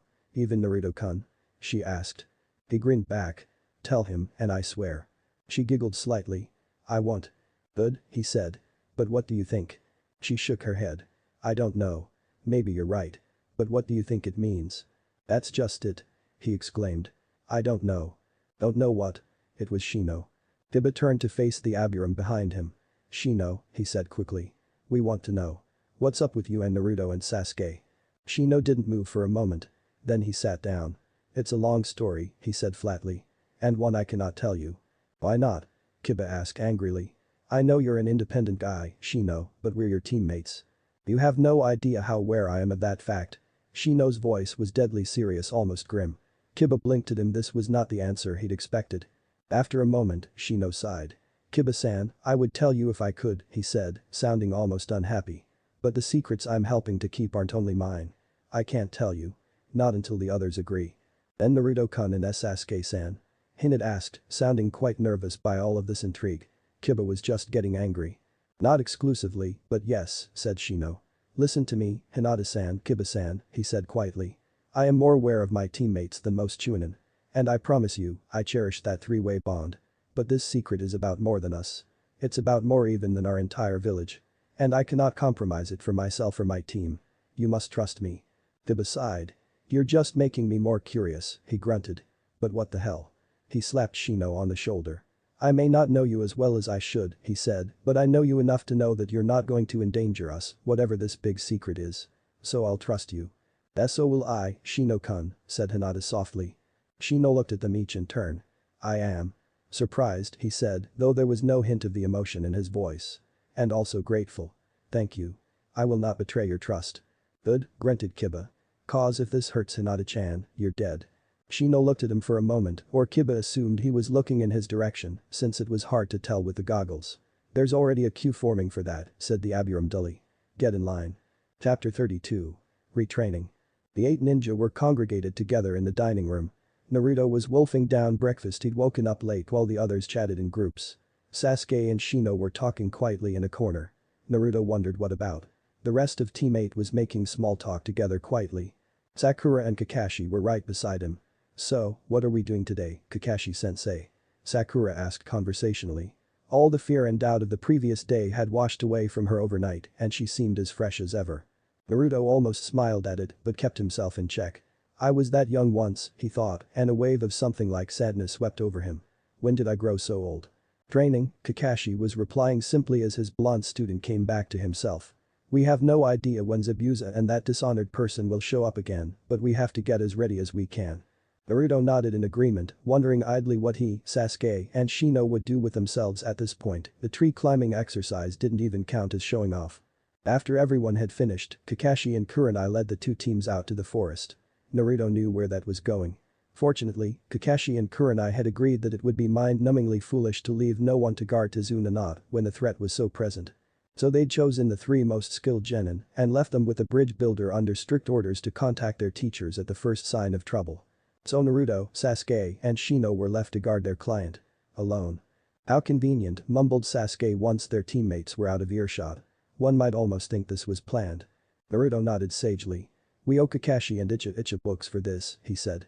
Next time Pervy Sage finishes one, we'll get him a signed copy. Shino shrugged mutely, turning towards the bridge builder, who was sipping at some tea and listening intently to the news on the radio set before him. Naruto blinked. Hey, Tazuna-san. He said, over the slightly static written voice of the newscaster. Ready to go to the bridge? Quite. Hissed the bridge builder, sending him a sharp glare as he cupped his hand over his ear. Listening. Naruto blinked. Why is it so important to hear about what's? Oh. Tazuna needed to know if Gato did anything out of the ordinary as soon as possible. The news was not ideal. Gato had enough money to throttle it and it had limits to what it could find out, but it was better than no information at all. Naruto patted himself on the back mentally for figuring that out. Couldn't have done that before I was made Hokage, he said to himself cheerfully. Yes, he had matured greatly since the last time he was this age. But not all of his growth was bad. Sakura watched from above as Hinata tried patiently if nervously to assist Kiba in their tree-walking exercise, which the 2 young Kunoichi had already grasped quite well. Sakura herself was seated on a high branch. She sighed, her shoulders drooping. She was lonely.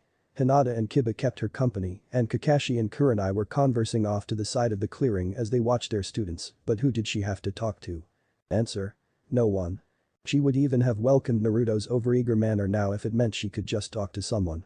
But no, he was stronger than this, as were Shino and Sasuke-kun.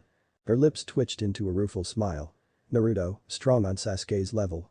She didn't believe for an instant that they were equal, but she couldn't know. They outstripped her by such a margin that she could not hope to measure them. Hey, Sakura, Kakashi called to her suddenly. She looked down at him, blinking. Yes, Kakashi-sensei? She asked. Come down here, he said. You've got nothing to do, so I might as well teach you something, right? She nodded and walked down the tree slowly so that she could milk the practice for all it was worth. Walking over to her teacher, she asked, "So what will you teach me?" He shrugged. "At this point," he said, "you seem to be pretty much a blank slate. We can go into the basics of whatever you like. Ninjutsu, Jinjutsu, or even Taijutsu. Your choice." Kurenai says she thinks you'd like Jinjutsu. She blinked. Jinjutsu? She thought. "I never really thought about that." She nodded, growing eager. "I'd like that. What Jinjutsu will you teach me?" Kakashi thought for a moment and then nodded. "This one should be useful to you," he said. "And it's not too difficult. But first, a little bit of the basics. Explain to me how Jinjutsu is similar to ninjutsu." She blinked.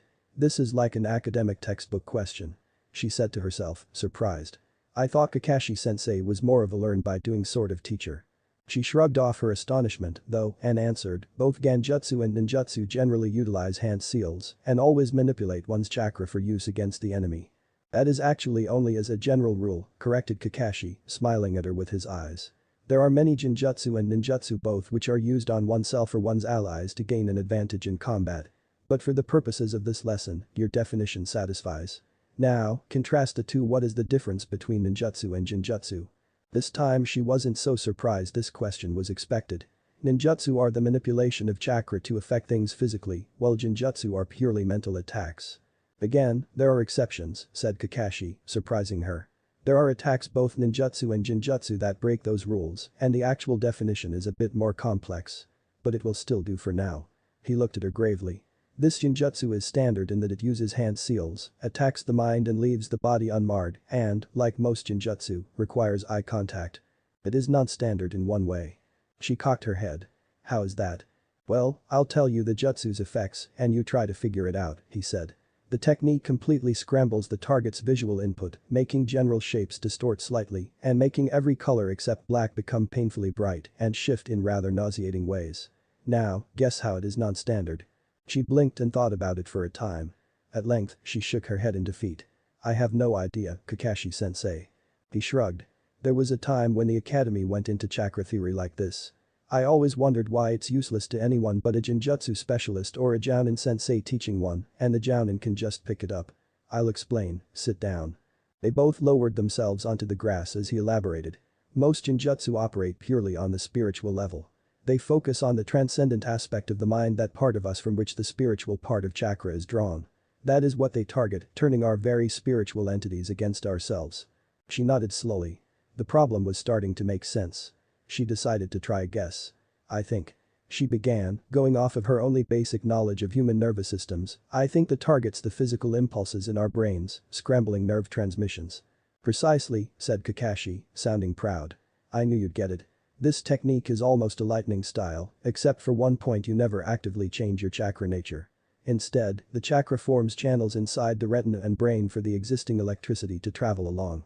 She blinked a few times. "Isn't that very difficult?" He nodded. "This is where the hand seals come in," he said. "Hand seals are a way to channel chakra along predetermined channels and systems, setting up an autopilot, if you will. This is one that's been studied for decades with regards to his hand seal patterns, plural, because it forms a perfect exercise." He pulled out a slip of paper and handed it to her. "Now, on that sheet I've written 4 separate hand seal patterns, each shorter than the last. They all perform that. The first takes the least chakra control, the fourth takes the most. If the first one, you'll just have to nudge your chakra in the right direction, but in the last, I'll have to control it myself completely?" she asked in amazement. "Motion on that kind of cellular scale is surely too small for any human, isn't it?" "Of course not," said Kakashi. "That's if you used no hand signs at all, and only a true Jinjutsu master could do that, and trust me, those are the rarest kind of ninja, of all. I don't think there's even one alive right now. But it is about 10 times harder than the first one, and that first one is harder than the tree climbing exercise." Sakura looked at the page. The first sequence was a full 20 hand signs long, the fourth was only 14. "How will I practice this?" she asked. "On me, of course," he said, chuckling. "The technique is called Niji no Jutsu. Try it, I'll be fine." She quickly memorized the hand sequence, performed it, and, meeting her teacher's sole visible eye, she cried, "Niji no Jutsu." Nothing at all happened. Kakashi laughed at her surprise. "I told you, Sakura, it's harder than the tree climbing exercise," he said. "But unlike climbing trees, you haven't got the obvious indicator of falling down to tell you where you screwed up. You have to go slowly and feel the chakra moving through each step." She nodded, brow furrowing, grinning despite herself. How she loved an academic exercise. She certainly wasn't bored anymore. Ara looked around at the other 7 men and women around him. He had never known most of them before, but he still felt the kinship that was instinctive to their kind. He had not expected such a meeting until the messengers had come from Kiri asking his father if he could attend. Certainly, he had found it odd that his tenant shared his recollection, but he had thought it a side effect of his own travel. He was right, but not as he had expected. Pillar B looked around the table, blinking. "Hey, we're short one, yo," he said, in his characteristic rhythm. "Where is Naruto?" Igura, the Sanbi Jinchuuriki who led the hidden mist, nodded. "I wish I could have contacted him," said the Mizukage quietly. "Unfortunately, I cannot exactly go to Konoha and ask Saratobi-sama if I can borrow his Jinchuuriki. The leaf does not much like the mist at the moment." Ara nodded. "Understandable," he said. "Especially given Saratobi-sama's apparent love for him." Igura nodded in his typical calm. "Precisely," he agreed. "But it could not be risked in any case. Gara-san tells me that Uchiha Sasuke is in Konoha in much the same position as the Biju. He remembers. If we do not know his motives, we cannot afford to inform him of our presence." There was unanimous agreement to this. None but Gara remembered the future, at least among the humans, but through the demons they held all knew of Uchiha Sasuke, the traitor. "Will he recognize any of us if we go to the Chunin exams?" Nai Yujito, B's comrade of the Nibi, wondered aloud. "Or if he did, would he assume that he had simply not noticed us in his previous exam?" "It might just work for Yujito," laughed B, "but I'd stick out like a sore big toe." Ara introduced his forehead to his palm with an audible smack. "Sore thumb," he corrected quietly. "Please, B, if you must rhyme, make sure the rhymes work." B shrugged. "The big toe is a man's foot's thumb," he said. "Didn't think the Kazukiyages were so dumb." Ara twitched. "My seal is a bit weak, B," he said quietly. "Please don't get me worked up, I might go into a blood rage." "I can see about getting a Kiri seal master to fix that seal," said the Mizukage in genuine concern. The man had many faults, but he cared fiercely for his fellow Jinchuriki. Ara shook his head. "It's too large a change in me for such a delicate position," he said. "My father wouldn't like it and that might interfere with our plans for the Chunin exams." "What's with the fixation on the Chunin exams, anyway?" asked Fu, a Tokigakure ninja who bore the Nanabi. "What happened then?" Ara almost laughed. "Everything, Fu-san," he said quietly, putting his head in his hands before looking up at her. "When I think about it, there is really very little that could not have been averted if something had just been done about the Chunin exams. But it all revolves around that blasted Uchiha," said Jaiuki's disembodied voice from his position within B's spirit. "And he's already gone through it. What will it change?" "The exams are still a point where many of our potential enemies and allies will congregate," said Utakata, a ninja in Yugura's employ who carried the Rakubi. "If the Kyuubi's Jinchuriki and the Uchiha have not killed one another by that time, they will both be there. Orochimaru will be present, as will Yakushi Kabuto, who Gara-san says has inside information on our real enemies the Akatsuki." "You say something interesting," said Gara, nodding at Utakata. "If they haven't killed one another. Now, we would know if either died in Konoha. The news would have reached every village in mere hours. But if my information is accurate, and it generally is, they are now both out of the village on a mission." "Then what are we waiting for?" said the Yonbi carrying Iwa shinobi, Raushi, as he stood up quickly. "We have to stop them." "Peace, Raushi," said the man's comrade of the Gobi, Han. "We need a plan first. If this Uchiha is truly as dangerous as he is said to be, brute force will be insufficient from any one of us, and for two it would be a problem. 2 Jinchuriki against 1 Konoha genin, who is last of a prestigious clan, would be a serious political faux pas." "Even one would be," said Gara quietly. "Konoha loves their Uchiha. No, we need incontrovertible proof that Naruto-san was threatened before we can strike at Sasuke." "So one or more of us goes there and watches him," said Yujito, nodding. "I could do it." "No," said Yugura, shaking his head. "Not alone, at least. One of our more experienced members must lead a squad of at least 2. "I have something to say, yo," interjected B suddenly. "I think Gara should be the one to go. He, Shukaku and Jayuki are the only ones who have fought Uchiha, and only they won." Yujito glared at B. "But he's no older than I am," she protested, looking at Yugura.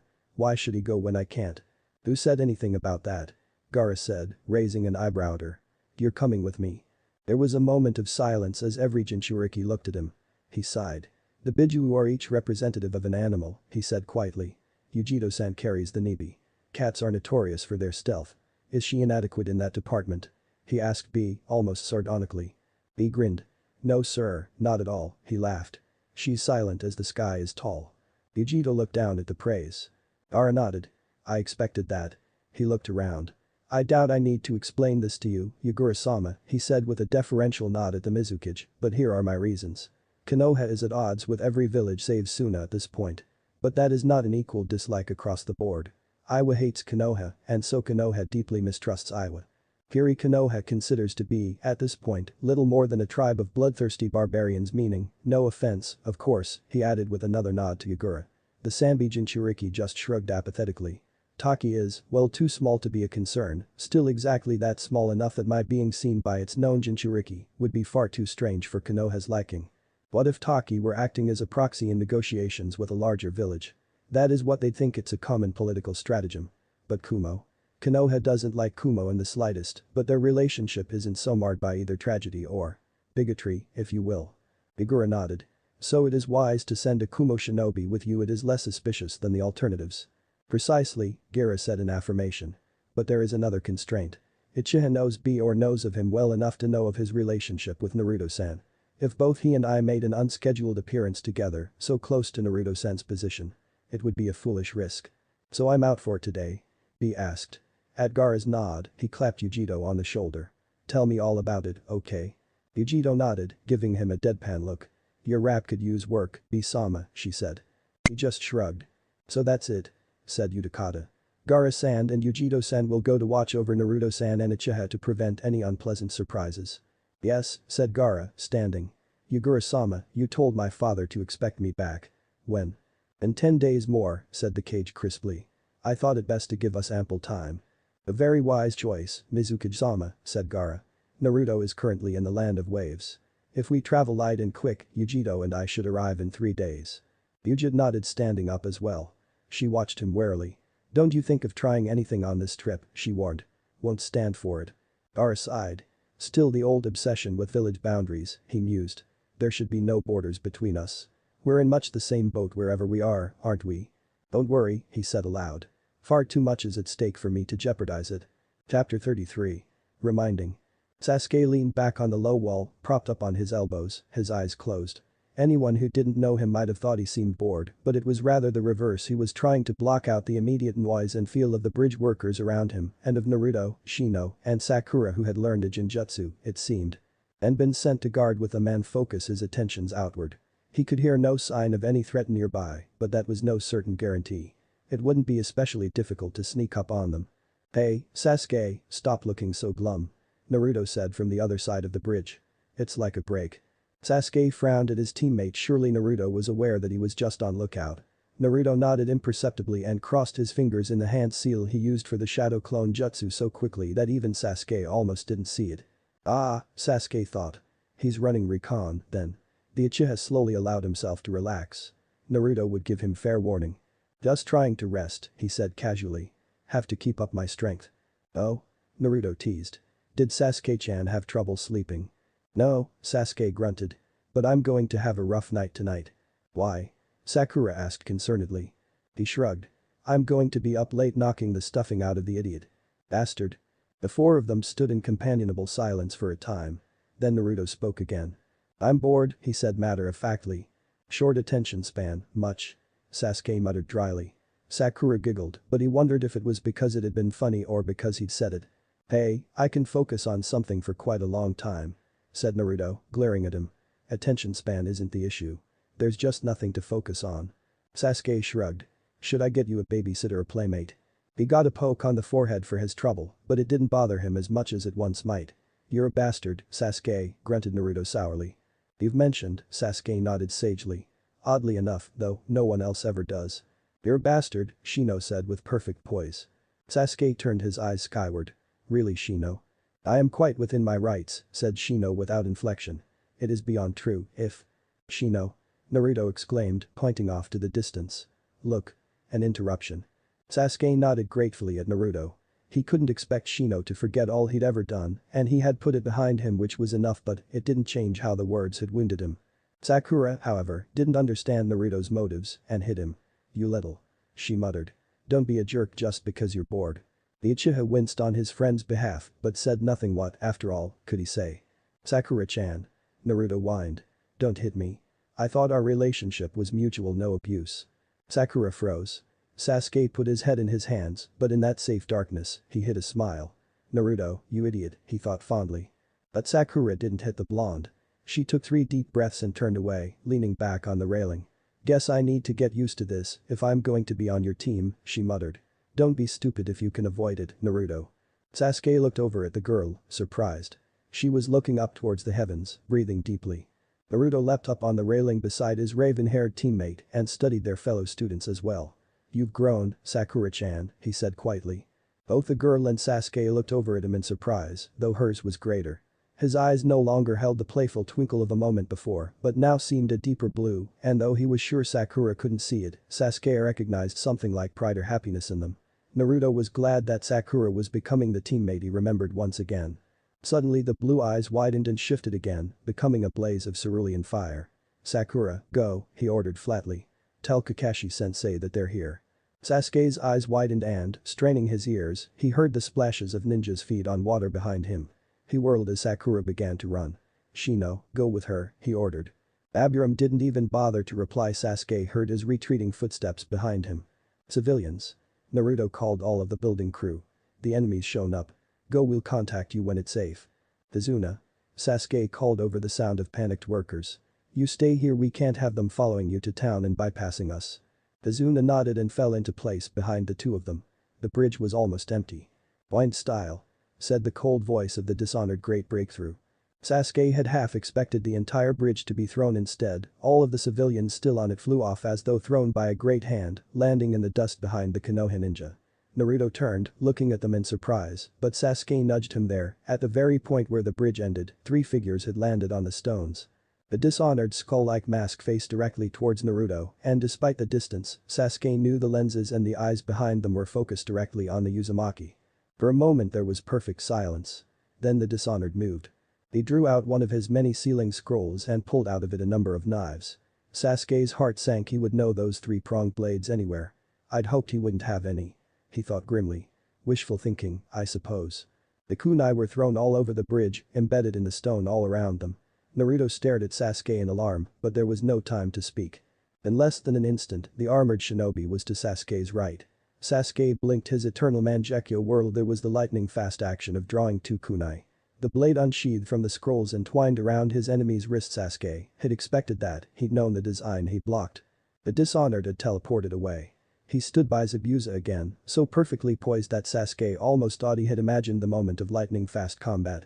Only one strike, he thought. He can teleport all over the battlefield, swinging undetectable single strikes. That is the power of the Hiraishin. Naruto could do that too, though, as he demonstrated by performing a quick teleport to one of the dishonored's kunai and back. They're the same seal, he whispered to Sasuke upon returning. Sasuke nodded. There was silence again. Then Zabuza spoke. Haku, you know what to do. The white masked ninja raised his arms, and mirrors of ice formed all around them, rising from the sea below. Haku stepped back into one and was all around them. You don't have the chakra to sustain that long, Sasuke said, and he was fairly confident it was true. Naruto shrugged. They may not have to, he said grimly. Sasuke grunted and began forming hand seals. He had a plan. Sure enough, as he formed a second seal, a flew at his neck, his Mangekyo Sharingan with ease. He snatched it out of the air and completed it. His eyes snapped onto the rapidly moving form of the ice-style user in the air over the bridge as he brought his hand and the init to his lips. Fire style. He said quietly. Flaming Senbon. The needle flew at incredible speeds and intercepted Haku in mid-leap. Sasuke had compensated for his motion. The ice ninja dropped to the bridge, alive, but in pain. Sasuke had hit him in a nerve cluster in his lower back and the fire had begun to burn his clothes. Zabuza yanked out and patted the fire dry.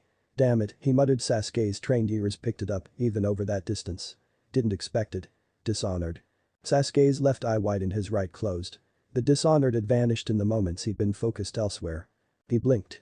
So had Naruto. He squinted. Oh, he thought, shocked. They had not vanished. They were in a fantastic game of cat and mouse across the great Hiraishin board that the bridge had become never in one place long enough for any normal man to see. Even the eternal Mangekyo barely picked it up. They would appear, already striking, and just as they blocked one another, vanish and appear elsewhere. It was like a dance, each ninja able to predict the other's movements fairly well and able to make up for mistakes with the speed of Hiraishin. Naruto. Sasuke called. Can you keep him busy? The blonde's yes. had an odd echo to it, born of the fact that it was spoken from 100 different places at slightly different times over the course of that one moment, but Sasuke understood it well enough. He turned his attention to Zabuza. He felt the blood begin dripping from behind the closed lid of his right eye. The fool was still wondering where his ally was, Sasuke noticed amusedly. The eye opened. "Amaterasu," Sasuke said flatly. The black fire spewed forth across the battlefield. Sasuke's left eye tightened. "Blaze release," he murmured. The flame split and formed a ring around the startled Kiri shinobi. "I should kill him," Sasuke thought, watching the man as he suddenly looked at him in shock. "I won't get another opening this easily." His shoulders slumped. Naruto wouldn't forgive me, though. Instead, he fragmented the fire, sending parts into each of the ice mirrors all around them. They burned and melted just like anything else in the grips of the technique that was Itachi's and Sasuke's signature. "Don't take your eyes off your enemy, a moron," called Sasuke by the Kiri Jounin. "What are you doing, kid?" Tazuna asked in fright. "Trust me," Sasuke whispered.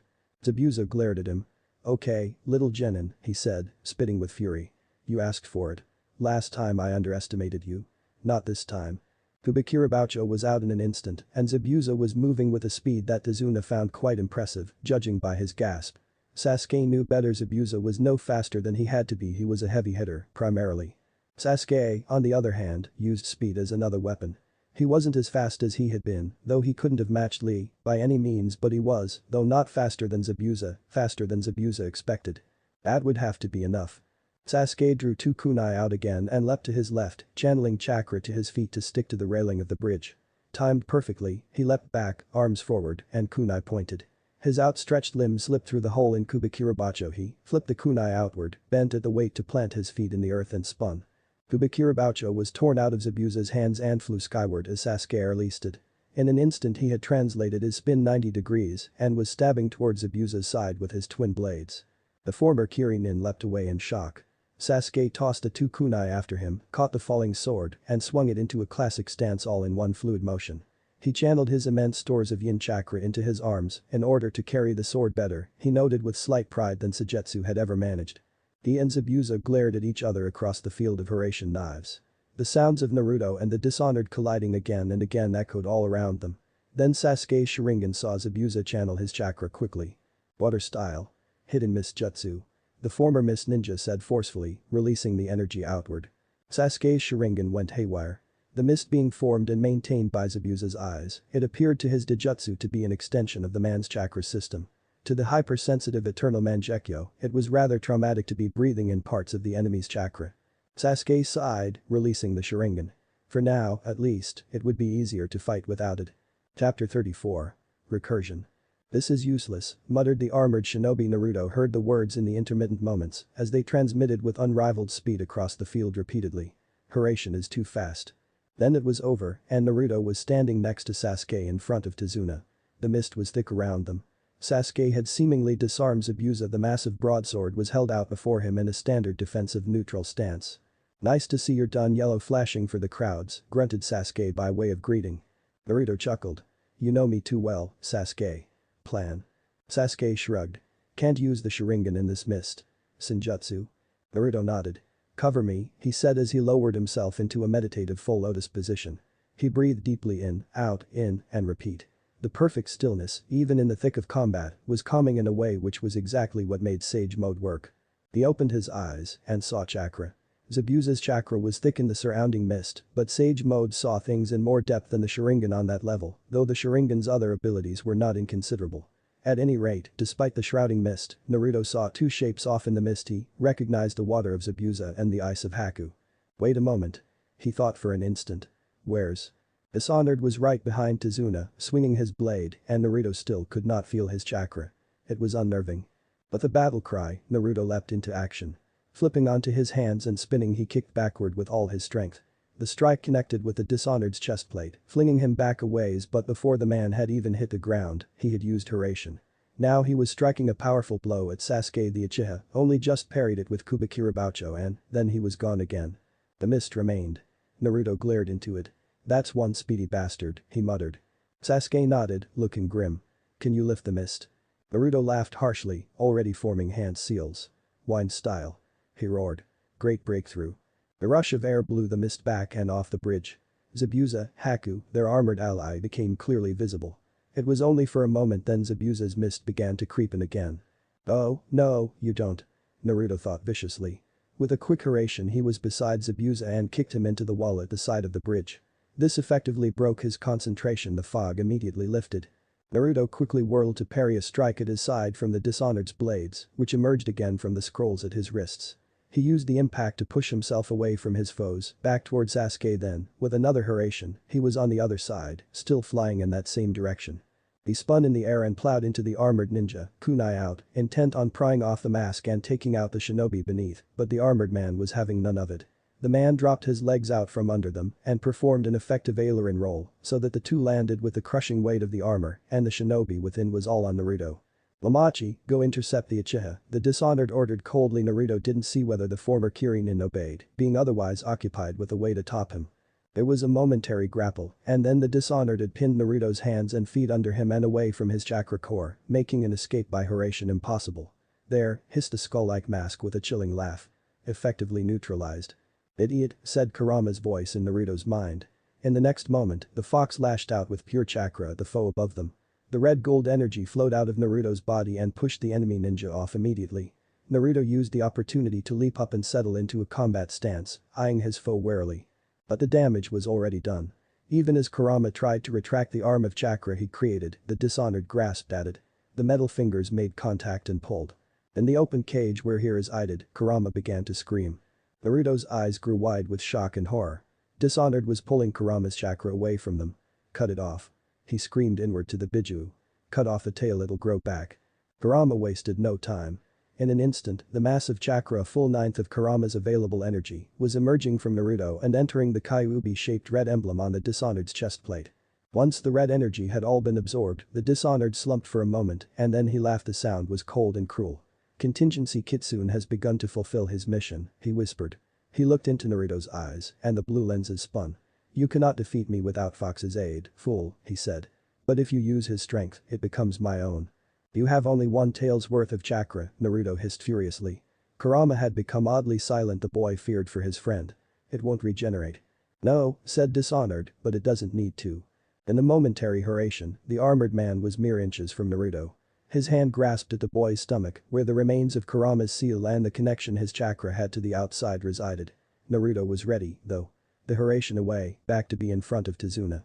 Sasuke was near the center of the bridge, meeting Zabuza with a kunai with Kubikira Baucho. The Dishonored was farther back, near the end of the bridge. "Are you alright, Naruto?" An urgent voice said from a pace behind him and to the left. "What happened?" Naruto whirled to meet Kakashi's gaze. "How did I not notice them?" He berated himself. "I have Sage Mode active." He was too single-minded. That was not good for. He needed to keep an open mind. "I'm fine," he said quickly. Everyone was here, both Team 7 and 8, and that actually somewhat worried him. "Sasuke," he called. "Fall back." Sasuke obeyed instantly. He struck one last powerful blow at Zabuza, which met the twin kunai the missing nin was using. Using that force, he catapulted himself backwards towards the other Konoha ninja. He nodded quickly back at everyone, then turned to Naruto. "Plan?" he asked quickly. Naruto clenched his fists, thinking. "Our priority is defense," he said, thinking. "But we also have to get them away as quickly and efficiently as possible. Any ideas?" Sasuke blinked and in an instant his Mangekyo Sharingan was active again. "Can we kill Zabuza?" Naruto froze, then sighed. "No choice now. Try to leave Haku alive." Sasuke nodded. "I can take Zabuza, then. But it'll have to be quick. Compensating for my body takes a hell of a lot of chakra." Naruto nodded. "Tsukiyomi?" Sasuke shook his head. "Not unless I get a great opportunity. I'm not good enough at it for it to be worth that much chakra." "Kakashi, Kurenai, what are you two up for right now?" Naruto asked quickly. "I'm at pretty full strength," said Kakashi quickly. "So is Kurenai. Should we team up against the Dishonored?" "No," said Naruto, shaking his head. "You two take Zabuza. Keep him alive if you can, but that's no longer a priority. Sasuke, you and I are on Dishonored. Rest of you," he met Shino's hidden eyes. "Protect Azuna. Look out, the Dishonored can Hiraishin." Kakashi's eyes widened. "What?" He said. "Teacher, that I can Hiraishin," said the Dishonored from right behind Tazuna. Naruto leapt into action. There were no Hiraishin knives between the Dishonored and Tazuna, so he was forced to simply leap in between them, shoving Tazuna out of the way with his body. He met then Sasuke swung Kubikira Baucho with a battle cry. The blade met the Dishonored's armor, but Naruto knew that the Dishonored had allowed it. The armored ninja was faster than either him or Sasuke. He was stronger. He knew Hiraishin. Naruto grimaced slightly. If we fight him individually, he realizes, we're outmatched. It was a frightening thought that already they were facing an enemy stronger than themselves. But he wasn't stronger because they had teamwork. In the instant after Sasuke struck the enemy, the blade flicked away from Naruto's defense and slid into the hole in Kubikirabacho. The Dishonored pulled and spun. The sword flew out of Sasuke's grip. The blade whirled, forcing Naruto to duck. Then the Dishonored was gone in another Hiraishin. The entire exchange had taken perhaps 4 seconds. Naruto felt his heart sink. The enemy had teamwork too.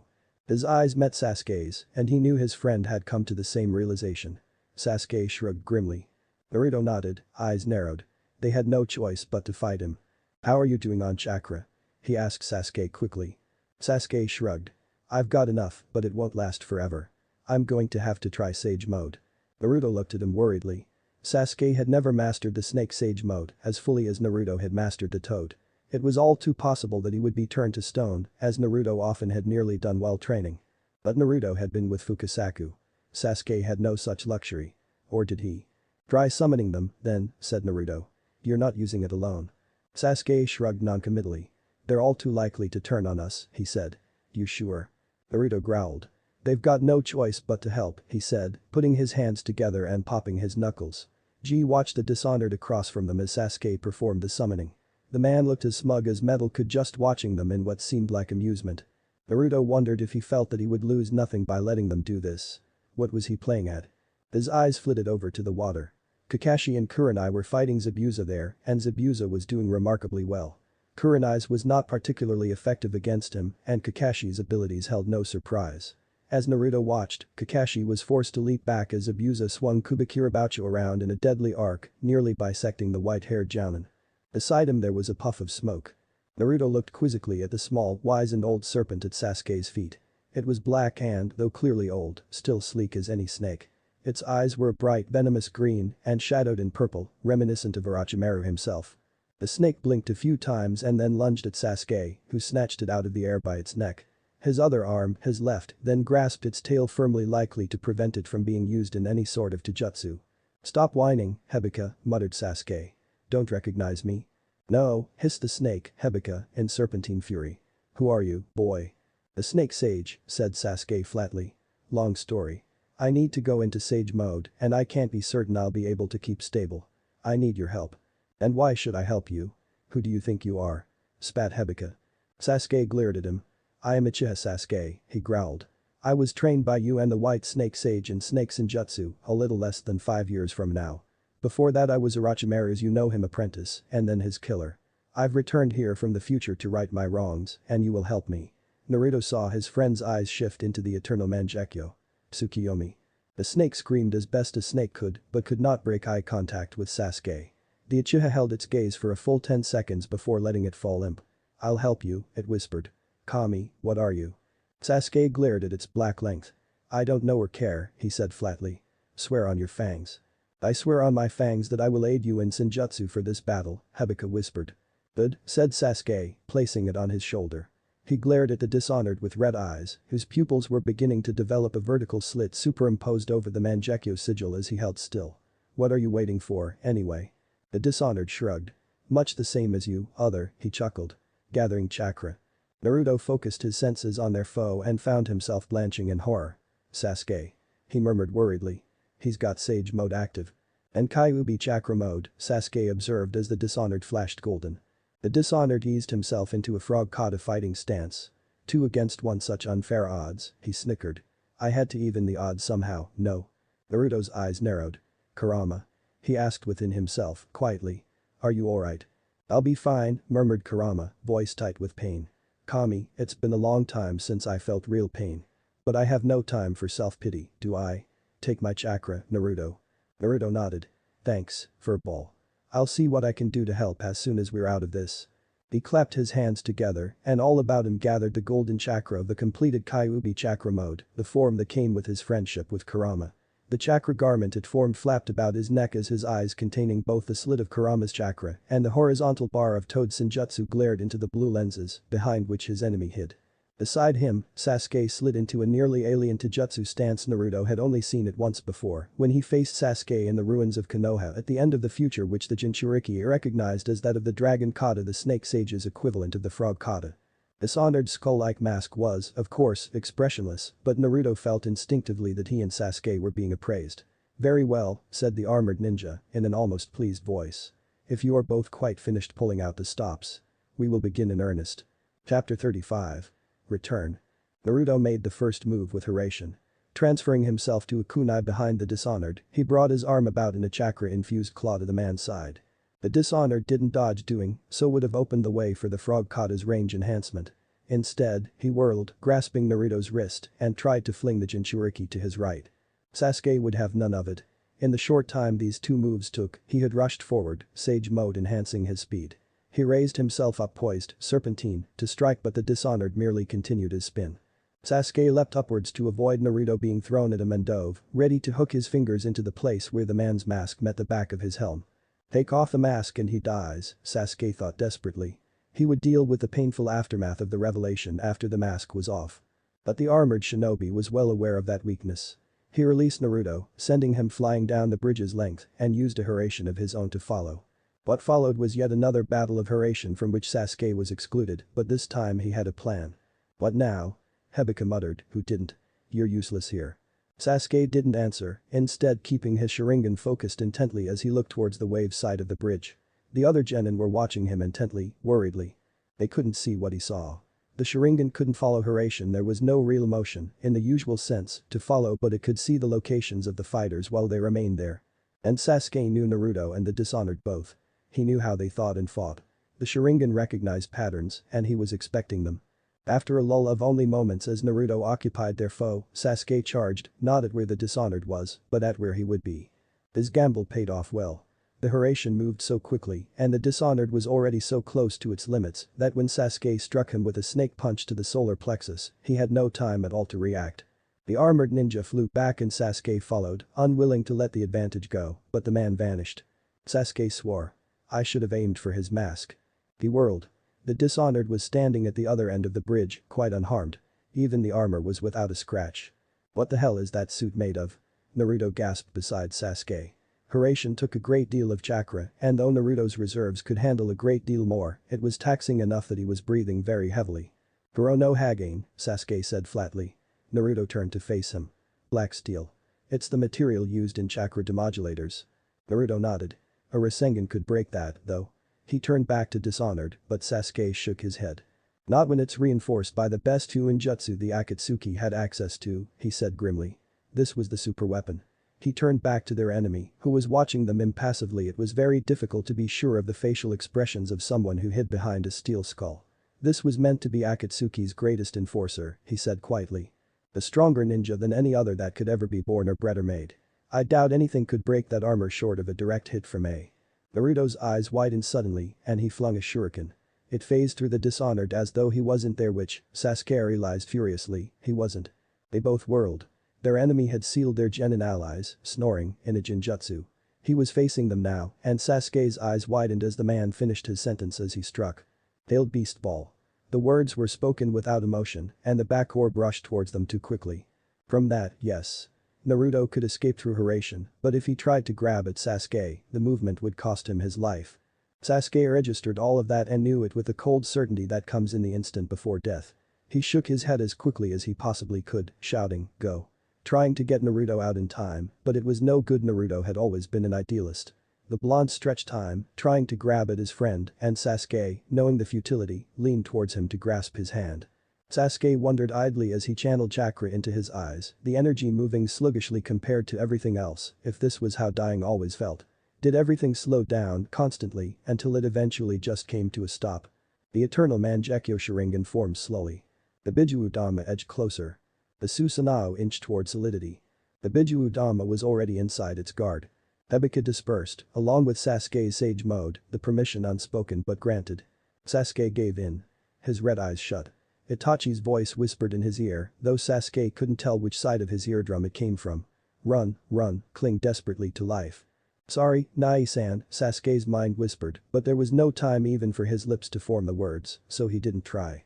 Then, suddenly, just before he expected the destructive contact, there was an explosion of sound and force. He was flung backward. Naruto's hand met his, but there was no hurration. His eyes opened just as he hit the ground. He looked back towards the land. There was a massive chasm where a part of the bridge had been. Wisps of residual black chakra made themselves known to his Mangekyo. The Dishonored stood, unmoving, fists clenched. His Kyuubi chakra was no longer active, whether disabled or spent, Sasuke didn't know, for the Bijuu ball cost a great deal. What happened? He wondered blankly. He sat up and turned. Naruto Kurama's chakra no longer forming a golden halo around him mirrored the motion.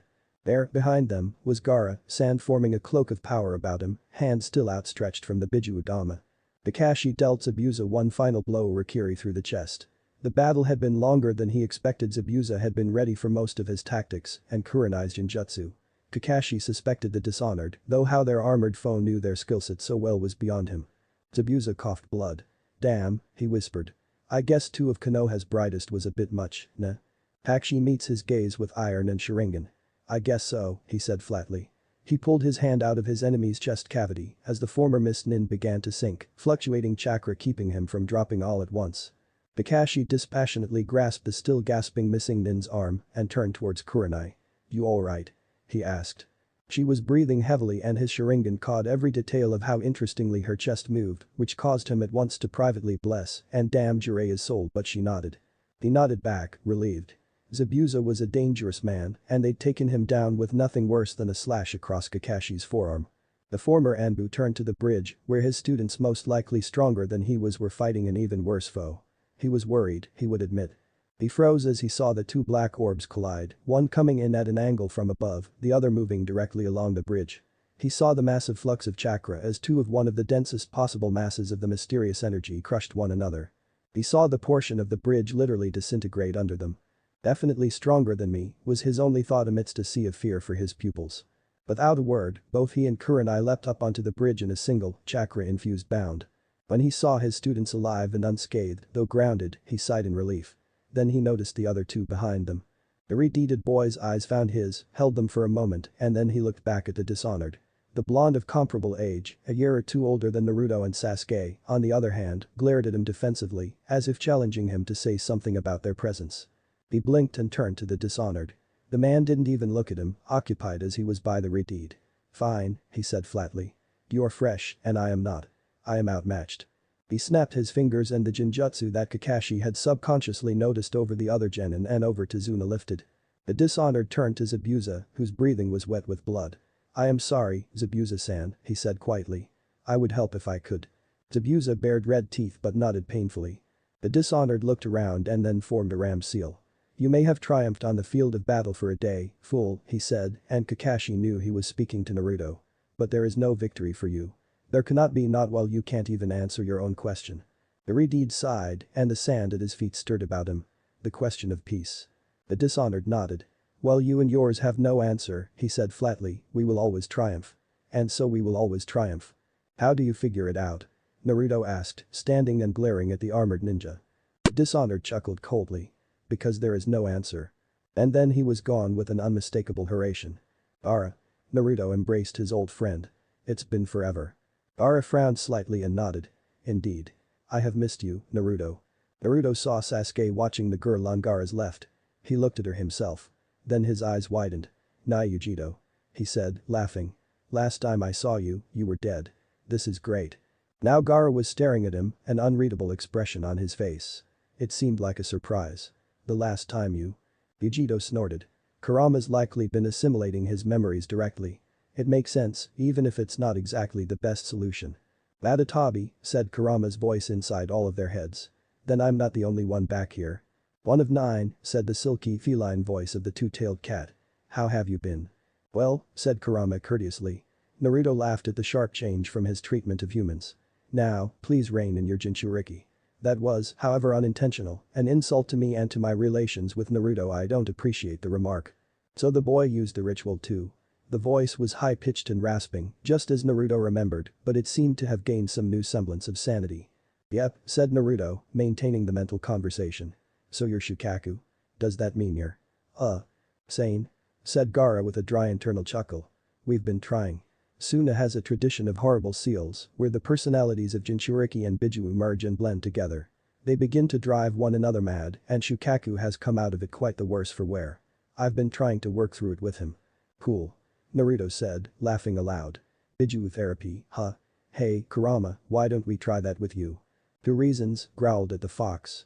I don't need it and I'll make your life hell if you try. Naruto was about to reply when the inevitable interruption came. Are you two okay? What happened? Sakura gushed as she rushed up to them. Naruto turned and saw that the girl was staring at Sasuke in worry and Hinata wore a similar expression behind her directed, thankfully, at him. Who are these two? Never mind that now, said Gaara, turning away. Suffice to say our mission is complete. We will speak again soon. Yep. Naruto said, grinning. See you soon. It's great to see you. Gaara nodded, turning his head to look at Naruto out of the corner of his eye. Yes, it has been pleasant, Naruto. We will have to talk.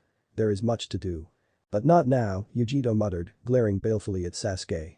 We've got to get going, Sen will be worried. Gaara nodded. Indeed. Goodbye, Naruto, Sasuke. Wait.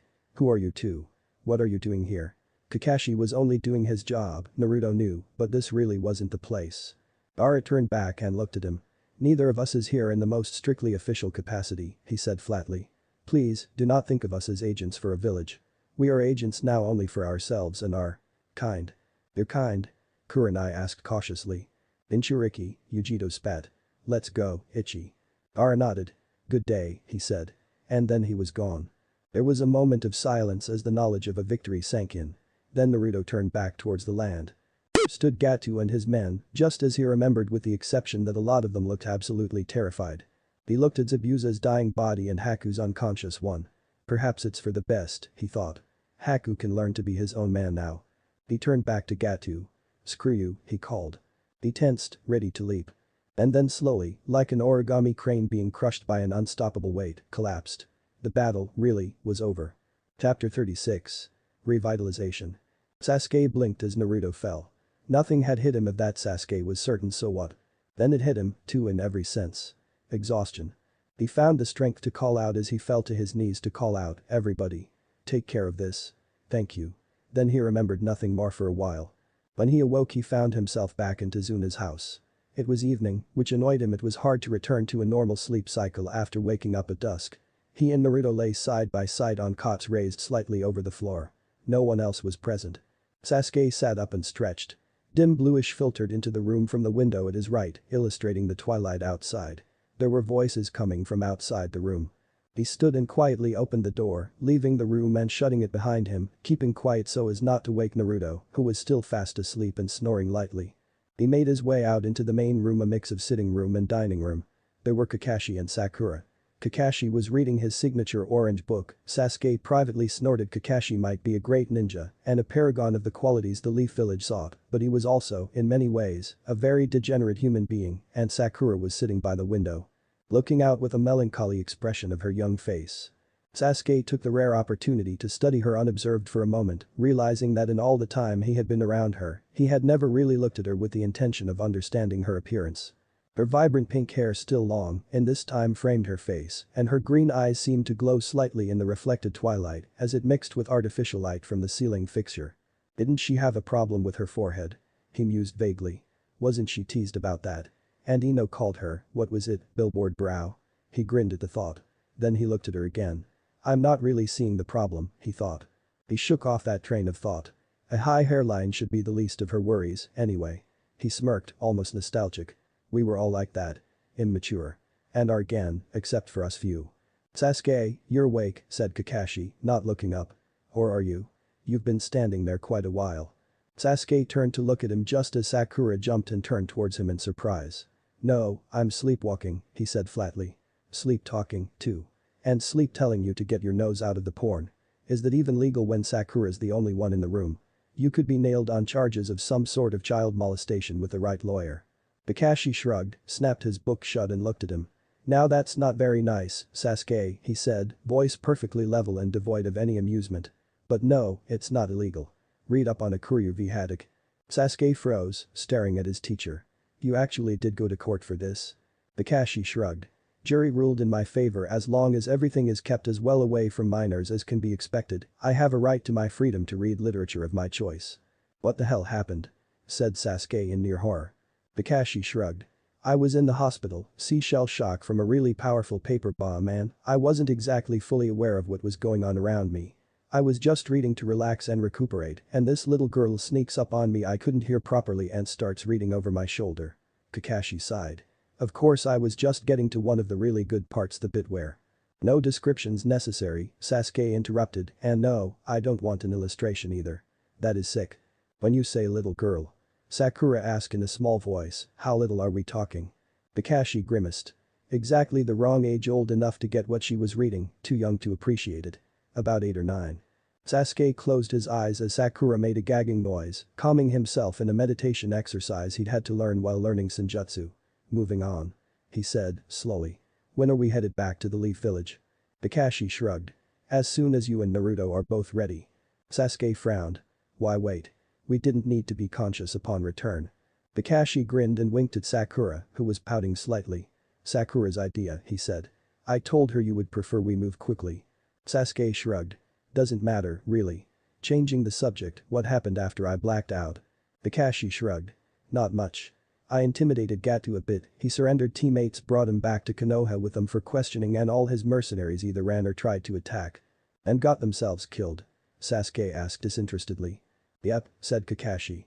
So teammates gone on ahead? Sasuke asked. Naruto would be disappointed. Ah, Kakashi grunted. Hinata didn't like it, but it was 3 against 1. Sasuke nodded. Shino knew they'd be fine, Kiba would be both confident in their health and bored, and Kurenai knew the importance of a fast report.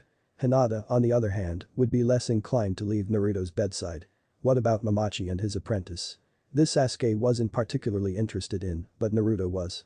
Should he wake up later tonight while Kakashi and Sakura slept, he'd want a quick update.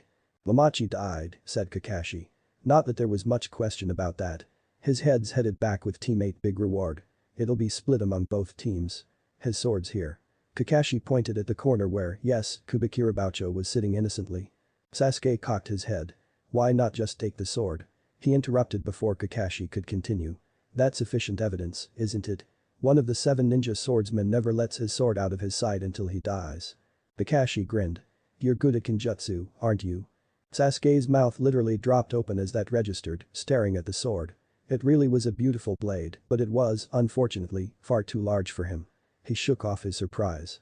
It'll do for now, he murmured in slight awe, very slight. But I prefer a Chokin. I can think of someone else who will want that particular blade. That will be a good way to get Suigetsu on our side, he thought. And I promise to get him out sooner. That's not a very gracious way to accept a gift, Sasuke-kun, Kakashi chided him jokingly. There are people who keep gifts they receive forever, you know. All of the gifts they receive. Sasuke smirked. You give me a sword, I'll use it for Konoha, he said. If the best way to do that is to give it to someone else, then isn't that what you'd want? Anyway, what about Zabuza's apprentice? Kakashi shrugged. He was. Not happy about Zabuza's death. He's in custody and en route to Konoha with teammate as well. Sasuke nodded, grimacing. Naruto will kill us if he gets into too much trouble, he told Kakashi. When will teammate get to the village? Kakashi thought for a moment. Tomorrow or the next day, he decided. Probably the next day. They only left a couple days ago. Then we'd better hope Naruto wakes up tonight or tomorrow morning, Sasuke grunted. Or we might be too late for whatever trial they have. Blink. Blink. Blink. Blink. Hello? Said Sasuke amusedly. Are you still there? Naruto blinked at him a little more and then leapt up and grabbed him by the collar. Still the old turtleneck, he noticed to his slight surprise. It seemed slightly odd on this less childish Sasuke. Then again, the same could be said of his blue highlighted jumpsuit. He resolved to replace it with the old orange and black motif as soon as possible. What happened? Haku? Zabuza? Gato? Dishonored? Gaara? Hinata? Everyone okay? He asked in a rush. Sasuke blinked back at him a couple of times and then sighed. Haku's en route to Konoha with teammate in custody, he whispered. Zabuza's dead, his head's headed back to the village for confirmation and reward, and his sword is here. Gato surrendered, also headed to the village. Dishonored ran away, you were awake and hasn't come back. Same with Gaara and Yujito. Hinata's fine. So is everyone else, thanks for asking. Naruto blinked to register all that and then he grinned. He began loudly. Sasuke clapped his hand onto his friend's mouth. It's also a little after midnight and I'm the only one awake, he muttered. We're in Tazuna's house. Keep it down. He slowly removed his hand. Eat. Naruto finished quietly. Why is Abusa's sword here and why are we still in Tazuna's house while teammate's gone? Kakashi gave it to me and good question, muttered Sasuke with a snort at the second answer. Naruto's eyes bulged. Kubikiraboucho is yours.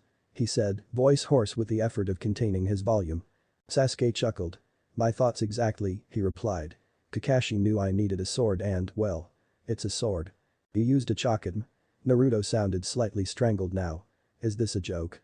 Sasuke shrugged. It'll still work. Work? Naruto laughed, barely staying soft. Work? Sasuke, this is absolutely badass. Sasuke rolled his eyes. Whatever you say, Naruto. We're leaving in the morning, if you're ready. Naruto nodded. We should get back, he said. The Chunin exams should be starting in just a couple weeks. Ah. Sasuke grunted. And we have to help Haku. Naruto frowned. Why does Haku need help? I told you he was in custody, Sasuke said, one brow raised. Not protective custody. Technically, he's an enemy of the leaf. Naruto jumped up. He was being manipulated. He growled. They can't. No, he wasn't, Sasuke interrupted, any more than anyone else. He sought attention and affection from the one person who would give it to him. Is that so unnatural? Naruto's fists clenched. But. Naruto, Kurama's voice cut in. It's no different from you, not at all. You fight for your friends, don't you? Hey, Kurama, Sasuke said. Sasuke, Kurama acknowledged the salutation. But it's different. Naruto said. Zabuza didn't care about him. And you played pranks for attention from those who hated you, said Kurama, almost gently. Would you not deserve punishment if those pranks involved actively fighting Konoha? Naruto looked down. He doesn't deserve to die, he said quietly. They can't. And they won't, Sasuke promised. Whoever said anything about dying, anyway. We won't let him die. I'm just saying he's not innocent. Believe me, I know innocence and guilt. Naruto sighed and nodded. You're right. He looked up at the ceiling, then out the window at the stars. I was a child then. I met someone decent and assumed they were a friend and an ally. He laughed hollowly. If only the world were that clear-cut. Sasuke looked away. That's what the infinite Tsukiyomi was for, he murmured. If people can't come in all shades of gray, then they're not human anymore, just a dream. Naruto nodded. And that's what we're fighting for, he said, laying back on his bed. So that people can be themselves, without fear or hate. Isn't hate a part of people, though? Kurama's voice was odd, stony and melancholy all at once. Isn't it natural for humans and everything else to hate? Naruto didn't answer, but the question, rhetorical though it was, bounced around in his skull all through the night. Danzo? The voice was a surprise to the elderly shinobi. He turned. It was Hiruzen. This was a surprise. Hiruzen had made it quite clear the last time they had spoken that they were now political enemies, with no more quarter. But it would not do to be antagonistic without obvious and present cause. Hokage-sama, Danzo replied cordially. Why are you here? Hiruzen hesitated as he came up to him. They were in the middle of Konoha streets and as such were now the center of attention. The Hokage drew quite a crowd. Come to my office, please, he said quietly. There is much to talk about. Danzo frowned unexpectedly, he thought. Hiruzen is not one to converse with those he hates. Still he nodded and, knowing his root guards would follow him, he followed after his former friend and comrade. They soon reached the relative piece of the tower. Once they entered Hiruzen's secure room, Sandaime led him towards the desk. Danzo stood before it and Hiruzen walked around it. And didn't sit in his chair. Instead, he lifted up the second chair where his assistant would sit and dragged it around to the other side. Danzo's eyes widened. This was unheard of. Hiruzen returned to his customary place, still not sitting, and nodded at the chair. Please, sit down, he said. Danzo sat in shock. This was almost deferential and scarcely becoming of the Hokage. Sandaime-sama, he said, keeping his voice carefully controlled as the Haki followed him and sitting down. What is the meaning of this? The other man studied him a moment and then looked away. I fear I have made a grievous error, he said quietly. I let the subjective views of others cloud my judgment and the mistake may well have very far-reaching consequences. And so I must seek to undo my mistake. He looked back at Danzo and the other man was almost certain that his eyes were shining more than normal with unshed tears. My friend, the Hokage said. I am deeply sorry for what I said a month ago. Danzo blinked his one eye in amazement. Given all that Hiruzen knew, he had never expected something like this. Please, Hokage-sama, he said, elaborate. Why, exactly, are you apologizing? It was a difficult question to ask correctly, but Hiruzen understood. He smiled. I had learned a great deal about you. Less savory dealings very quickly, he said. And I reacted in haste. I have only recently realized just how foolish that was. He leaned forward and looked Danzo in the eye. I know about Root, he said slowly and clearly. I know about your stolen Sharingan, all of them, and I know about the Mokuton grafted to your shoulder. But I made the mistake of thinking that you had supported Itachi's attack on the Uchiha in order to gain the Sharingan. I made the mistake of thinking that you maintained Root for your own devices. He smiled and leaned back, taking out his pipe and lighting it, his eyes never leaving Danzo's visible one. I assumed you had manipulated Hamura and Kaheru with the Kodomatsu Kami. On that point, I am still uncertain, but my mistake was simple. He looked away from Danzo. Given all you've done. To my eyes, it appeared that your goal was your own advancement. Danzo leapt to his feet. How dare you? He asked in a fury and then shook himself. He sat back down. I am sorry, Hokage-sama. I did not intend to lose control, but… Don't apologize. Hiruzen's smile was wide. It is proof of what I have known, deep within, all along. He took a deep pull at his pipe. It was never you, he said. The Uchiha you wanted dead because they were a threat to the village. You wanted yourself to be strong, not because you wanted power, but because you felt that you knew how to use it for the village. Root is maintained, even now, because it gives the village strength. Danzo stared at him. You thought otherwise? He asked. I should not have, my old friend, but I did. Hiruzen's voice was regretful. Please, will you accept my sincerest apologies? Danzo watched him for a moment and then nodded. I accept your apology, he said quietly. No harm has been done. Of course harm has been done, he thought privately. I've had to set many of my plans back a full month. But he couldn't deny Hiruzen like this. He would gain nothing from it but an ache in the heart which he tried to deny existed. But what will become of Root and of my station and of my abilities? Root will be allowed to continue, said the Hokage. There will be no more recruitment of children of this village, however. You have techniques for removing people's memories, don't you, which you use for the Root training process. Danzo nodded. There was no point keeping it secret. Then you will have all prisoners who have no other use, said the Hokage. As long as there is room at the Root, there will never be another execution of a shinobi in this village. Danzo's eyes widened. Is that wise? He asked. Should they be recognized, the other villages would react poorly. Hiruzen shrugged. Any prisoners who would better serve us through exchange will be exchanged, of course, he said, but there is a reason, and beware masks. As to your station, I would like to invite you back into your former post as one of my advisors on the Council of Elders with, of course, the solemn oath that you will not use Kodomatsu Kami on anyone in that council, including myself, or indeed anyone for the purposes of controlling this village's politics. I created the councils for a reason, after all. Danzo nodded. I never have, you know, he said. I never have controlled any member of either council with that or any other. This I swear for the past, present and future. The oath may be broken if ever needed, he thought. With luck, it won't be. Good, Hiruzen said, smiling. And as for your Kekkei Genkai, why remove them? It would serve no purpose. Danzo nodded. He had not expected and could not have expected such generosity ever. Thank you, Hokage-sama. He stood up to leave, but Hiruzen was not quite finished. Before you go, one more word. He studied Danzo, and there was no more smile on his face. Kidnapping children for Root and the death of Uchiha Shisui, he said. These are the things you've done that I know of that I can never condone. Things of that nature must never happen again, and I will know, Danzo-san. I have a far better intelligence network now than ever before. Can you promise me that you will stay, if not within the bounds of the law, then at least within the bounds of reason, will not perform atrocities of those kinds anymore? Danzo looked at him. I cannot promise that, he said quietly. But I will promise that I will only do something like that if I know there is no other choice. The Hokage shook his head. It's not enough, he said quietly. Unless you swear to only do it when there is no other option, not when the other options are unlikely to work. Danzo sighed. I swear it. Oaths can be broken, he thought. Hiruzen smiled. Thank you. You may go. The next meeting of the Elder Council is tonight at 6 in the evening. Danzo nodded and with a bow was gone. End Arc 2. Arc 3. Chapter 37. Reapplication. Sasuke's legs seemed to blur under him as he sped through the streets. Kubikurumch was in his left hand, held there steadily with a strength only his massive yin chakra surplus could provide him. He dodged past another gaggle of civilians, who shrieked in surprise as a small dark object with a large bright sword darted between them.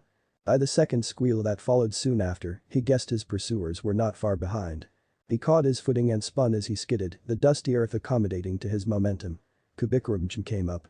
The twin kunai impacted the blade with a resounding clang. His assailant took advantage of the collision's limited elasticity to leap backward as his teammate rushed at Sasuke from beneath the airborne form. The world froze as the Sharingan came out.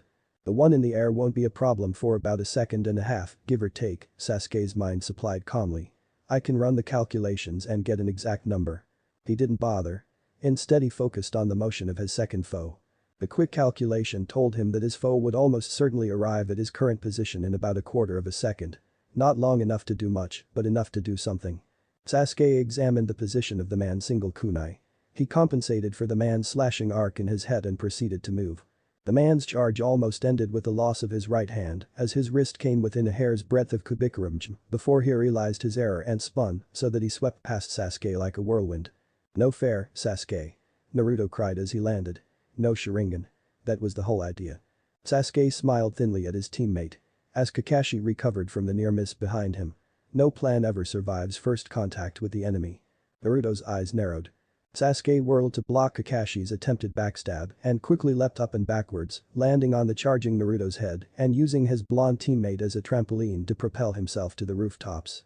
As soon as his sandals made firm contact with the shingles, he was off again at speed. He heard Naruto's raucous pursuit behind him and the clatter of disturbed tiles before it leveled out into a more rhythmic tap-tap-tap as Naruto gained his footing. Sasuke frowned. Where was Kakashi? He'll be preparing an ambush, the Uchiha decided. Given that, rather than walk into it. He turned left and rushed in the direction of the Hokage monument. He heard Naruto's curse and the skid over the shingles as his teammate turned to chase him. Kakashi jumped in suddenly from Sasuke's right, planning to intercept his student. Sasuke, mid-bound, twisted in the air, almost snake-like, slashing at his sensei with the blade in his left hand in an upward sweep, forcing the Haddock to shift to avoid the fatal slash, rendering his charge ineffective. This still impacted Sasuke, however, knocking the genin off course. Time froze again as Sasuke calculated his own trajectory. He was headed down now, toward the wall of the building before him. Kakashi had impacted his legs. If I use the spin along the horizontal plane from that impact, he thought, I can hit the wall with my feet. The angle will then cause me to bounce down to the street without intervention. He acted, spinning simultaneously like a rolling log from his maneuver to parry Kakashi and like a boomerang from the impact. His legs shifted under him, angling them out so that they would hit the wall feet first. They did. His instinct screamed at him to grab on with chakra while his body caught up with the vertigo induced by that last move, but he ignored them. My brain can deal with it, he told himself. The panic is an illusion. Like pain. Instead he bounces elastically off of the wall, flipping forward as he did so. His feet hit the ground a moment later. As soon as they did, he began to rotate to his right, taking advantage of the momentum remaining from the earlier spinning motion. The Bikram was still sweeping downward from his landing, however, and as he spun, it sank into the earth, tearing a gash in the ground before he pulled it out, dust streaming from it, to block the strike he had known was coming from Naruto's twin kunai. The clanging impact forced Naruto back and Sasuke spun again to face Kakashi, who was not looking at him. Sasuke spared no time to question it. He charged. And stopped because then he saw what Kakashi had seen. Gaara had arrived. Naruto landed, looked, and saw. Sasuke was standing not running sword raised over Kakashi, but the blade was not falling. Both of them were looking in the other direction. He looked there too. Gaara. He cried and ran towards them. Belatedly he noticed that Gaara was not alone. Temari and Kankuro were there too. He blinked. Knin exam, idiot. Kurama was happy to supply an explanation. Oh. And now you've royally blown your cover. Not really. Well, not royally, at least. Just a minor dukedom, then. Shut up, furball. That is your name, right? Naruto asked, trying to recover. Gaara nodded. Sabaku no Gaara. You've heard of us then? Kankuro asked, a smug grin on his face. Oh, no, said Naruto, smiling innocently. Just Gaara. Are you two of his bodyguards? My siblings, said Gaara, smiling slightly at the veiled joke while Kankuro spluttered and Kurama laughed uproariously. Uzumaki Naruto, correct? Naruto bowed. At your service. Rising, he nodded at the other two. These are my teammate and our Jinin sensei Uchiha Sasuke, the one with the big sword, and Hada Kakashi, respectively. Say hi. Silence. Or don't, that works too. I'm the Jinin here, Naruto, Kakashi looked at him reproachfully. I'm supposed to do the big important things like introduce the team to foreign dignitaries, while the genin just run around doing whatever cute thing it is you genin do with your spare time. Sasuke snorted. Dignitaries. One of them's wearing carnival face paint. It's war paint. Kankuro snarled. Sasuke sighed. I'm never going to hear the end of this one. He looked straight at Kankuro. A face-painted child says what? What? Kankuro frowned at him. Case in point. Shut up, Naruto. What did I say? Kakashi said over Naruto's laughter. Cute little genin things. Shut up, Kakashi. So, how do you know about Gaara? Temari asked Naruto while Kakashi glared at Sasuke. Naruto gave her his best unimpressed face. If you're trying to keep a Jinchuriki secret from the other villages, then you're not doing a very good job, he complained. Hell, even Konoha does a better job, and frankly our Jinchuriki is probably our single worst kept secret. Literally 3/4 of the village knows and acts on it, law in place or no. Sasuke shrugged. Law doesn't apply to them, though, does it? Somehow or other, our generation stayed clean. Don't have the faintest idea how, though if everybody's parents were willing to make asses of themselves, why not the kids too? Probably the punishment involved, Naruto grimaced. The Hokage promised to personally make life suck for whoever blabbed. He just said it with prettier words. That might do it, Sasuke agreed sagely. Civilians are so easy to terrify into submission. Kakashi frowned at him. That's not how a shinobi of Konoha should feel, Sasuke, he said reproachfully. Says the guy who watches civilian women in various degrees of undress on a regular basis, Sasuke returned instantly. Your opinion on the matter is not valid. When are the Chunin exams? Kakashi sighed. The first test is in a week. Your forms will be due then. You watch your civilians naked. Temari frowned at Kakashi, disgusted. We don't have our forms yet. Naruto exclaimed with a pout at Kakashi. He peeps on the hot springs, Sasuke told Temari. Konoha is famous for its perverts and voyeurs among our male ninja. Just keep your curtains closed and don't visit the public baths more often than necessary. I'll get the forms to you at the team meeting tomorrow, Naruto. What kind of scum peeks on the public hot springs? Good. Why are we here again? Kankuro asked Gaara. Chunin exam, said Naruto, Gaara, and Temari in unison. Then there was silence. Gaara sighed. Naruto. Leave. Before I go insane. You already are insane. Then do it more quickly. No fair using the Sharingan, Sasuke. Naruto whined at the training ground later. The three of them were seated in a ring, or, more correctly, a triangle, in the middle of a glade. There were upright logs scattered throughout the field shuriken kunai targets. The whole idea was to get you to practice in a combat scenario without the eyes. Sasuke nodded. Yeah, but the ambush was unnecessary. They had accosted them in the early hours of the morning while he trained, and so the chase had begun, without even waiting for him to okay the fight. As were the stacked odds. 2 against 1. Oh, that makes me feel so much better, Naruto. Thank you. Sasuke flopped down on his back. The sun was just beginning to leave its zenith, and the day was hot. The gentle wind rustled the heated air and formed a balm for his sore muscles. Sparring at full speed with mostly taijutsu for 6 hours was not an easy training regimen for his young body. Tired? Kakashi asked sympathetically. A bit. Same here, Naruto agreed. But I'm better off. Kurama helps with that. Speaking of which, Sasuke sat back up. What do we do about Temari, Naruto? Shikamaru might be a problem. Naruto shook his head. If anyone was going to be a problem, it was going to be me, with Hinata when we first got back. Shikamaru shouldn't have any trouble by comparison. Sasuke nodded. I see your point. Still, I have to worry. Shikamaru's so logical about everything else, mightn't that be his one break?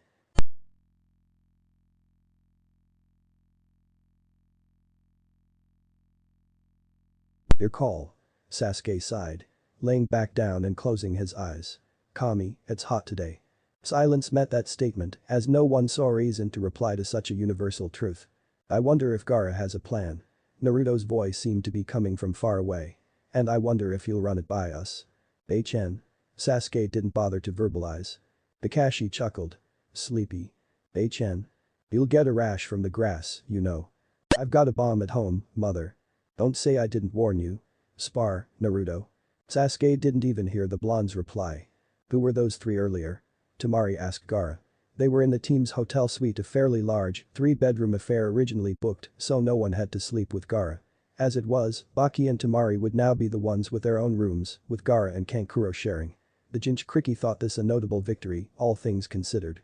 At this time, however, they were in the central kitchen dining living room affair.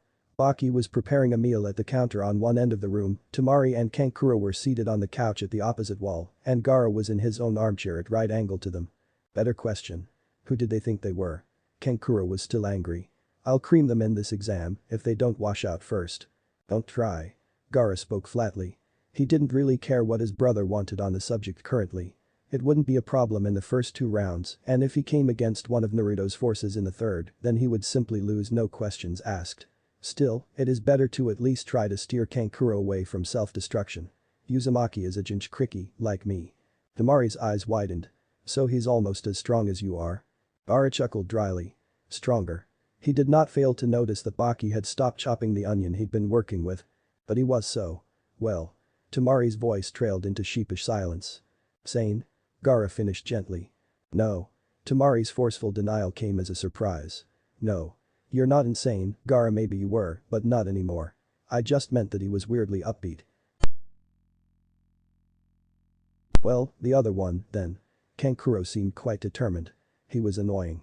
Gaara rolled his eyes. Uchiha Sasuke could probably kill me. Don't be a fool. Better. Gaara spoke flatly, without inflection.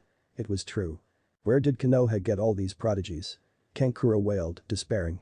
And why did they have to pick a fight with me? Gaara rolled his eyes. They won't tell anyone about it. No one will know if and when you back out of your ridiculous idea of a feud. That's not the point. Kankuro cried inconsolably. I'll know.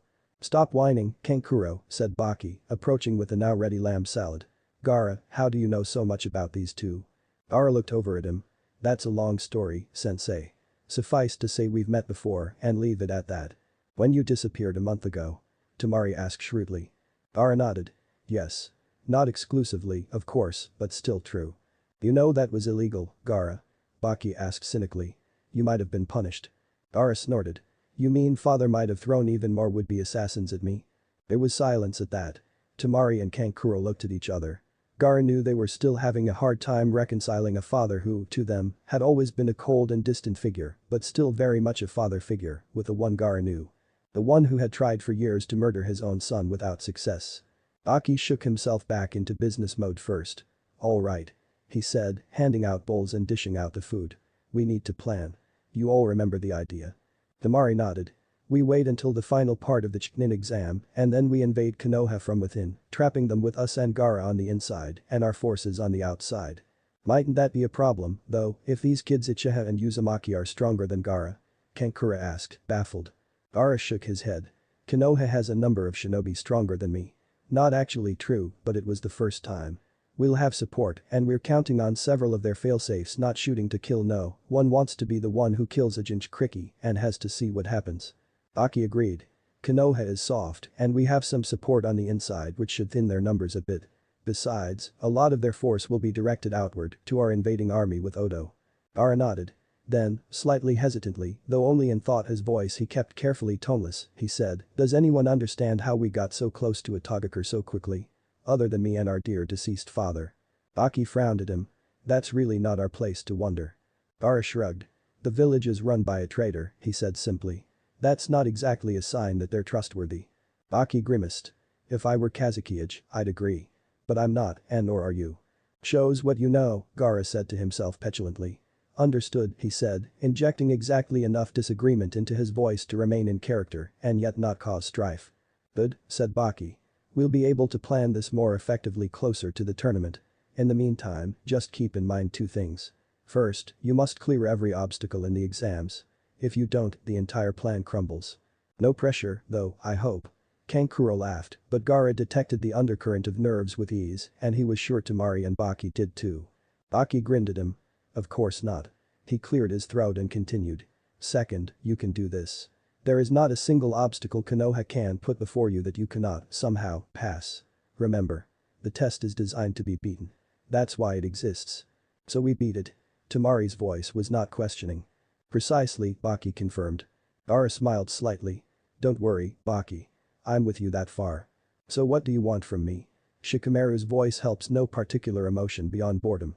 I just want to know what you're going to do, Sasuke replied testily. And you know it, you do the same. Shikamaru shrugged. I might. They were seated on Shikamaru's bamboo porch, barefooted legs hanging off the side. Sasuke's feet just barely brushed the grass of the lawn. The sun was setting in the west, giving everything a dim red glow. Water trickled merrily in a fountain to their right and a doe lounged idly under a tree to the left. After a short silence, Shikamaru looked over at his fellow. I'm not going to be an idiot, Sasuke, he chided. You know that. I'm sure Naruto told you as much. Sasuke nodded grudgingly. He did. I want to know what that means. Shikamaru snorted. I'm not going to be able to suppress it entirely if that's what you're asking. That's impossible, even for someone like me or you. Or me? Sasuke glanced warningly at him. What's that supposed to mean? Shikamaru snorted again. Make of it what you will. Then he sighed and looked up at the sky. It was clear, and the blue twilight in the east gave way in almost pastel gradients to the inferno of color surrounding the setting star on the horizon. No clouds to watch, he thought pointlessly. You've never loved romantically, he murmured. It hadn't been a question. As such, Sasuke did not see fit to dignify it with an answer. You will, Shikamaru decided. Eventually. Once you go beyond the past and start looking forward. Again, Sasuke was silent. Shikamaru glanced at him sidelong and saw that his eyes were closed in enjoyment of the gentle breeze. Once that happens, he said quietly, you'll find that it's not like most other emotions. Simple emotions like joy and sorrow can be masked easily and even changed if you just put a dissonant expression on your face. Hate and rage can be altered, shifted into coldness or heat. You can control them. Not love? Sasuke asked softly. Not love, Shikamaru confirmed.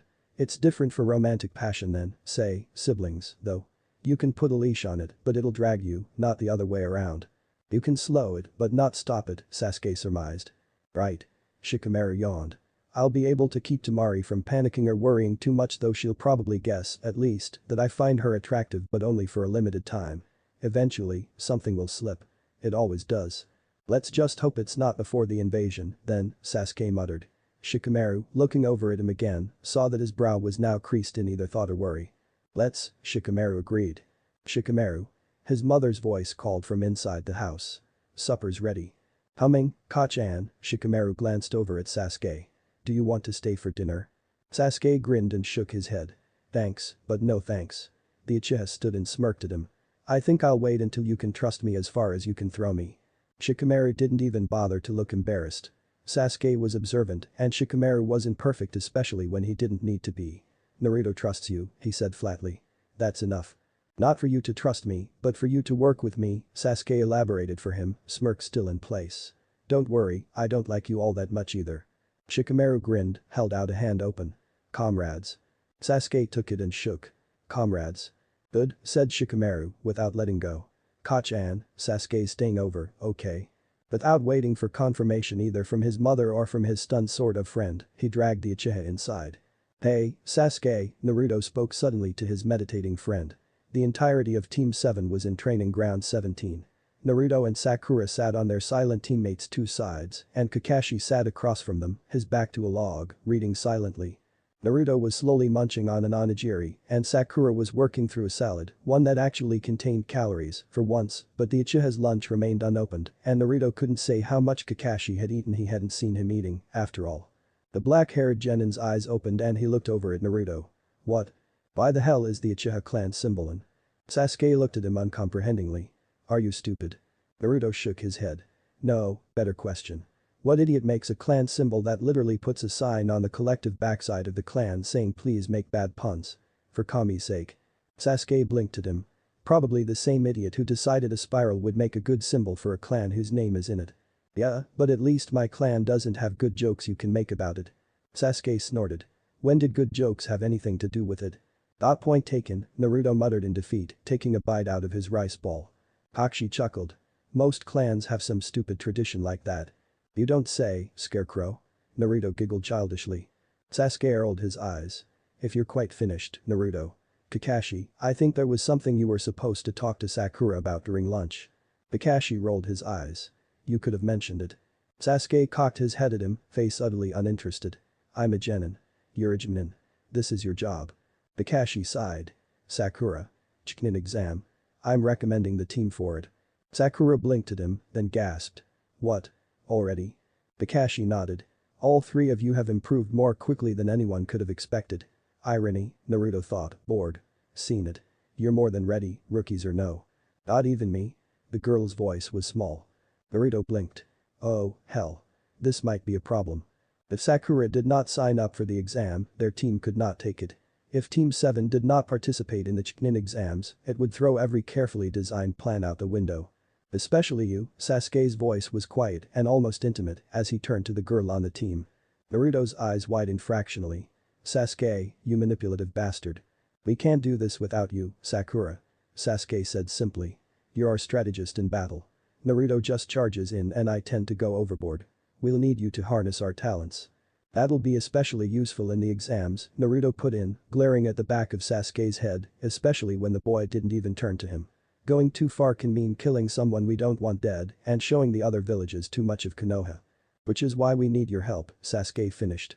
He said nothing more. Naruto was grateful for that, at least. You don't have to decide now, Kakashi interjected, seeming to sense Naruto's displeasure. In any case, it's time we got back to work. Naruto, Sasuke, you two spar. I'm going to work with Sakura on her genjutsu. Come on, my cute little genin. This last was said to Kunoichi with a smile which would have been creepy on a less familiar face. Hell, it's still creepy. Naruto thought. Kurama agreed without comment. The other two left the clearing and Sasuke and Naruto stood. The Uchiha turned towards the Jinchuriki, a resigned look on his face. Do you disapprove? Of course I disapprove. Naruto growled at his teammate. What were you thinking? Sasuke shrugged and got into a fighting stance. Naruto emulated him, his rage building. Kurama growled sharply displeased, not with the former traitor, but with his container. Calm down, brat. It's not as though he did anything but help the cause.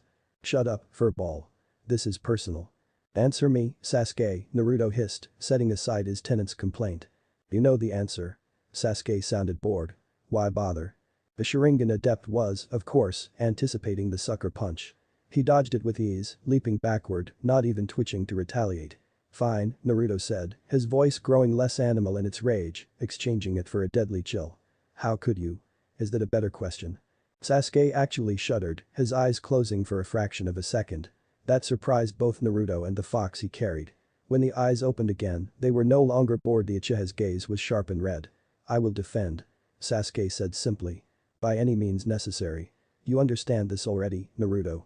Naruto blinked and sighed. Yeah. I do. And what will you defend?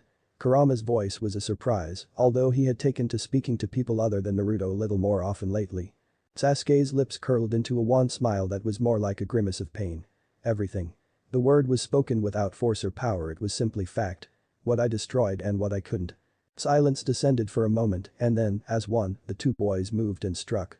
Sakura took one last look around the village street before pushing the door into the academy open. The entrance hall, for want of a better name, it was little more than a room that happened to be the first room anyone entering by the front door reached. Which contained the front desk and a couple of couches, was empty of the usual academy staff and of the children and parents usually present for one reason or another. Instead, the couches were filled to bursting, as was some of the floor, with genin, waiting for other members of their teams to arrive. The pink-haired rookie scanned the room for her squad mates. There they were, standing in a corner, away from the crowd, talking quietly. She raised her hand and waved. Her heart leapt slightly when Sasuke spotted her and waved back with something that might have been the ghost of a smile on his face. But she kept the feeling internal. Sasuke didn't just dislike the kind of flagrant affection he'd received in this academy, both from her and others. He hated it, and she knew that now. She only wished she'd realized it sooner. Still, it was something of a vindication that she'd one-upped all the competition in terms of finding out the heartthrob's tastes. But not as much as might have been once, and somehow, that was reassuring. She picked her way through the mass of aimless bodies towards her team. Hey, Sakura, Naruto greeted me with a big, infectious grin on his face. Sasuke just nodded at her rival, still with that secret smile on his features. She smiled back at them. Well, are you two ready? Sasuke nodded. The exam's on the third floor. Let's go. They climbed the 2 flights of stairs and reached the 3rd floor. A large number of genin were congregated there. Naruto and Sasuke nodded at each other and the Uzumaki quietly said, "Stay here, Sakura," to her. She nodded, blinking as they melted into the crowd. She could see ahead a pair of older genin blocking the door and loudly saying something about how they were doing the younger genin a favor by turning them around before the test. Suddenly, Naruto reappeared, leading teammate in Kiba's case by the ear with a hand over his mouth. Shino, behind him, walked in a slow and stoic gait while Hinata was just blinking in surprise and something like awe at the blonde. Poor girl, Sakura thought sympathetically, to fall so hard for the most oblivious person in history. The irony was, of course, completely lost on her. Naruto muttered to Shino. "Get your team up the stairs and for Kami's sake keep Kiba quiet." Shino nodded, took Kiba by the hood and dragged the silently struggling Inuzuka up the stairs. "You too, Hinata-chan," said Naruto with a smile at their former Haiku classmate who blushed deeply at the attention. "I'll catch up." Sakura blinked. "Huh. That's a switch." "Oh okay, Naruto-kun," Hinata said timidly. "Good luck." You too, Hinata-chan. Naruto smiled at her in a way Sakura had never seen or imagined seeing on the boy's face and watched the girl's assent with a look in his eye that Sakura recognized, although she couldn't have said from where. It almost made her jealous, although she wasn't sure of whom. Then Sasuke returned, leading another team Team 9, a squad of genin from 1 year above them. Haikiniji walked beside him in silence, but behind them, the team's Kunoichi, Tenten, was looking sheepish as she covered the green spandex-clad Rock Lee's mouth with one hand. Nara Shikamaru-sen asked me to tell you, Niji said to Naruto as they reached the wall where Sakura and Naruto were standing, that Team 10 is already in position. I see now what he meant. And before you ask, I don't know why he left the message, and I don't particularly care. Naruto shrugged, a strange smirk on his face. I was more wondering why he left it with you, but I wasn't going to ask. I'm glad you don't care, though it means you won't feel bitter when I don't explain. Take care, Haika-san. Niji's eyes had narrowed somewhat as Naruto spoke, and he stood still for a moment after Naruto finished before he gestured to his teammates and led them up the stairs without another look at the Uzumaki. Sakura frowned, trying to understand. Naruto's words had sounded like a dismissal, and Niji's actions had seemed to be an attempt to show contempt for Naruto's authority by showing that he moved only under his own direction. But why? It wasn't like Naruto had any authority or Niji any particular rank. Bastard, said Sasuke succinctly, and Sakura was inclined to agree. His behavior, she decided, seemed simply pompous. Naruto snorted. Come on. Quietly. Sakura blinked and finally understood. We climbed 2 flights of stairs to get to the 3rd floor. Her face broke involuntarily into a smile. First test. Passed. Chapter 38. Re-examination. Orochimaru could not help but lick his lips in anticipation as the group of Konoha genin filed into the room, led by Uchiha Sasuke and his team. At last things were falling into place. The Uchiha's eyes were sharp, though currently dark, and as he entered he scanned the room with a rapidity and ease that made the Sanin's nostrils flare with glee. Already such experience and skill, and still so young, he thought, pleased. I am most grateful for your assistance, Itachi. Suddenly the young Uchiha's eyes found his own and pinned him there. Their gazes were not met for long, and Orochimaru saw little in those dark blank orbs, but there was an odd stirring in his gut as they passed over him, one he did not much like. He shook himself as Sasuke looked away. It will be good when I am looking out of those eyes, he thought. They are powerful, even when the Sharingan is inactive. And so he thought no more of it, opting instead to study the other Konoha genin. There was a blonde boy there, with bright blue eyes. His parentage could not have been more obvious if he'd been wearing Minato's old coat. That was a surprise, but not an insurmountable one. Orochimaru hadn't realized that the spawn of Minato and Kushina had survived the Kyuubi's attack. He'd probably been kept secret for his protection by Hiruzen, the daft fool. Still, it was Minato's son, not Minato himself, and thus likely not worth the Sanin's time. None of the others were a great surprise on their own. There were 2 Haiku this time, but those were of little value unless one was of the main branch.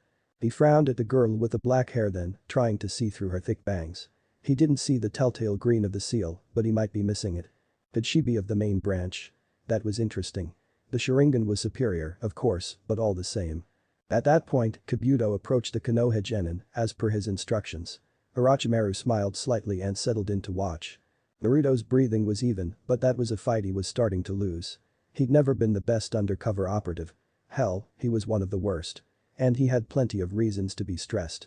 Orochimaru's eyes were roving over his genin, and he didn't like it. Kabuto was headed toward them, and the Oto team was looking rather bloodthirsty. Gaara was already seated, and his eyes sought Naruto's for a moment.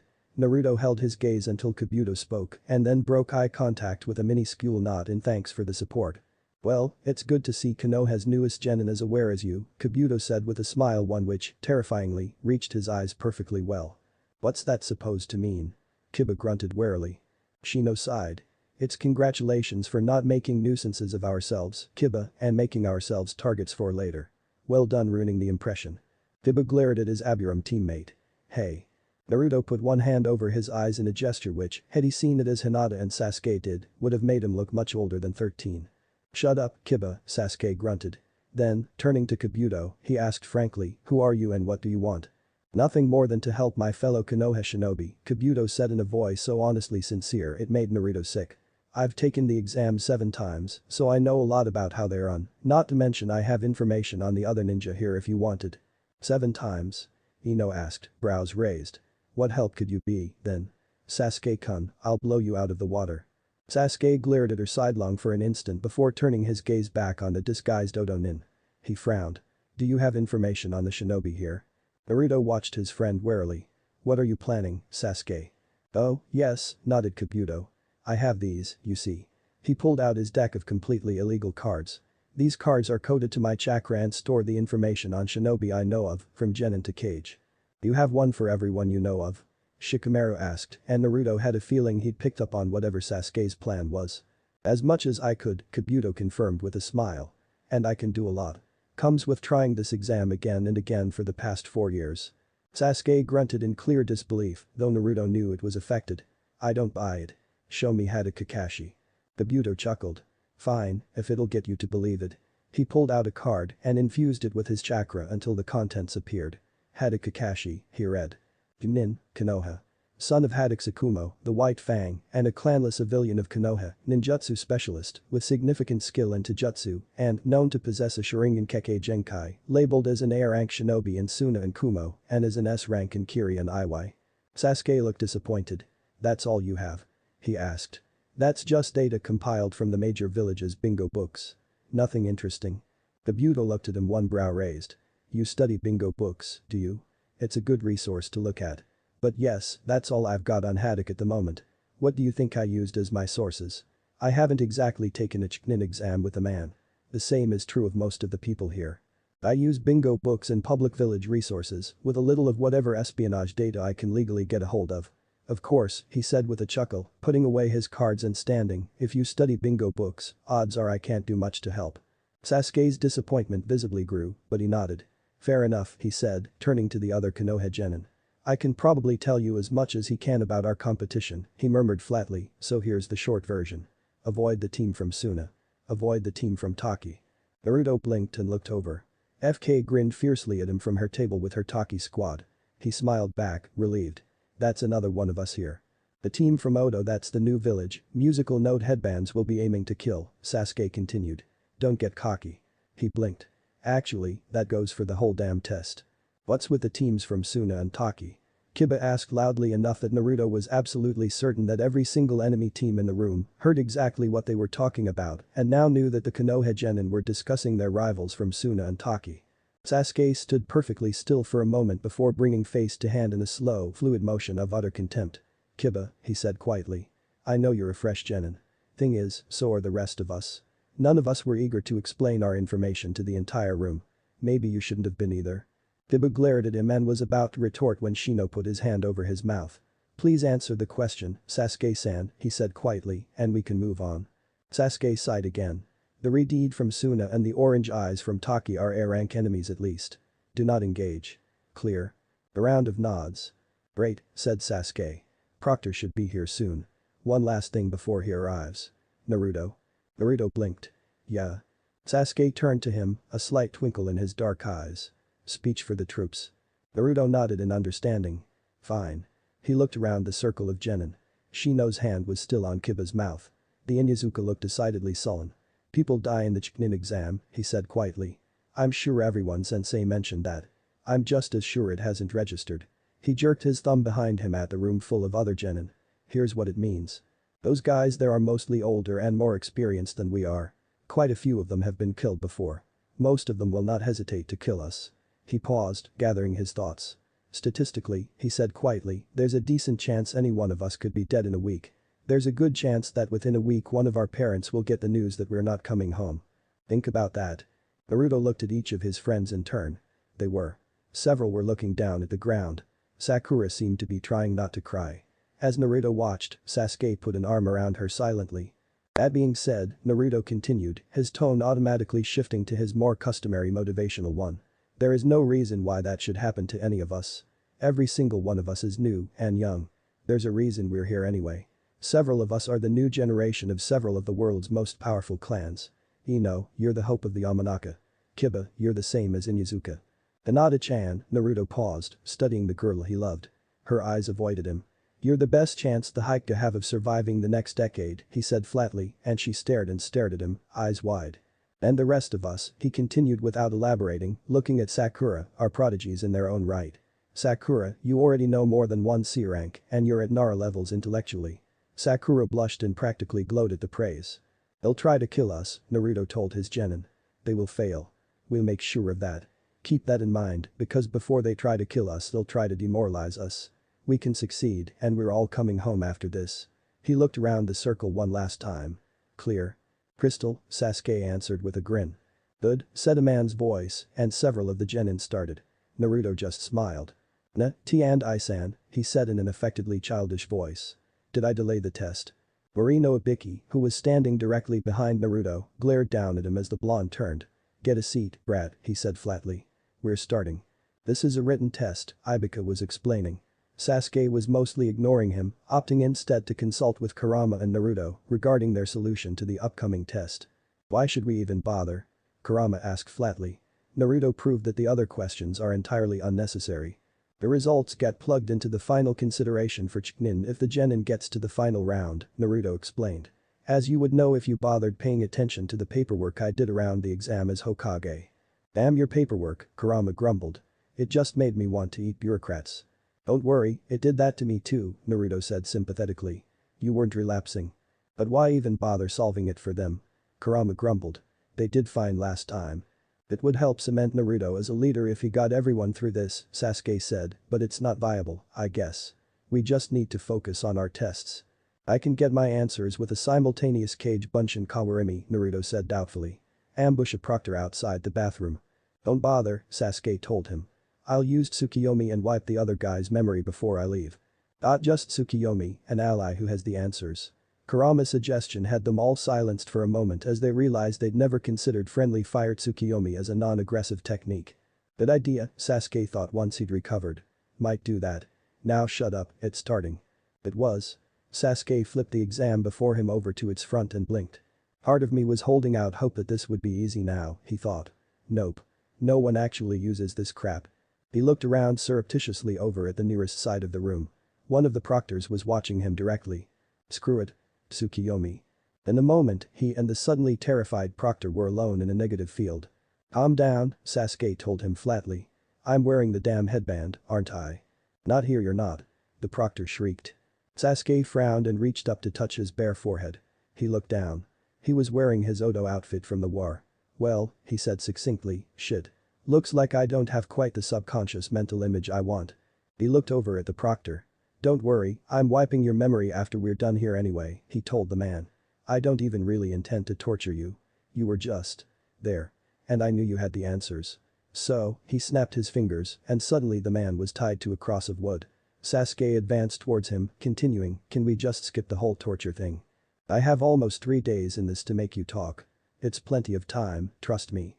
I'm a fellow Konoha ninja, though, so I don't want to do that, and you don't even have to feel that guilty about telling me. A moment of silence. Just tell me the answers, Chunin. The Chunin did. Sasuke came out of to the side of the proctor's clouded eyes as the memory wipe took effect. By the time the eyes refocused, Sasuke was looking back at his test, writing the answers he'd received. Kurama, watching through his eyes, gave a mental nod. Got it. I'll relay those to Naruto. The Bijk withdrew. Sasuke relaxed slightly and, in doing so, noticed that Sakura, on his right, was less relaxed. Through half-lidded eyes, he looked at her paper. It was blank except for a few calculations on the first problem, which was a bit of theoretical calculus involving a kunai impacting one blade of a shuriken in midair. He sighed slightly. She'll get it eventually, but I can save her the trouble of trying to cheat. He touched her on the arm. She turned to look at him and met his eyes. The magicum flared.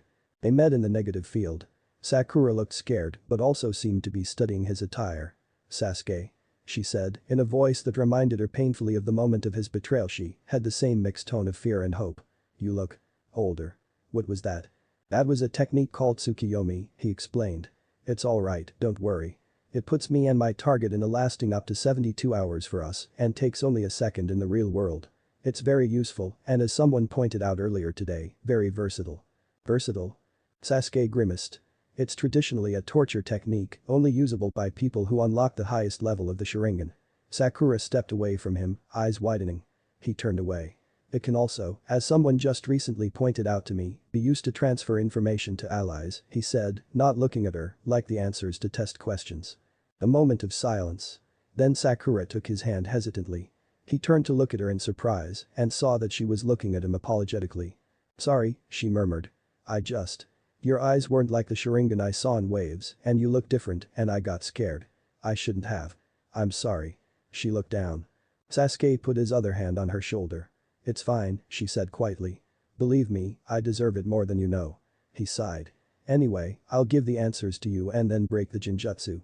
Please, when we come out, make sure you tell no one about my eyes or about this technique. Naruto, Kakashi, the Hokage, and a few others know. Don't trust anyone with this until you know you can. Sakura nodded, then cocked her head curiously. What is this, exactly? Sasuke smiled ruefully. It's a long story. Tell me about it later. Sakura's question stopped the conversation solidly for a moment. Yeah, Sasuke finally said. It's not right that she be kept out of it. I'll tell you later. Not yet, it'll distract you, and we need you focused on the exam. And now the 10th question, Ibiki said. Naruto twiddled his thumbs. But this time, the rules are a little different. Naruto yawned. If you fail to answer this question. Naruto folded his exam paper into a crane. You will be trapped at Genin level for life. Naruto unfolded the crane over the sound of groans and protests. He studied the paper as Ibiki explained that he had not been the proctor before. Ah! He exclaimed, he'd just been hit with an idea. Silence. Naruto looked up. Everyone was looking at him. Oh, had everybody already shut up? I thought they were all still trying to tell you that you couldn't keep them as genin. Nope, Ibiki said menacingly. Oh, all right, Naruto said easily, beginning to fold his paper into a fox. Sorry about that. Carry on. A moment of silence. Then Ibiki continued. Moving on from small, blonde, and suicidal here, there is another option. Naruto unfolded the fox. If you choose not to take this question, you can try again next year. Naruto folded a hat. The choice is yours, but remember, this exam is taken as a team. Naruto unfolded the hat. If one member of a team drops out, so do his or her squad mates. Naruto put his hand on Hinata's arm, smiled encouragingly at her when she turned to him, and turned back to his origami. We will now take some time to give you all a chance to choose, but there is to be no discussion between squad mates. Naruto folded a chariot. Damn, how did you get the wheels to spin? Kurama asked in something like admiration.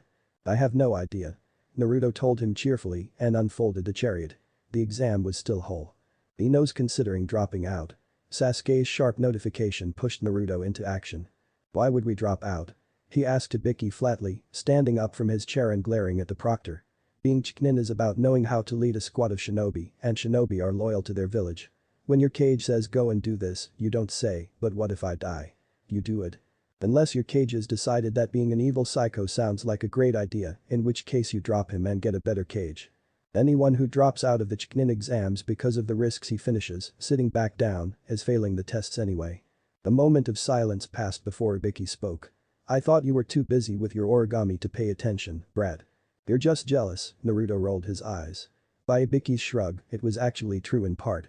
The chariot had been impressive. Also, multitasking is totally a Chunin level skill, and can I get promoted now? No. Anyone else leaving? There was a dead silence for a full minute before Ibiki sighed. All right. Short, blonde, and suicidal hit the nail on the head. That was the 10th question, and you all passed this portion of the exam. Congratulations and all that. The next portion.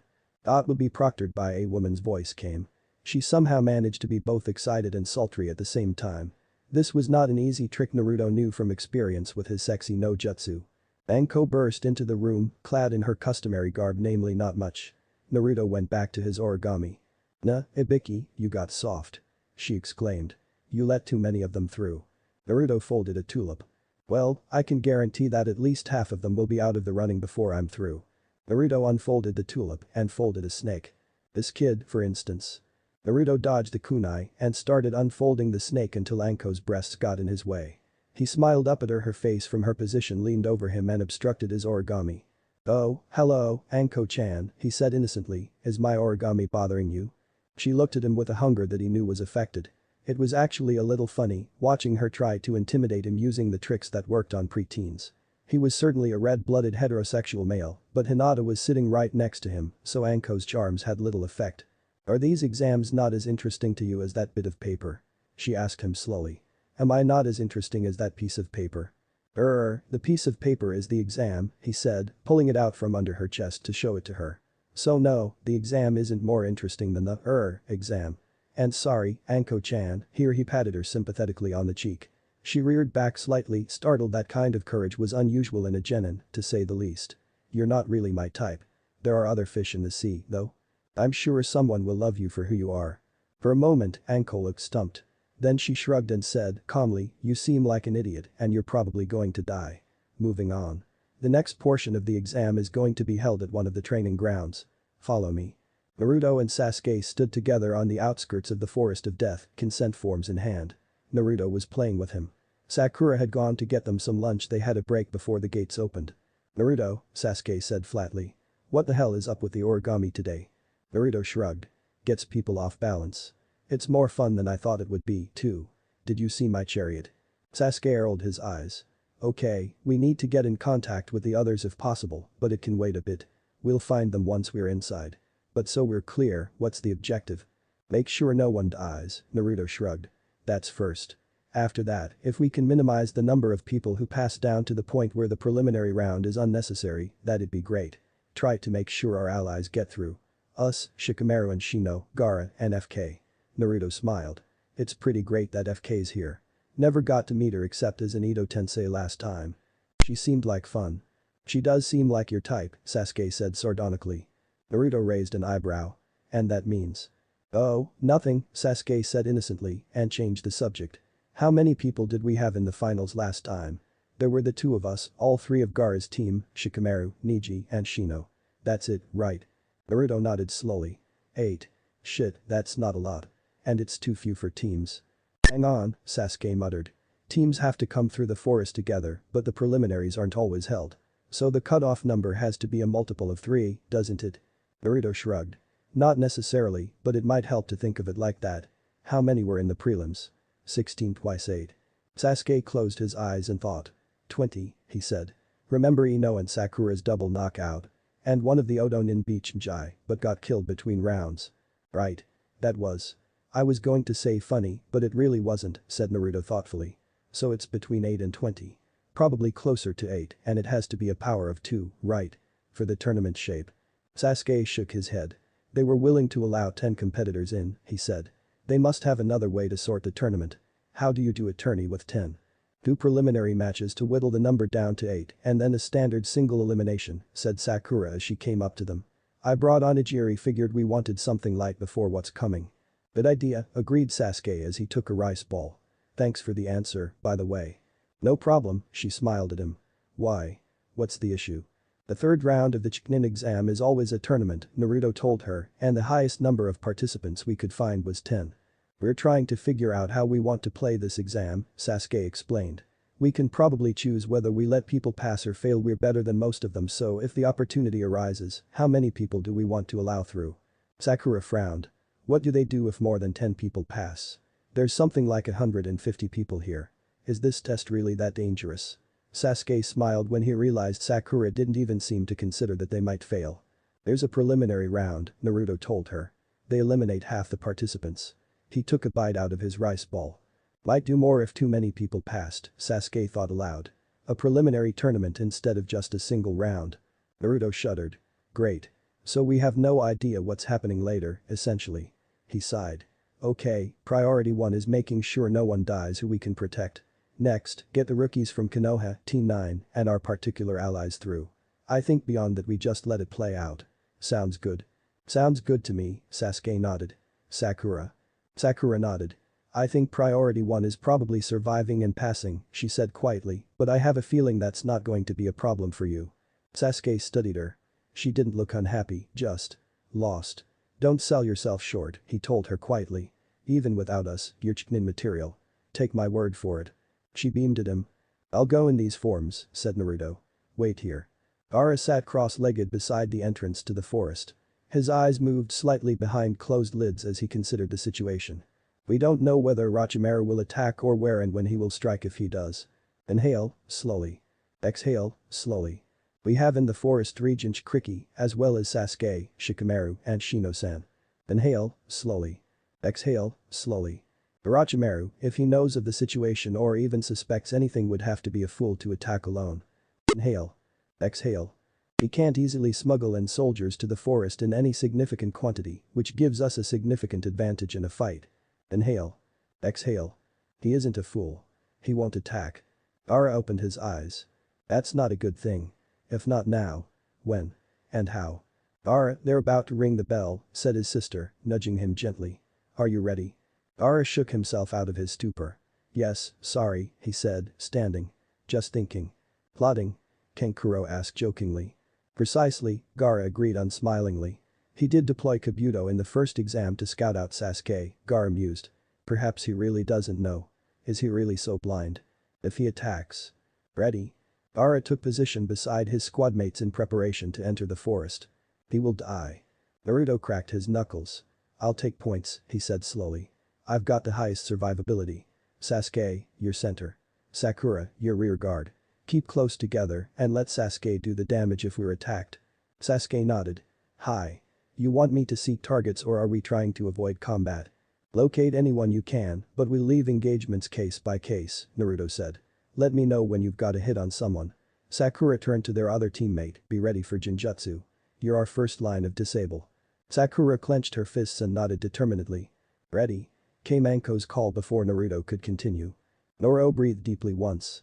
Take positions, he ordered slowly. Keep calm, stay alert, and be careful. All right, I'm on point, FK told her teammates flatly. Teammates were here used in the loosest sense possible. They'd been thrown together with barely an introduction, and the other two were clearly as terrified of her as everyone else in the village. FK privately suspected that they'd somehow angered one or more of the village leaders and thus been saddled with escorting her to the Chunin exams she'd requested to attend. Not that there weren't plenty of Takijinin in the area watching everything she did. But they couldn't go into the forest. FK's teammates included a specialist named Shigeru and a Kunoichi specialist named Mai. Specialist, too, was used loosely. They were, after all, genin. But they had talent. Much more than FK had been expecting. They were just young and inexperienced. Shigeru, she said, pointing at his suddenly even more frightened face. You're in the center position. Get some Jinjutsu ready and disable anyone that comes at us. Mai, her finger relocated to an equally terrified expression, you're on red guard, watch our backs. A moment passed in silence. FK sighed. And calm the hell down, she said. I'm not a monster, a demon or a god. I'm your teammate, at least for this test. She studied them through half-lidded eyes. And you have my word, she said quietly, I will not let either of you die. Ready? Came the call. Ready up, FK echoed to her teammates' dumbfounded faces. Take positions. We're going in. Team 10 moved into position instinctively. Shikamaru had taught them well. Chimjai was on point, Ino was central, and Shikamaru was in the rear, watching for Kajimane opportunities. Ready? Nara asked his companions. Ready? Ino replied with a fierce grin. Ready? Chimjai said more subdued, but with confidence nonetheless. Ready? Came Anko's call. Shikamaru sighed. Here goes nothing. Hiba, you should take the forward position, Shino said. He phrased it as a suggestion. Unlike his fellows, he had not made it a point to establish himself as de facto leader of his squad. Hinata needed the confidence of something like equality, and Kiba required a more gentle handler. You have the highest survivability of the team. Yeah. Kiba exclaimed, pleased at the perceived praise. Hinata, you should be in rear, Shino turned to the squad's only Kunoichi. Your Byakugan may have a small blind spot, but it is still effective at watching our rear flank. Hinata nodded, her pale eyes tensed nervously. I will be in the center, Shino said. I will scatter my Kakachu around us to keep us apprised of any threats outside the range of your Byakugan, Hinata-san, that might be downwind of you, Kiba-san. His teammates nodded in acceptance. Kiba looked excited, Hinata nervous. Ready? Anko's voice called out. Yeah, Kiba smiled fierily. We are. Anko chuckled. Little genin, all around the forest, all thinking they were ready for what was coming next. So many of them will die. It'll be fantastic. She licked her lips, possibly traumatizing the poor Chunin standing around her from her position at the watch point atop the central tower in the forest. I can't wait. She raised the microphone to her lips and grasped the lever that would open the gates to the testers. Go. She said excitedly and pulled. The second examination had begun. Chapter 39. Conglomeration. All right, we've got a basic strategy, Naruto said, calling a halt and turning to face his teammates, but not much in the way of tactics. Any ideas? Shino, Sasuke, suggested flatly. There was a moment's silence. No, Naruto said patiently. I'm Naruto. You're Sasuke. That's Sakura. Sasuke hit him. Dope, he muttered. Shino will have planted Kakachu on all the other teams. We can use him to find them. He'll probably come to us, but we can find him if we want to. Naruto nodded in understanding. That makes more sense, he said. Yeah, that'd work. Any other ideas? Sakura frowned at her blonde teammate thoughtfully. What exactly do we want to happen? She asked. What's our best case scenario? Naruto shrugged. We can take most encounters we'll see in this forest, I think, he said, and we have allies to help if we can't. So ideally we want to be in a position to take on any teams who would kill weaker teams. We also want to get ourselves a scroll. He stopped. Pulled out their scroll. An earth scroll, he said, grinning sheepishly. Because we have heaven. Which I totally knew. Sasuke rolled his eyes. Sakura blinked. The predatory teams will cluster near the tower, right? She asked. Because everyone has to go through there? Naruto frowned. I suppose they should, yeah. It makes sense. Then we should set up a permanent encampment near the tower, Sakura suggested. It'll make it easy to locate and take out those predators, and we might be able to get our allies to join us and hold a united fort. There was a beat of dead silence. Sakura, said Sasuke without inflection.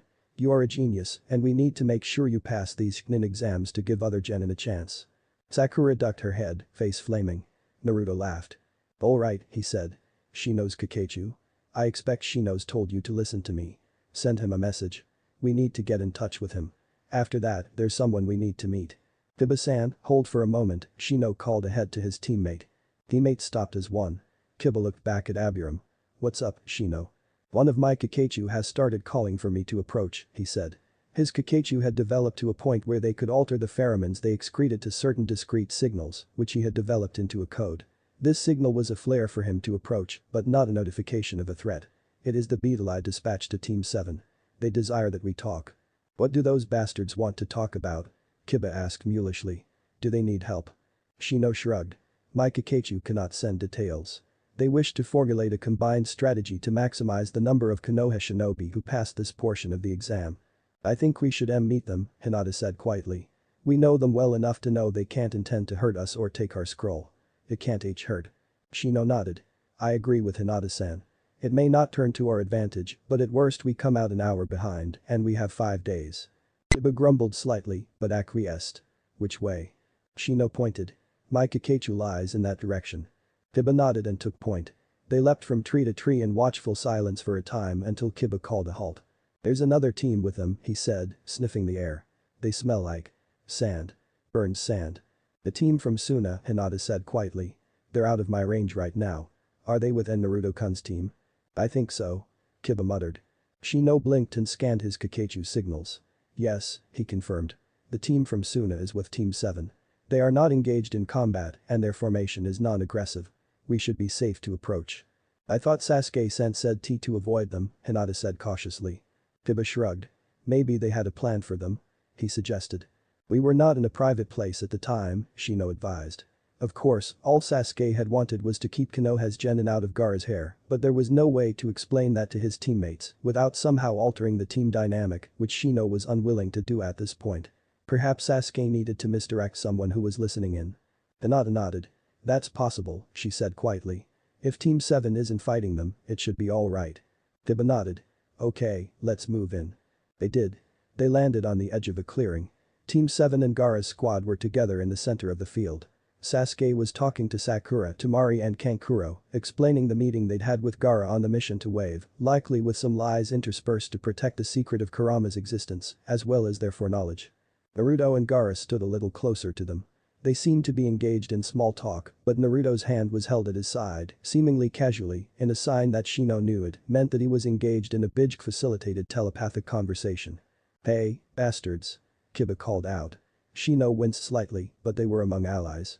You rang. Naruto turned and grinned. Hinata-chan, he said with a grin. Shino-san, Kiba-san. Glad you could make it. We've got a plan. Kiba frowned. Plan? What, are we taking the exam as a village or as an alliance now? Naruto's grin widened. Now you're getting it. It's in our advantage to work together, Sasuke said, coming over, the others following. This way we can effectively control who passes, making sure Konoha and Suna look stronger than the other villages for a fair while. Kiba shrugged. Suna has only one team, how good can they look anyway? Shino brought one hand to his face. Trust Kiba to insult one of their only real allies to their faces. You want to see how impressive we can look, kid? Kankuro said grimly. Pick a fight with my little brother. You might get it then. Kiba, with a bit of advice, said to Naruto, and his voice was grim, with none of his prior cheer. Shino looked at him, he was frowning. Don't pick a fight with his little brother. Shino could see the slight smirk on Gaara's face. Anyway, Sasuke said, diverting attention. Shino, we need to get in touch with the others. Naruto and Gaara-san are going after one of Gaara's allies, who he met at Yagura-sama's meeting. FK, from Takigakure, Shino filled in the blanks.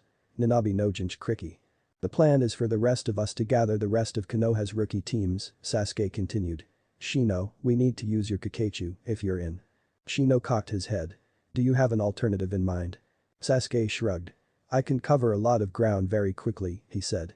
If all else fails I'll take the others and we'll scan the whole forest. It'll take a while, but we can pull that off. That sounds risky, Hinata said worriedly. Sasuke's teeth flashed in a slight grin. He scratched a very specific point on his neck as he stared into Shino's glasses. It is, he admitted. I think we can handle it, but I won't deny that it's a risk going out there without Naruto. I'll have Temari-san, Kankuro-san, and Sakura-chan, but Naruto and Gaara. Shino nodded. Are in a league of their own, he agreed. Sasuke of course, was in that same league, but he was also the target. My Kakechu can shorten the time for which we are separate. And lessen the risk, Sasuke confirmed. But that's not enough for your team to risk yourselves. Here's the full plan. We're going to gather the allied teams and form a permanent camp near the tower. The potentially predatory teams, the ones who might kill other genin, will converge there. We don't want to let that happen, so we'll encamp among them and stop them together. We'll be able to prevent any enemy teams from passing if we choose to. And if they decide to gang up on us? Kiba challenged. Can we deal with that? Naruto, Sasuke, and Gaara all looked at each other. Kankuro answered for them. Yeah, he told Kiba flatly. There's not even a question. Sasuke snorted. Enough. Are you in? Shino's teammates looked between him and one another. I think it's crazy, said Kiba flatly. It sounds like cheating to me. It is not cheating, Shino responded. It is merely a non-traditional approach. It appears to me to be in our advantage on multiple fronts. I think it's a good idea, Hinata murmured. We're not the strongest genin in this forest, but I'm sure there are genin monitoring what happens here. Organizing like this will cement the alliance between Suna and Konoha. Shino noticed Temari and Kankuro looking away at this. Gaara must not have gotten through to them yet, he thought, at least with regards to the invasion. Odd, and it will show the other villages just how united Konoha is, Hinata finished. Her voice had gained strength as she spoke. That can only help the village and everyone in it, us included. Kiba shrugged. Well, I'm outvoted. If you're sure this won't get us in trouble, I'll go along with it. Shino nodded. I can promise you, Kiba-san, it will not. He turned to Sasuke. I assume you will be on point. Sasuke nodded. We've got a 7-man squad, he said. Not a usual number. Naruto, Gaara-san, get going. I'll form us up and get started. Naruto nodded, gave Hinata a quick smile, and he and Gaara leapt away. Temari and Shino tensed slightly, the reality of their situation seeming to sink in. They were alone, surrounded by people they considered enemies, and now they were without their super weapon, and with one of the other sides Shino was sure Gaara had at least told them of the danger Sasuke presented. Okay, Sasuke said, his eyes narrowing as he considered. I'm on point. Kiba-san, you're on my right flank. Temari-san, you're my left flank. Shino-san, Hinata-san, you're in the rear, keep on watch. Kankuro-san, Sakura, you're both center, Sakura on the left, Kankuro-san on the right. I want you ready to deploy puppets and Jinjutsu to whatever flank needs reinforcement. Formation should look like a pentagon with Sakura and Kankuro-san in the center. Shino-san, your left rear, Hinata-san. Right rear. Clear. There was a round of nods. Kankuro and Temari, Kiba noticed, seemed shocked to have been given such central roles. Sasuke, Shino expected, had not even considered the potential enmity between them. To the Uchiha, they were all former enemies turned allies. He remembered them best from the war, when no enmity had sullied their alliance against him. Still, Shino was confident they wouldn't betray them at this juncture. This should work out quite well. It might even ingratiate Konoha to Gaara's all-important siblings, which could only help in the coming battle. Let's move, Sasuke ordered, and they did. Naruto and Gaara stopped as one about 200 meters away from FK's location, as found by Kurama and Shukaku. FK-sen will know we are here, Gaara said. Why do we stop? Naruto shrugged. Courtesy to her teammates. I just don't like the idea of running headlong into a Jinchuriki who knows exactly where we are, even if she is on our side. We'll approach from the ground more slowly. Gaara acquiesced and they moved to the ground, approaching FK at a walk, until Kurama spoke. We're close enough for contact, he said. Nanabe. Chmei. Do you hear? Lucky 7 Chmei hears you, Kura-chan. Said a happy voice in their minds. Hey, Shu-chan. Get over here, join the party. Kurama snorted. Best head in, he advised Naruto. Naruto chuckled, motioned to Gaara to follow, and moved in still on the ground, but at a run instead of a walk. Soon the trees opened to reveal an interesting sight. Two Taki-gen and one male, one female were facing away from the Jinchuriki, looking at a girl with green hair and dark skin, who was also facing away. No, no, wait, don't move. Said a girl's voice in their heads. Hey, this mind talking is fun, thanks Chmei. No problem, FK.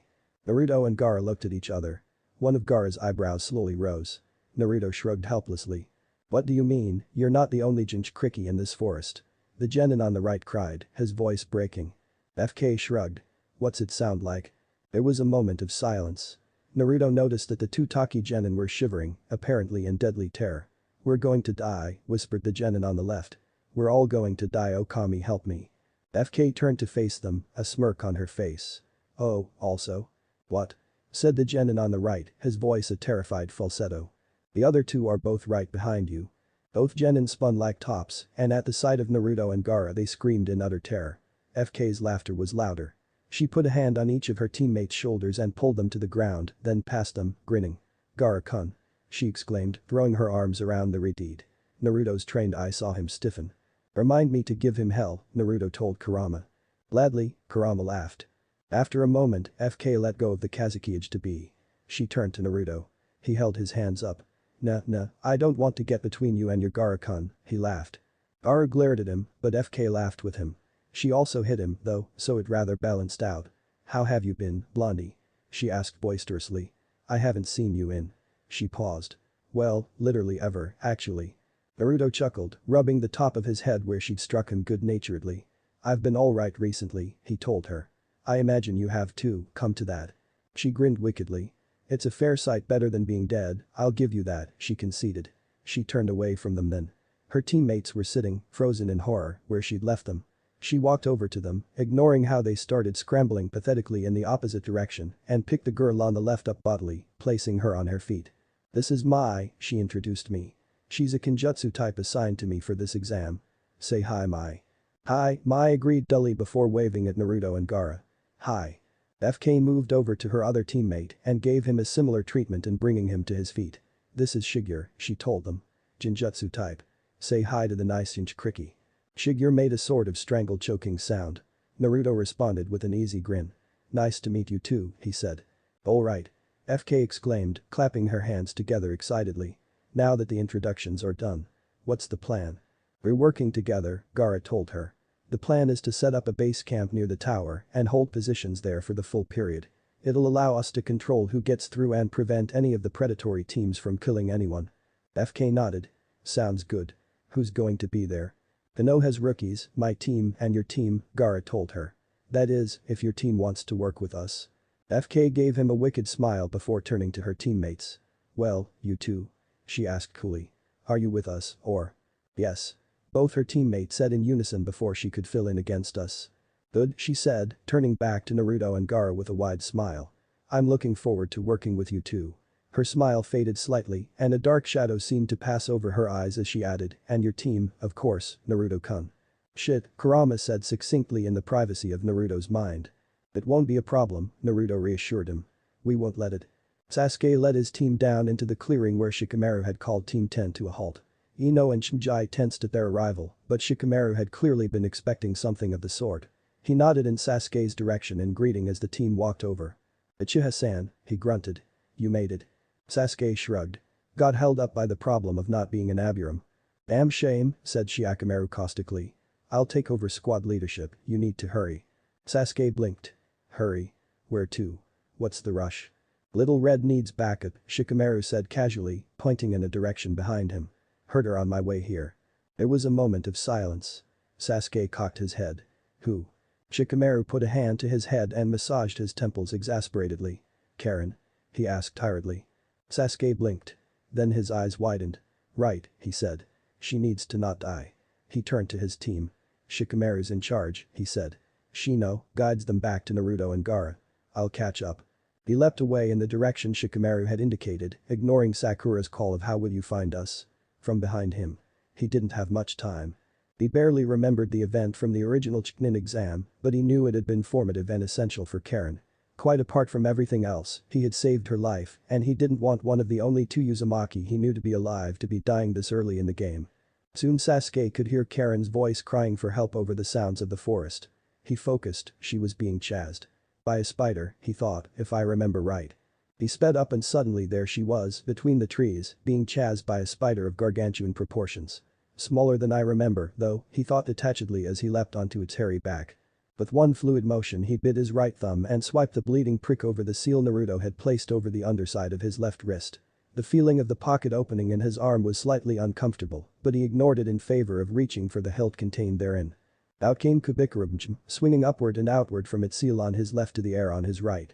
He let its momentum carry him off of his feet as it spun, almost lazily, in a great arc coming downward. It met the chitinous carapace with a hybrid sound halfway between that of splitting flesh and breaking bone. He levered himself with the blade until it came free on the other side of the beast, and he was flying into a tree on the side that had originally been his left, feet first. His sandals met bark, and he quickly propelled himself in a flip, landing on the still shrieking spider's carcass with both feet in unison, sword still out and ready.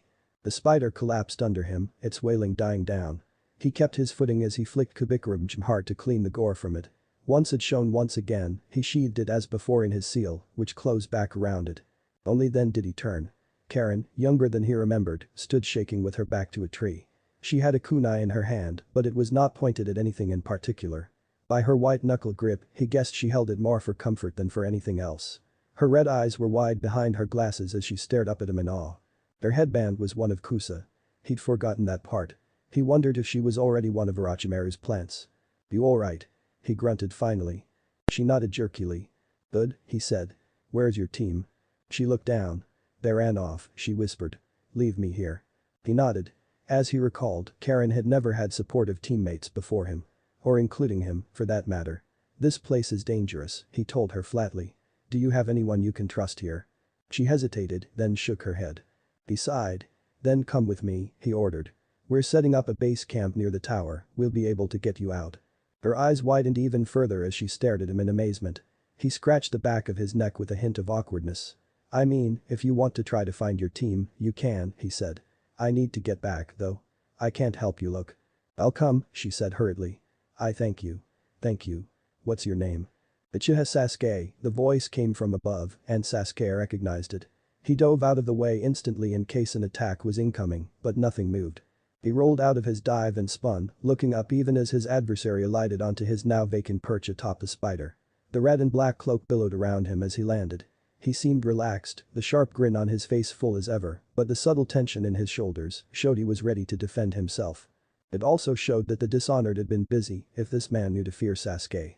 "You've certainly been busy, Sasuke-kun," chuckled Hoshigaki Kisame. Sasuke blinked once and out came the red eyes.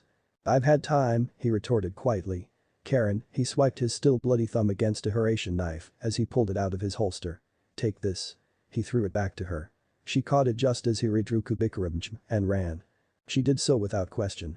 Sasuke switched the greatsword to his dominant left hand and pointed it at Kiri Missing Nin, whose wicked grin was still in place, even as his hand had shot to Samehada's hilt. "Kisame," he said quietly. "It's been a while since I last killed you." It was bullshit, of course. Sasuke knew perfectly well that Kisame had been killed in Kumo shortly before the outbreak of the war, and Sasuke had never even seen his reanimation later on. Kisame, however, lacked such details, and by the sudden jumping of a nerve in his face, Sasuke knew he got inside the man's head. "Ha!" Kisame chuckled, "You think I'm scared of a little kid?"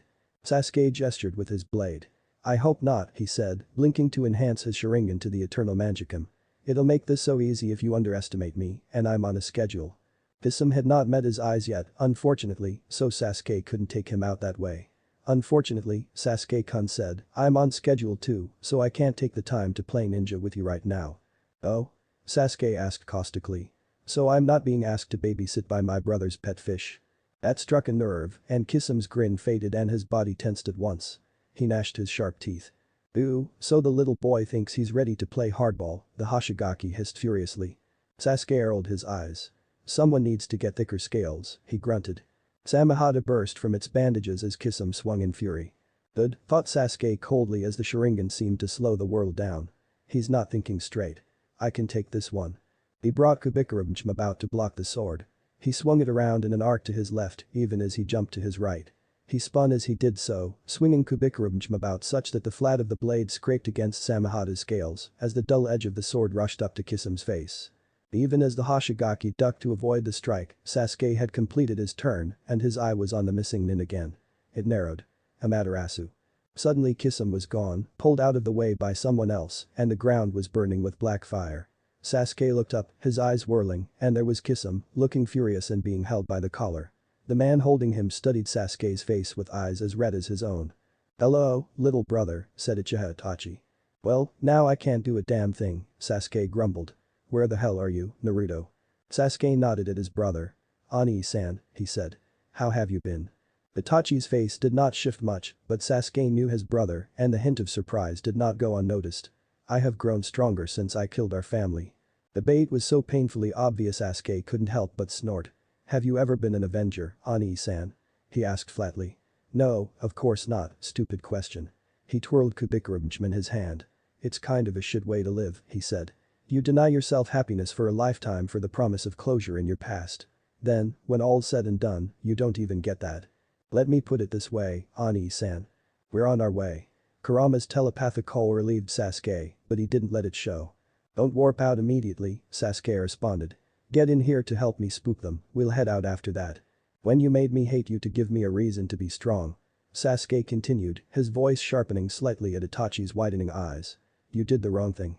And then Naruto was beside him, having come through the other Hiraishin knife in Sasuke's holster, and his comforting presence quieted the vestigial fear that made the Uchiha's heart race. "If I have strength," Sasuke said, his eternal magicum glaring into Itachi's weaker eyes, "it's because I have rejected your gift." He sighed then and closed his eyes. When they opened again, they were black. "I forgive you," he said softly. "Come home." He turned to Naruto. "Akatsuki's interfering in the exams," he said ironically. Naruto nodded, looking over at Itachi and Kisame. "Yeah," the Uzumaki muttered, "I got that." And then they were gone. Then they were back and there was a knife in Sasuke's face. "I really want to kill you right now," FK said conversationally. "FK," Naruto's voice was low and dangerous. "Move the kunai." The girl obeyed instantly, eyeing him warily. She hadn't seen him angry before and it was probably startling her. "Well, you were right," Kurama grunted, trying to lighten the mood. "It wasn't a problem." Naruto didn't dignify that with a response. He let go of Sasuke's sleeve and turned to face him. "Sasuke," he said flatly. "Explain." Sasuke shrugged, studying him. Kisame showed up. It was a warning, I think, although he never actually got around to delivering the message. "Because you attacked him?" Naruto's voice didn't betray his displeasure, largely because he knew it didn't need to. Sasuke shrugged and moved his hand in a so-so gesture at shoulder height. "I may have baited him knowing he isn't famous for restraint." He grimaced. He'd be dead if Itachi hadn't come out of the woodwork. "Sasuke," Naruto sighed exasperatedly, bringing his palm to his forehead. "You never fought Akatsuki, so here's a crash course. They move in pairs." Sasuke grimaced. "Fair enough." He coughed awkwardly. "You got Karen?" "Yeah," Naruto nodded, turning and pointing at the Redeed. He noticed she looked rather terrified at being surrounded by enemies. "I wonder how peripherally she's related to you." Kurama mused. Naruto blinked. "Say what?" "Wait, you couldn't tell." Kurama started laughing. "She's an Uzumaki brat. Just look at that hair." Naruto growled internally at his tenant as Sasuke nodded at their newest charge. "Good, you're alright." He turned back to Naruto. "Where are we?" "Near where we're going to set up camp," Naruto told him, turning away. "We'll talk about risk-taking later," he thought. "With Shikamaru. Come on everyone, let's move." He led them back up into the trees. There was no organized squad formation, anyone who attacked a moving force of nearly 20 Chunin hopefuls would have to be suicidal. They made their way close to the tower and stopped within sight of it. Naruto turned back to face his people and was suddenly struck by a sense of deja vu. 16 genin against a forest of hostiles, he contemplated. It's a start. "It's not a village," Kurama warned. Naruto smiled. "Not yet." "Alright, everyone," he said aloud. "We're making camp here. Team 10 and Team Suna, you're in charge of making shelters. Team 8, I want a notification perimeter set up at least 50 meters out. I want to know the moment anyone comes within that area. Team Taki and my Team 7 will set up traps. Get to it." He turned to Karen, who was staying close to Sasuke and seemed to hunched in on herself in the hopes that she would escape notice. "Karen's your name, right?" he asked gently. She nodded jerkily. There was a hint of confusion in her eyes, however, and she asked, "How did you know?" "I never told Sasuke-sama." Naruto looked at Sasuke. "This is his problem," he told Kurama flatly. "I'll tell him as much," Kurama agreed. "I heard him say it," Naruto shrugged, "because it was true. Anyway, you just sit tight. We'll get you a shelter and if your teammates show up and you want them to, they can join you here." Otherwise, we can get you to the tower whenever you're ready to call it quits, or we might be able to get you scrolls near the end of the testing period. He grimaced embarrassedly. We have to put the full teams first, you know. 2 scrolls get 3 of them through, but only 1 of you. Perrin nodded gratefully. That's fine. Thank you. I thank you. She ducked her head and turned away. I didn't know Konoha shinobi were so. Naruto snorted. Not all of us are, he told her. Konoha's not much better than any other hidden village.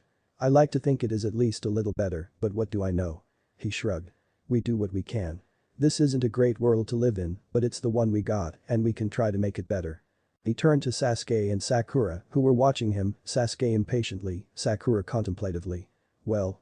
He asked. Those traps won't set themselves up. FK. Get over here. Chapter 40. Refabrication. So let me get this straight. Shikamaru looks serene as a still lake if the calm water happened to be full of sharks. Itachi and Kisame are here. Naruto nodded. Orochimaru hasn't shown up. Naruto nodded.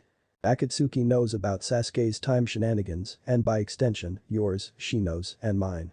Naruto nodded. Probably the Jinchurikis too, after Gaara's stunt and Nami. Naruto nodded. And we're babysitting an entire forest full of genin. Naruto tilted his hand back and forth in a so-so gesture. Not all of them need babysitting. Shikamaru breathed a thin sigh through his nose. Naruto, this is bad. Naruto nodded. No, I don't think you get it. Shikamaru said flatly. Naruto nodded. Naruto. Naruto cocked his head. This is bad. Naruto nodded. Shikamaru stared at him for a moment before throwing his hands up in the air. Sasuke. He called. Get over here. I need someone who isn't rubbish at tactics. Naruto nodded and left Team 10's shelter. Each 3-man squad had its own ramshackle structure to call home in the little encampment. Shikamaru had turned his teams into a makeshift command center, complete with a map of the forest on the wall, as well as another of the elemental nations. He told Naruto that he was using it to track the ways this exam might shift the hidden village's alliances, but Naruto privately thought it just reminded him of the old war room. Sasuke entered the shelter with a nod to the Jinchuriki just as Naruto left.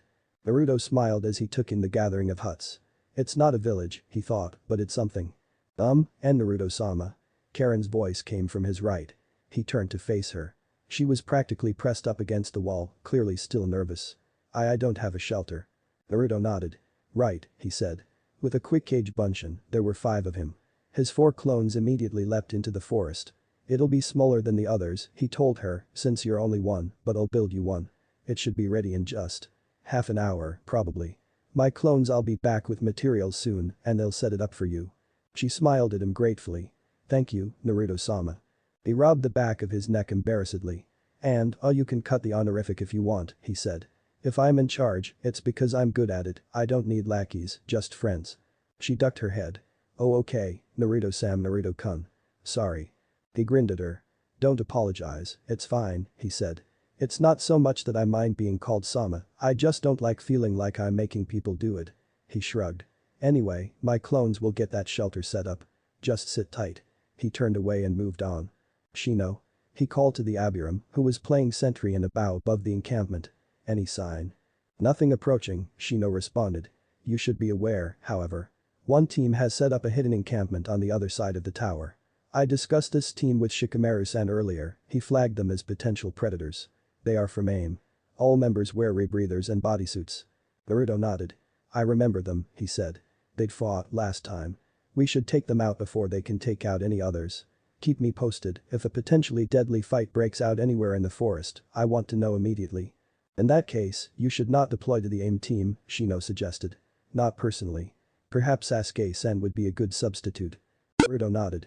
That's the plan. He's talking to Shikamaru right now, but as soon as they're done I'll give him a squad and tell him to get going. Shino nodded. Very well. He hesitated. The team from Kusa not Karen-san's team is demonstrating aggressive behavior. They appear to be stalking Konoha Team 9. Naruto shrugged. Those 3 can handle themselves. Shino looked at him. This is the team from Kusa. Naruto frowned. Then his eyes widened. He whirled. Gaara. He barked. Take your team and neutralize the same team on the other side of the tower, now. Be non-lethal. Shino can give you coordinates and take Kiba if you need a tracker. Kiba follows Gaara's lead. In a blink he was in Shikamaru's shelter. Shikamaru and Sasuke had both heard his orders and were already at attention. Shikamaru, Naruto said shortly. You have command. Sasuke, stay here. You're our primary line of defense. He turned and left. FK. he called out. You're with me. Hinata-chan, how's your Byakugan range? I can detect anyone within 300 meters within a 2% margin of error, Naruto-kun, Hinata said, without a hint of a stutter. Naruto's fists clenched. That's enough, unfortunately, he thought. Can't afford to leave her behind. Bet on my back, he ordered. FK and I move faster than you. Shino, coordinates. 34 degrees west of due north, Shino said calmly. 2 kilometers away. FK, the target is a Kusa team, Naruto explained quickly. They may be about to engage a Konoha team a year older than mine. Their leader. He hesitated. Remember how Orochimaru can steal faces? Nope, said FK shortly, but I got the picture. On your mark. Naruto nodded as Hinata, blushing, clambered onto his back. The gesture and the feeling of her body pressing against his would have embarrassed him, too, were circumstances less dire. Mark, he said, and they leapt into the trees. Hinata, he said as they ran, call a halt the moment you see anyone, whether they're in front of us or otherwise. Okay. Hinata nodded against his neck, where she was gripping tightly against his speed. Okay, and Naruto-kun. As luck would have it, they encountered no one on their way. Halt. Hinata called as they approached the place Naruto knew should contain their quarry. 6 individuals in a clear Niji Niasen. Niji's team and another group. Naruto probed quietly. Hinata nodded. They appeared to be preparing to fight, on both sides. FK clenched her fists beside him. One of these was Orochimaru. Naruto shrugged. He was, he said. The intel might be faulty. FK nodded in understanding. The world trembles at a butterfly's passage, she said sagely, and all that bull. Naruto sighed. We'll move in quietly. Hinata, if they seem to notice us, let me know. They were almost perfectly silent as they jumped from one tree to the next, the loudest sound was Hinata's breathing. It slowed their progress, but they were still fast enough to get close to the clearing before anyone had moved.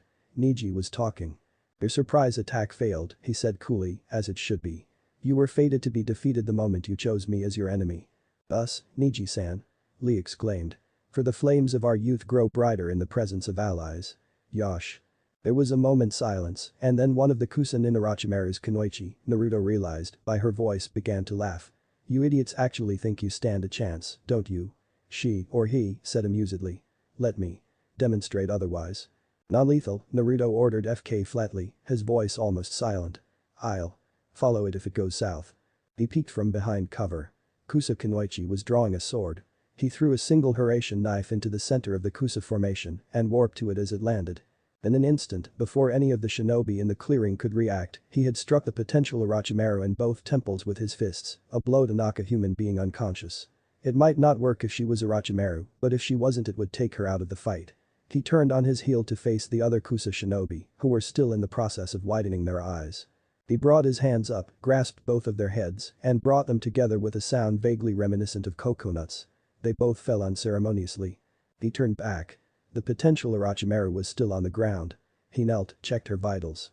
She's unconscious, he said, mostly for FK's benefit. Neutralized. He checked her bags. Earth scroll, he said, pulling it out. Do you need Earth, Hinata-chan? Hi, Naruto-kun, Hinata stuttered distractedly. Right, Niji. Naruto stood up and handed the scroll back to Hinata. Well, that's that. Hey, guys. Yosh. Lee said in excited admiration. Your youthful courage knows no bounds, Naruto-san. You leapt among them and stopped them in their tracks before they could even respond, without resorting to any cheap tricks beyond speed. Naruto chuckled embarrassedly. Better not tell him Horatian is a ninjutsu. Yeah, they weren't too dangerous. I'm sure you could have taken them. Niji stepped forward, his eyes blazing. Then why are you here, he asked coldly, taking the scroll which should be ours. Naruto blinked. Fair point, actually. Do you need an Earth scroll? We can get more. Niji gritted his teeth. No, we do not. What is Hinata-sama, he practically spat the honorific, doing on your back.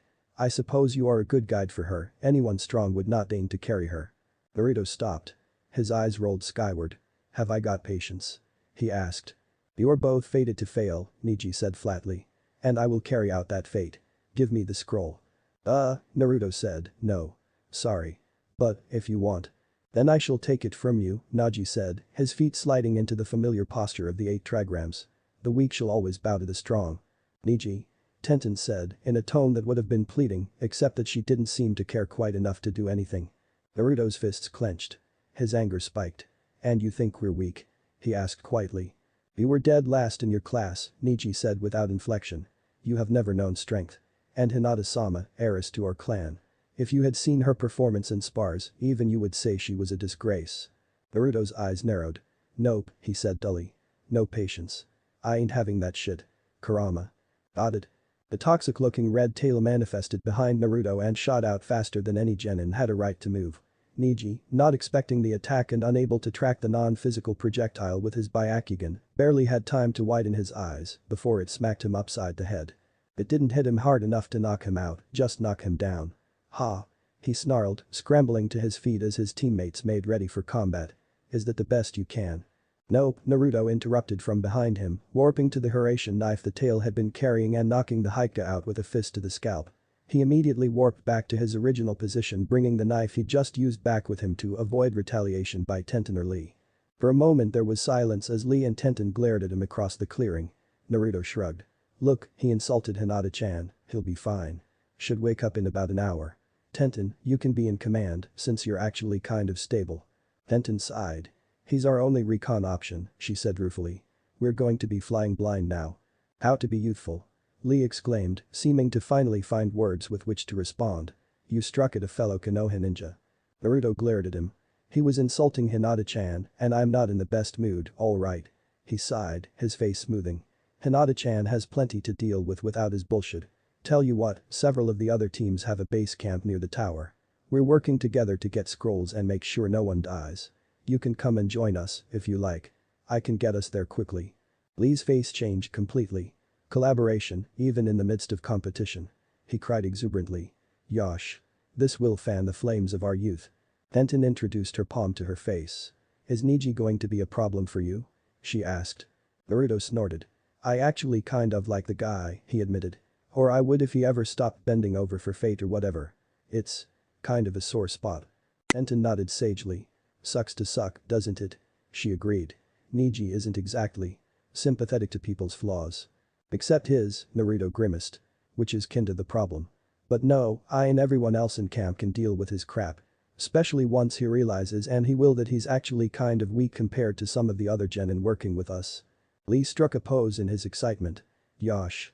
You are working with other shinobi stronger than Neji-san? He asked. Who might they be? Naruto shrugged. Sabaku no Gaara, he began, counting off his fingers. Nambi no FK say hi, FK. FK leapt down into the clearing and waved at the other two. Lee waved back with a grin. Shikamaru, Sasuke, and Naruto continued. They could all wipe the floor with Neji if they wanted to. Hell, Gaara's siblings might manage it too. And you, Naruto-kun, Hinata murmured from his back. Don't forget you. Naruto coughed embarrassedly. Yeah, let's not talk to Neji about that one, he suggested. What with me being dead last, it might cause problems. Tenten shrugged. I guess I'm okay with working with your group, she said, eyeing FK distrustfully. If you're sure we can trust them, foreign shinobi. Naruto finished. We can. Take my word for it. Yosh. Lee leapt upward, pumping a fist into the air. We will collaborate with the other villages and foster better ties among the elemental nations. It will be youthful. Naruto grinned. Thought I was going to say magnificent, Lee said, his smile widening, if possible. But yes, that works too. Sasuke stood up when Naruto warped in with Hiraishin. Welcome back, he said, tossing the AIM team's heaven scroll at his friend. Naruto caught it deftly with a grin. Any trouble? For them, Sasuke said flatly. Gaara was overkill. Naruto shrugged. Better safe than sorry, he said simply. Sasuke nodded. Even our heavy hitters can't go out alone now, he thought. Not when we know Akatsuki's on the prowl. How about on your end? He asked. Any luck? Naruto shrugged. Target wasn't a threat, he explained. Bad intel. He let Hinata down from his back as he brandished an earth scroll. Got loot. Sasuke nodded. Good, he said. We'll need plenty more. He cocked his head. Shikamaru thinks we should go hunting, send out an away team to collect scrolls and make sure we get everyone we want through. Naruto bit his lip in contemplation. It's not a bad idea, he conceded, but it's limited. With things being how they are, we can't risk sending you out at all, and Shino and Shikamaru are both needed here. At least two of Gaara, FK, and I need to be on any away team. I can't be out all the time, so that leaves them. We'd need to deploy both of them long term, which is risky, even together. Sasuke shrugged. Give them knives, he suggested. You've got communication with them, it's not like they'll really be alone. Naruto seemed to consider this for a moment before nodding. I'll run it by them.